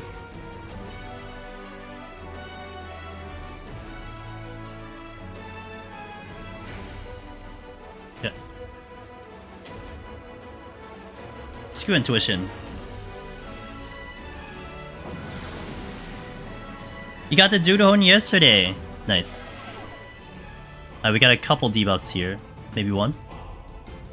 Oh, come on. I wanted to fight something. I think we still get Giants at 96. I think we still get Centaurs at 96, so that'll be okay. YOLO.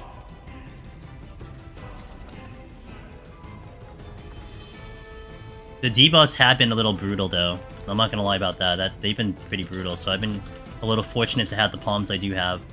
If I didn't have these palms, this would be very complicated. The Kyozo are very similar to the Rachi in 51+. They have to see you to shoot you, so definitely make that a note when you're trying to deal with them.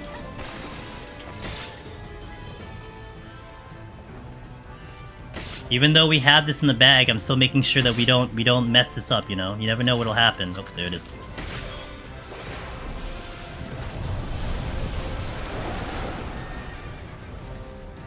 Alright.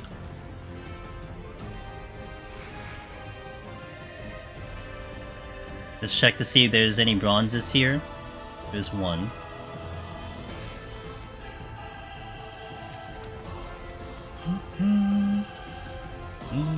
I'll get the bronze on the right side too.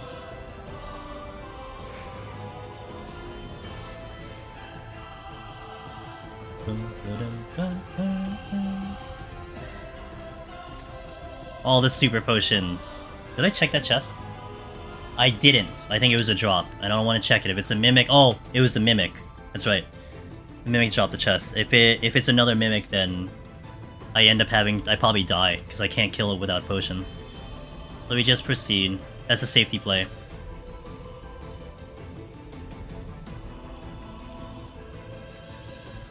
Hugging the walls tight here. Alright, so 96, I really have to fight things so I can showcase them. I have strength and steel, so that should be no problem. Now, really the centaur and the giant patrols, you don't want to fight them. If you can help it, don't fight them. Of course, there are situations where you have to. That happens. Give me like HP down or something. I'll deal with it. I'll frailty to combo. Okay, so Kobayashi, let's do that one. So these are bad. The reason why they're bad is because they have a stacking attack. They do also a regen, like an on drain right there. Death strikes. Essentially, every hit they do, they regain HP. After a certain point, they're gonna start to get a damage buff, and they're gonna start to grow. They do the AoE. So that's stack number 1. I'm gonna have some fun because I'm gonna clear. That's stack number 2. There is a Pegasus coming in. Stack number 3. It's a very big boy, let me tell you.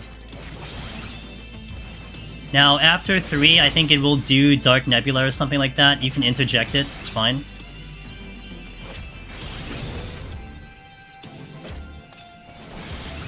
You gonna do anything?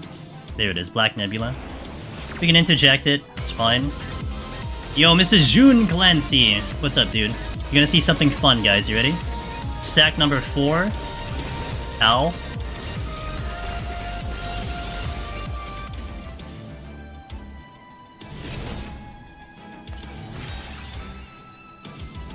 Alright, let's see what animal we'll get this time. Give me the 5th stack. Go to 5. Come on. Oh my god, it won't go to 5.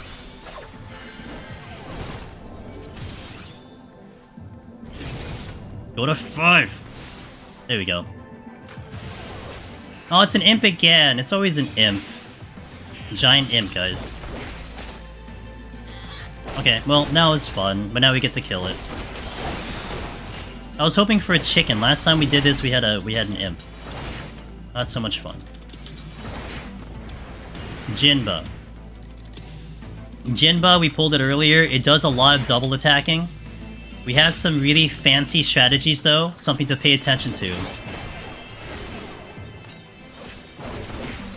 So, it will do a meteor attack.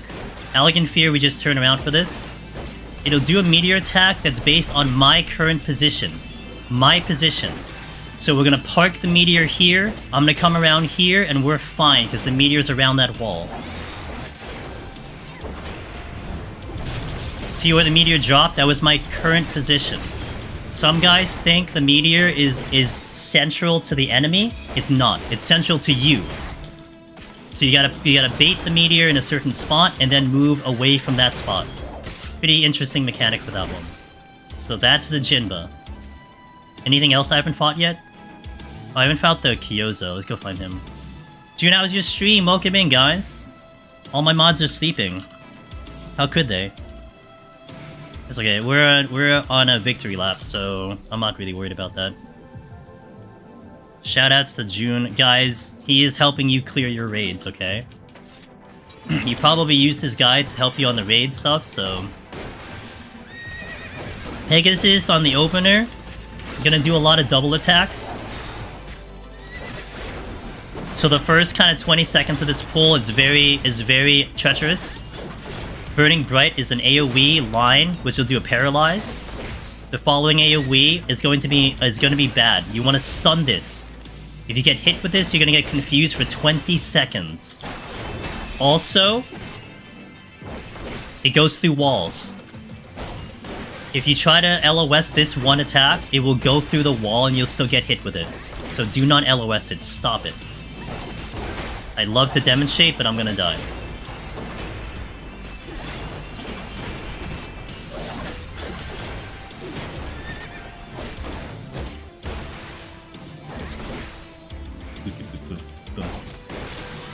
Alright, so that's the Tenma. Yeah, I don't really need to care about that.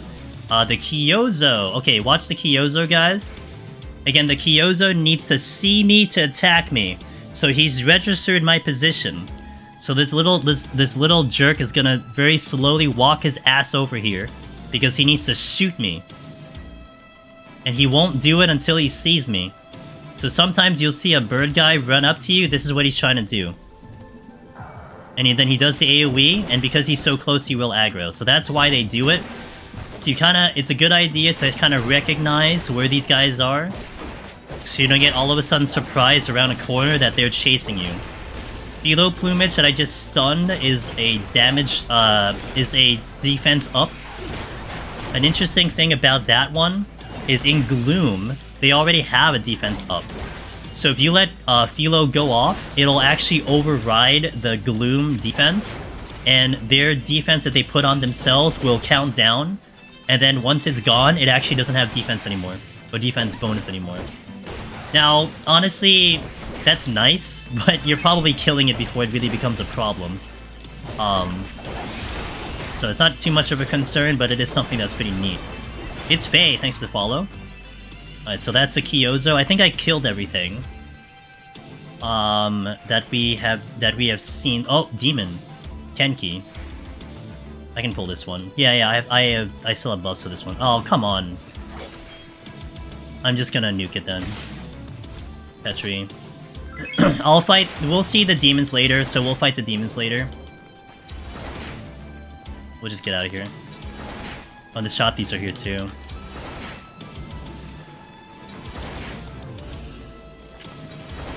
Okay. Oh,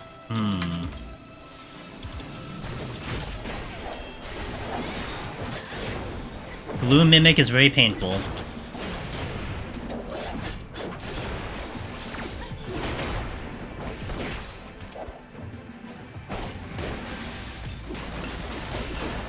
That's a weird interaction. It's the same, by the way. Anthropist. It's the same, by the way. Hold on. It's the same in Palace of the Dead, where if you go into a Gloom floor and you use Lusts, you can override the defense. Because that's just how it works. Yeah, I think my voice is a little bit louder now, because I have the new headset, and the headset kind of changed around how the volume is, so I think I'm louder than I was before, but hopefully it's not too loud. Alright, 97. Everything is in order, except the one Serenity. But we should see the rest of the enemies, by the time we get to 99, which will use Serenity there. Alteration, oh, that's a treasure room, lol. Let's do a fortune here. I'm just gonna nuke this out. I can safety this, yeah? Yep. I weren't this, oh, I'm probably, you know what? I'm probably like right up to the, I think I'm right up to the, I'm right up to the microphone, I think that's why. I'm like in attack mode, I'm like this.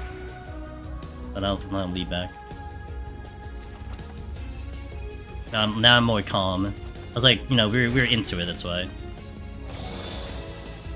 Yeah, you know, I'm concerned about that. I do see the microphone thing, but... Alright, so we nuke the floor. I'm avoiding gold chests because... Also, thank you for telling me, by the way. I'm avoiding gold chests because they could be mimics. I could pop a Shank Steels or whatever, but... Let's see what else we got. I did safety, yeah.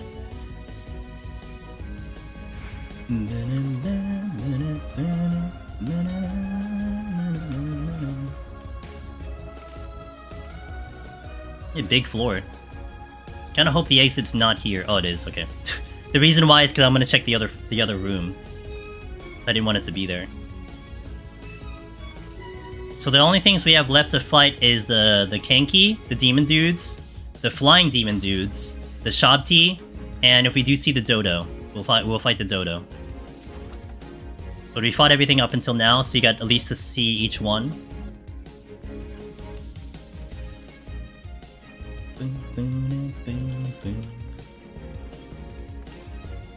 If my mods are awake, I don't know if any of them are awake. Maybe they all just hate June, they don't want to shout him out or something, I don't know. Kinda weird. And sometimes they're weird about it.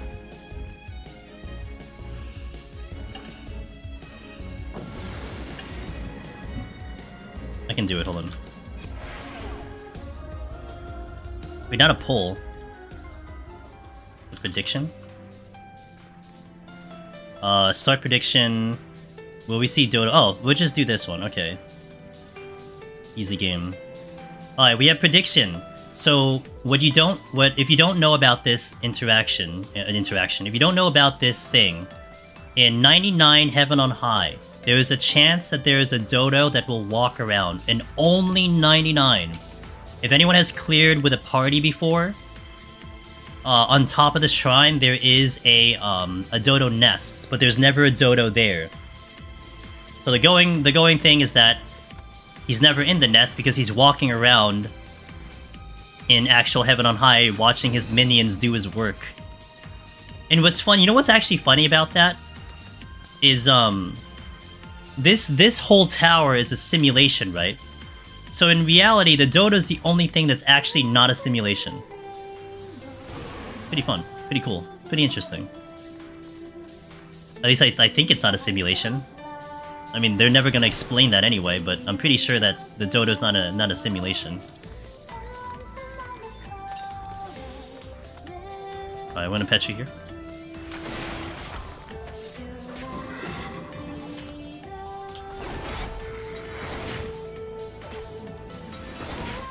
I knew it.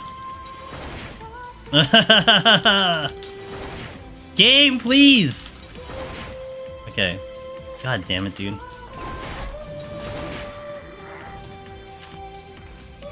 Imagine missing 4 times on something. Couldn't be me. I'm gonna conceal out of here. Oops, uh-oh, I'm dead. Whoops. But bad timing. That's a good thing I have another raising.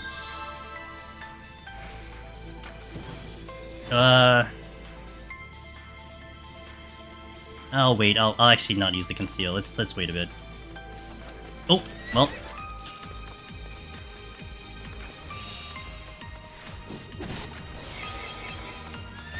Frailty.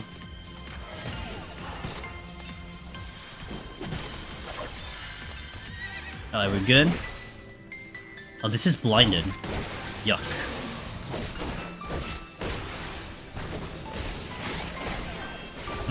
It's a lot of patrols.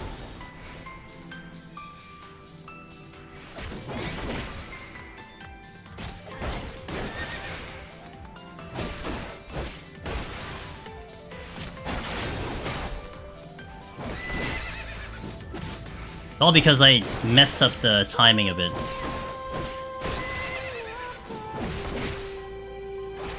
So anyway, there's a prediction on the top of the chat. If you want to predict whether we'll see it or not. It is RNG if we'll see it. There's a chance we will, there's a chance we won't. And I literally am holding on to the conceal so we can try to find it.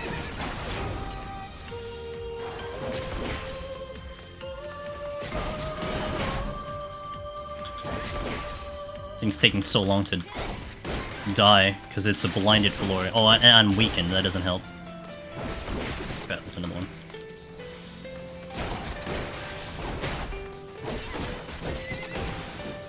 I missed my combo.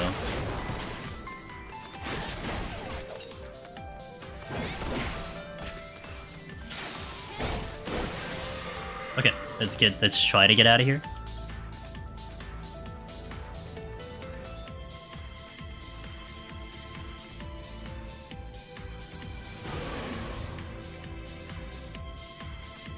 5 stars in GTA. Yeah, it's insane. I mean, and then I had the, you know, the 4-hit death Kyozo. He's gonna shoot at me. Wait. Let him shoot at me. Anything coming? No. Yeah, there's a shot.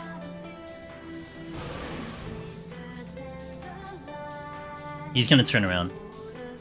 Oh, he didn't. Nice. Okay. Now, on the last floor, we'll try to clean up the things we haven't fought yet. So we have 3 we need to fight. The Demon, the Shabti, and the Kenki. Save the Serenity up till here, just so I don't have to deal with it. And there's the triple enchantment. We saved the Serenity for that specific situation. Now let's try to fight some of the things I haven't seen yet. Also, keep an eye out for the Dodo. I'll confirm it once we get the clear. And I'll probably, like, you know, maybe do a conceal and stuff to make it happen. Alright, so the Zenki first. The Zenki is basically the same as the Palace of the Dead version, except it doesn't do the Paralyze. So it'll start with Abyssal Swing. It'll then use Abyssal Transfixion, which is essentially just a double attack. It doesn't do the Paralyze, and it'll just cycle through that attack. They're not bad to fight. On a tank, they're pretty manageable without steel. As long as you're kind of mitigating those double attacks coming in, you'll be fine. The Shabti for sure are easy, because all they do is a line AoE. You try to make sure that you're paying attention to that fight.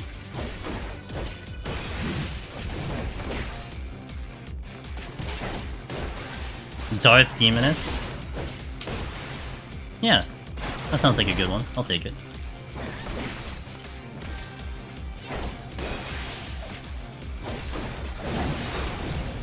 So that's the Zenki.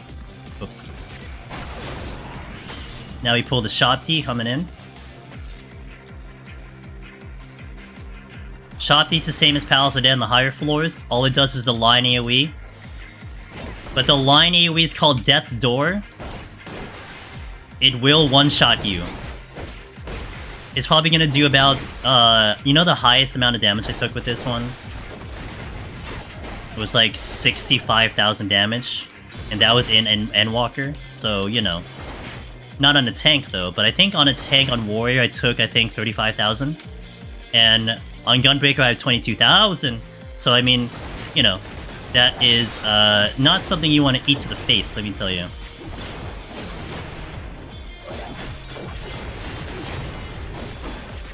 The one in Palace doesn't kill you, it's named the same thing, Palace.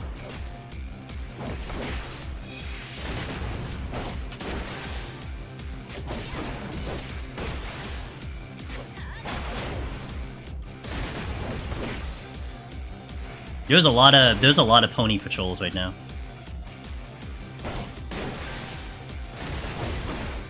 There's a lot of pony patrols. Alright, come here. I'm gonna do the conceal. I gotta fight through one more thing.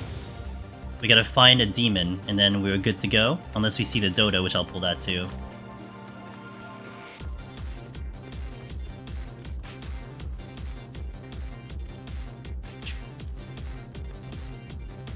Oh, okay, there's the demon here.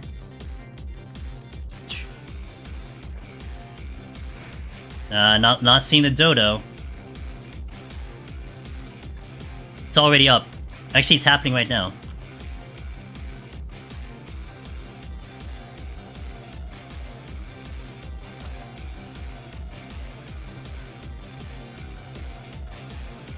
Oh, she's getting ready to end it. Yeah, well, actually, hold on, don't end it yet, don't end it yet, don't end it yet. Because I will hit a luring trap. And there's a possibility with the luring trap that it can spawn. I have 2 luring traps I can step on. This is a demon.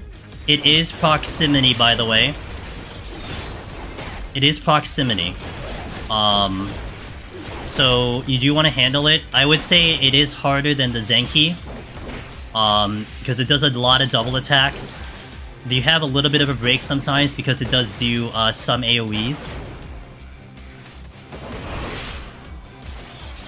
Yeah, we're gonna trigger some luring traps to see if we spawn it. It is possible for him to show up. So there's 6 possibilities, maybe more. I don't know how many luring traps I can get to before I die. Because I saw a couple on the way over here. Okay. So that's the demon. We fought everything. Unfortunately, I won't be able to fight a dodo if we spawn it. I'm gonna wait for the pony to get out of here, and then I'll spam the luring traps, and we'll see what happens. You have 2 hash bounce to me. Can I have one? You have the other? We'll share. Oh, there's another pony. Hold on. What's up, Dino? How you doing? Good morning, I guess. I think, maybe. You go. Nope, not there.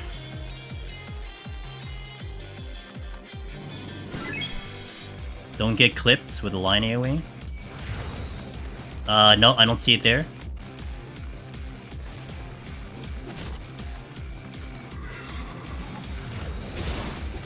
I don't see it there either. I'm out. Alright, so no dodo. Got 9 pulls and we didn't see any of it.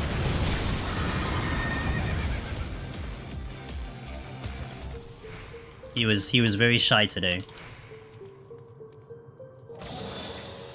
Very shy dodo.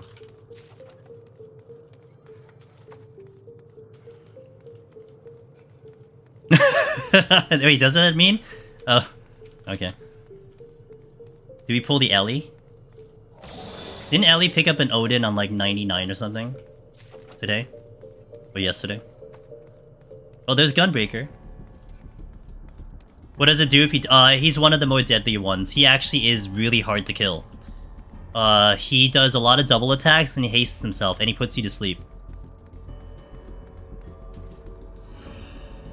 So he's not fun to fight. Alright.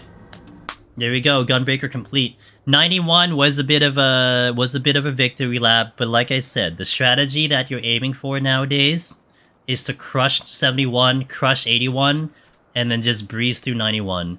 And I've done dozens of runs like this where the result is like this.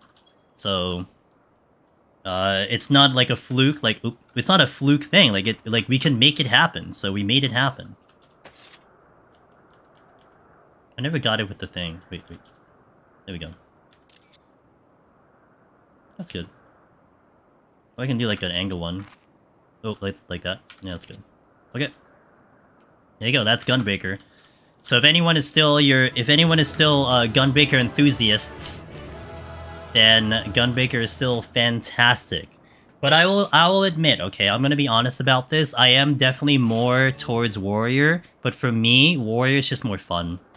So if you like hate Warrior for whatever reason and you like Gunbreaker because it's more fun, probably Gunbreaker for you.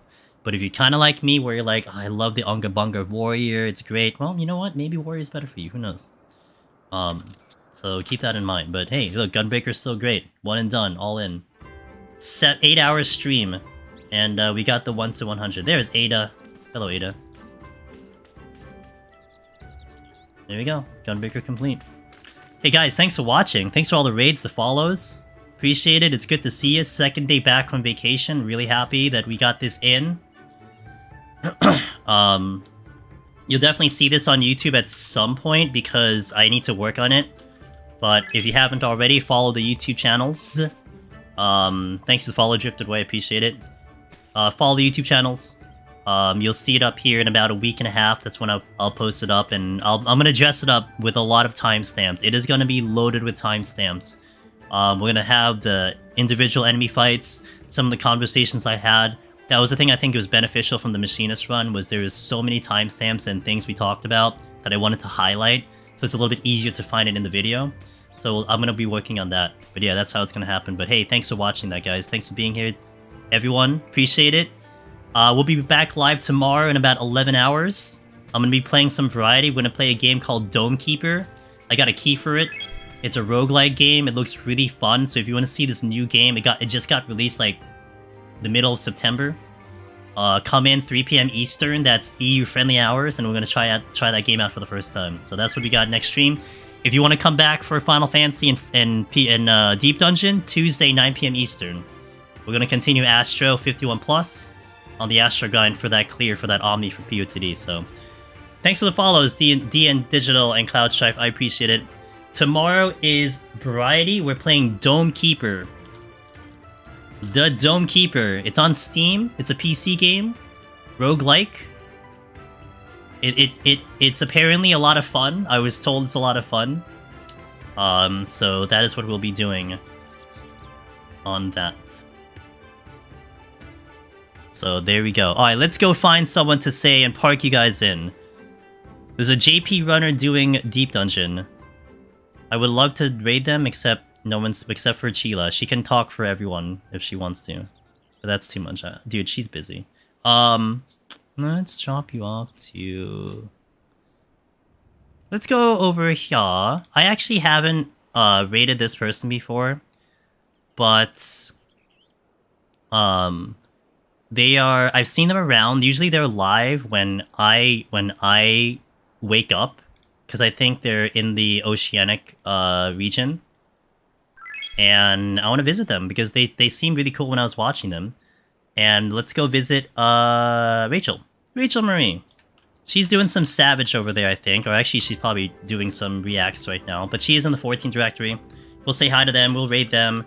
Hopefully, if you haven't met them before, it'll be good to you guys if you guys want to continue some 14. But yeah, thank you guys for watching. If you have my raid stuff messages, spam that in her chat. Would appreciate it. I hope to catch you tomorrow, 3 p.m. Eastern, for the Variety. If not, I'll catch you 9 p.m. Eastern on Tuesday. Successful Gunbreaker. Live tutorial incoming in about a week and a half. So those who were looking forward to this, we nailed it. No problem. So that was a good run. So thanks guys. Let's go raid. See ya. Have a good night. Raid now.